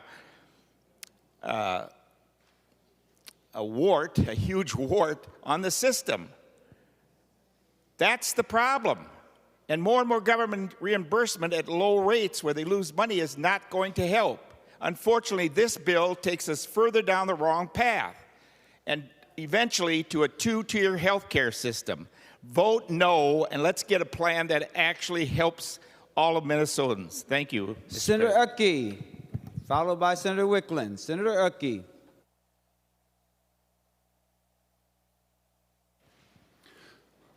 Thank you, Mr. President. And thank you, everyone, for all the conversations and talk we've had this afternoon. But in the end, I was truly hoping we'd have a different bill. I think we missed an opportunity to do better for the citizens of Minnesota, but we do have one opportunity left. This bill will now head to conference committee, and hopefully there we will have a chance to make it better. But one item that wasn't in the bill today that I would just like to talk briefly about and hope that it gets added in the conference committee, and that is the CARMA agreement, which is the county administered rural medical assistance. DHS, the Association of Minnesota Counties, and the state's county-based purchasing plans have been working together for 2.5 years to bring forward the bill language that I am referencing. CARMA is a key provision included in the other body's health omnibus bill with strong bipartisan support, and in the end, the winner is it's budget neutral. CARMA is a new, innovative, and distinct county-owned and administered alternative to the prepaid medical assistance program that we refer to as PMAP. Mediators for the counties and DHS recommended it was time to build something better together, and that's what they have brought to us. As been mentioned, this bill increases lots of taxes and fees to the tune of over $6 billion worth over the next 4 years. You want to have something a little fun, just take and bring your bill up, put a word search in, and type in the word fee. It came up this afternoon 544 times. I think there's a lot of fees in this bill. But our Minnesota neighbors cannot afford this as it is. Their health care just got more expensive and will be harder to access. They had a simple request for us this season. Please make our health care more affordable. I think the bill in front of us missed their target. And I'm also still concerned about the MCOs and the fees and the assessments that they are assessed with. We cannot spend the same dollar two different ways. We give them the money, we take it back. We can't expect services in two areas for the same dollar. And finally, in the end, we must support a workable solution for reinsurance. The proposal in this bill does not work. All it will do is drive up the cost of health-related premiums and will greatly reduce the options for Minnesotans. Members, we can and must do better. We must not prioritize the health care for illegals at the expense of health care affordability for Minnesota residents. I cannot support this bill in its current form, but hopefully we will bring back a better product from conference committee, and in the end, hopefully it's something we can all support. Thank you, Mr. President. Senator Wiklund for final words before we vote for final passage on House File 2435 as amended. Senator Wiklund. Thank you, Mr. President. Well, thank you, members. I really appreciate all of the discussion today. As you can tell by the wide-ranging discussion we had across topics, we are touching in this bill the lives of Minnesotans, children, families. We are working hard to try to provide a sustainable budget that will help protect healthcare access for Minnesotans. It will strengthen our public programs and beyond with innovative proposals to increase Medicaid rates. And we haven't been able to cover everything, but I appreciate the discussion today, and I hope members will vote green. Thank you. The Secretary will take the roll on House File 2435 as amended.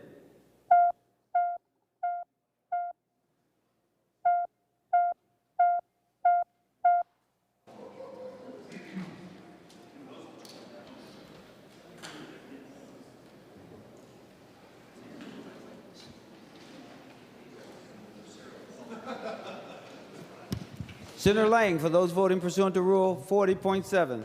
Thank you, Mr. President. Senator Duckworth votes no. Senator Duckworth votes no. Senator Howell votes no. Senator Howell votes no. Senator Johnson votes no. Senator Johnson votes no. And that's all I have, Mr. President. Jasinski's back. Senator French, for those voting pursuant to Rule 40.7. Thank you, Mr. President. I report Senator McEwen votes aye. Senator McEwen votes aye. Senator Marty votes aye. Senator Marty votes aye. Senator Murphy votes aye. Senator Murphy votes aye. Senator Port votes aye. Senator Port votes aye. Senator Zhang votes aye. Senator Young votes aye. Senator Putnam votes aye. Senator Putnam votes aye. Senator Pappas votes aye. Senator Pappas votes aye. Members, if you're in this, on the floor, please vote.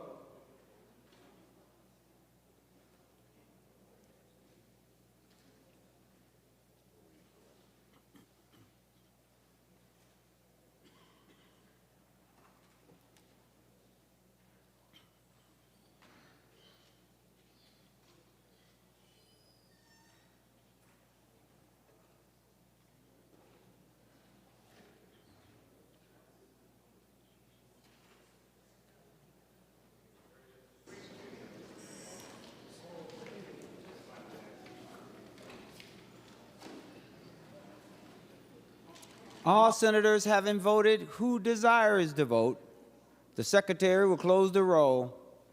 There being 34 ayes and 33 noes, the bill is passed and its title agreed to. Members, there's a privilege report at the desk. The secretary will read the report. Senator Murphy from the Subcommittee on Conference Committees recommends that the following senators be, and they hereby are appointed as a conference committee on House File number 2442. Senators Frentz, Zhang, and Matthews. Senator Murphy moves that the foregoing appointments be approved. All in favor of that motion, say aye. All those opposed, say no. The motion prevails. We'll now go to the 13th order of business, which is announcements of Senate interest. And just so that we're clear, Jobs Conference Committee will meet 30 minutes after the Senate adjourns. So those who are on the conference committee, please make sure that you know that. Senator Friends. Thank you, Mr. President. Members, I move that the Senate do now adjourn until Thursday. Senator Friends, there's a couple of people that need to say something. In fact, 3. Sorry about that. Thank you, Mr. President. I see that. Senator Hoffman. Senator Hoffman. Mr. President. Thank you. 30 minutes at the closure of today's session, the Conference Committee on Human Services Policy will be meeting in room 1100 of the Minnesota Senate building. Thank you so much. Senator Westrom.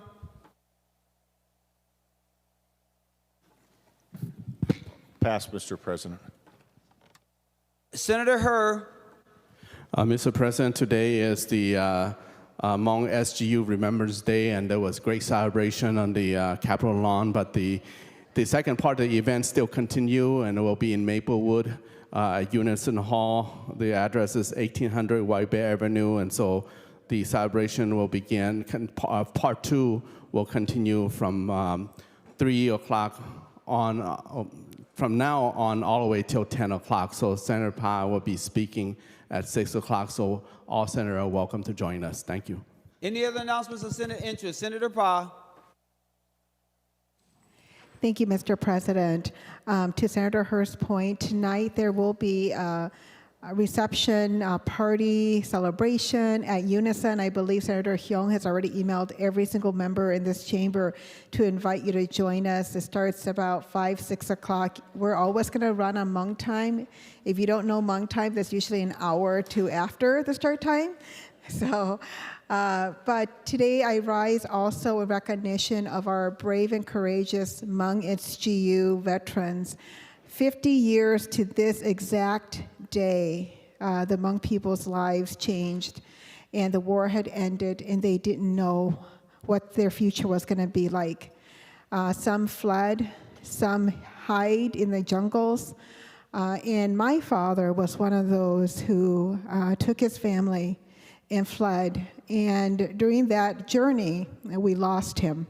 And so he gave his life to serving with our American soldiers there. And our journey here was not easy. But today, as we reflect back on 50 years of Hmong people here in the United States, I'm overjoyed, and that is why I'm in my traditional Hmong clothes today.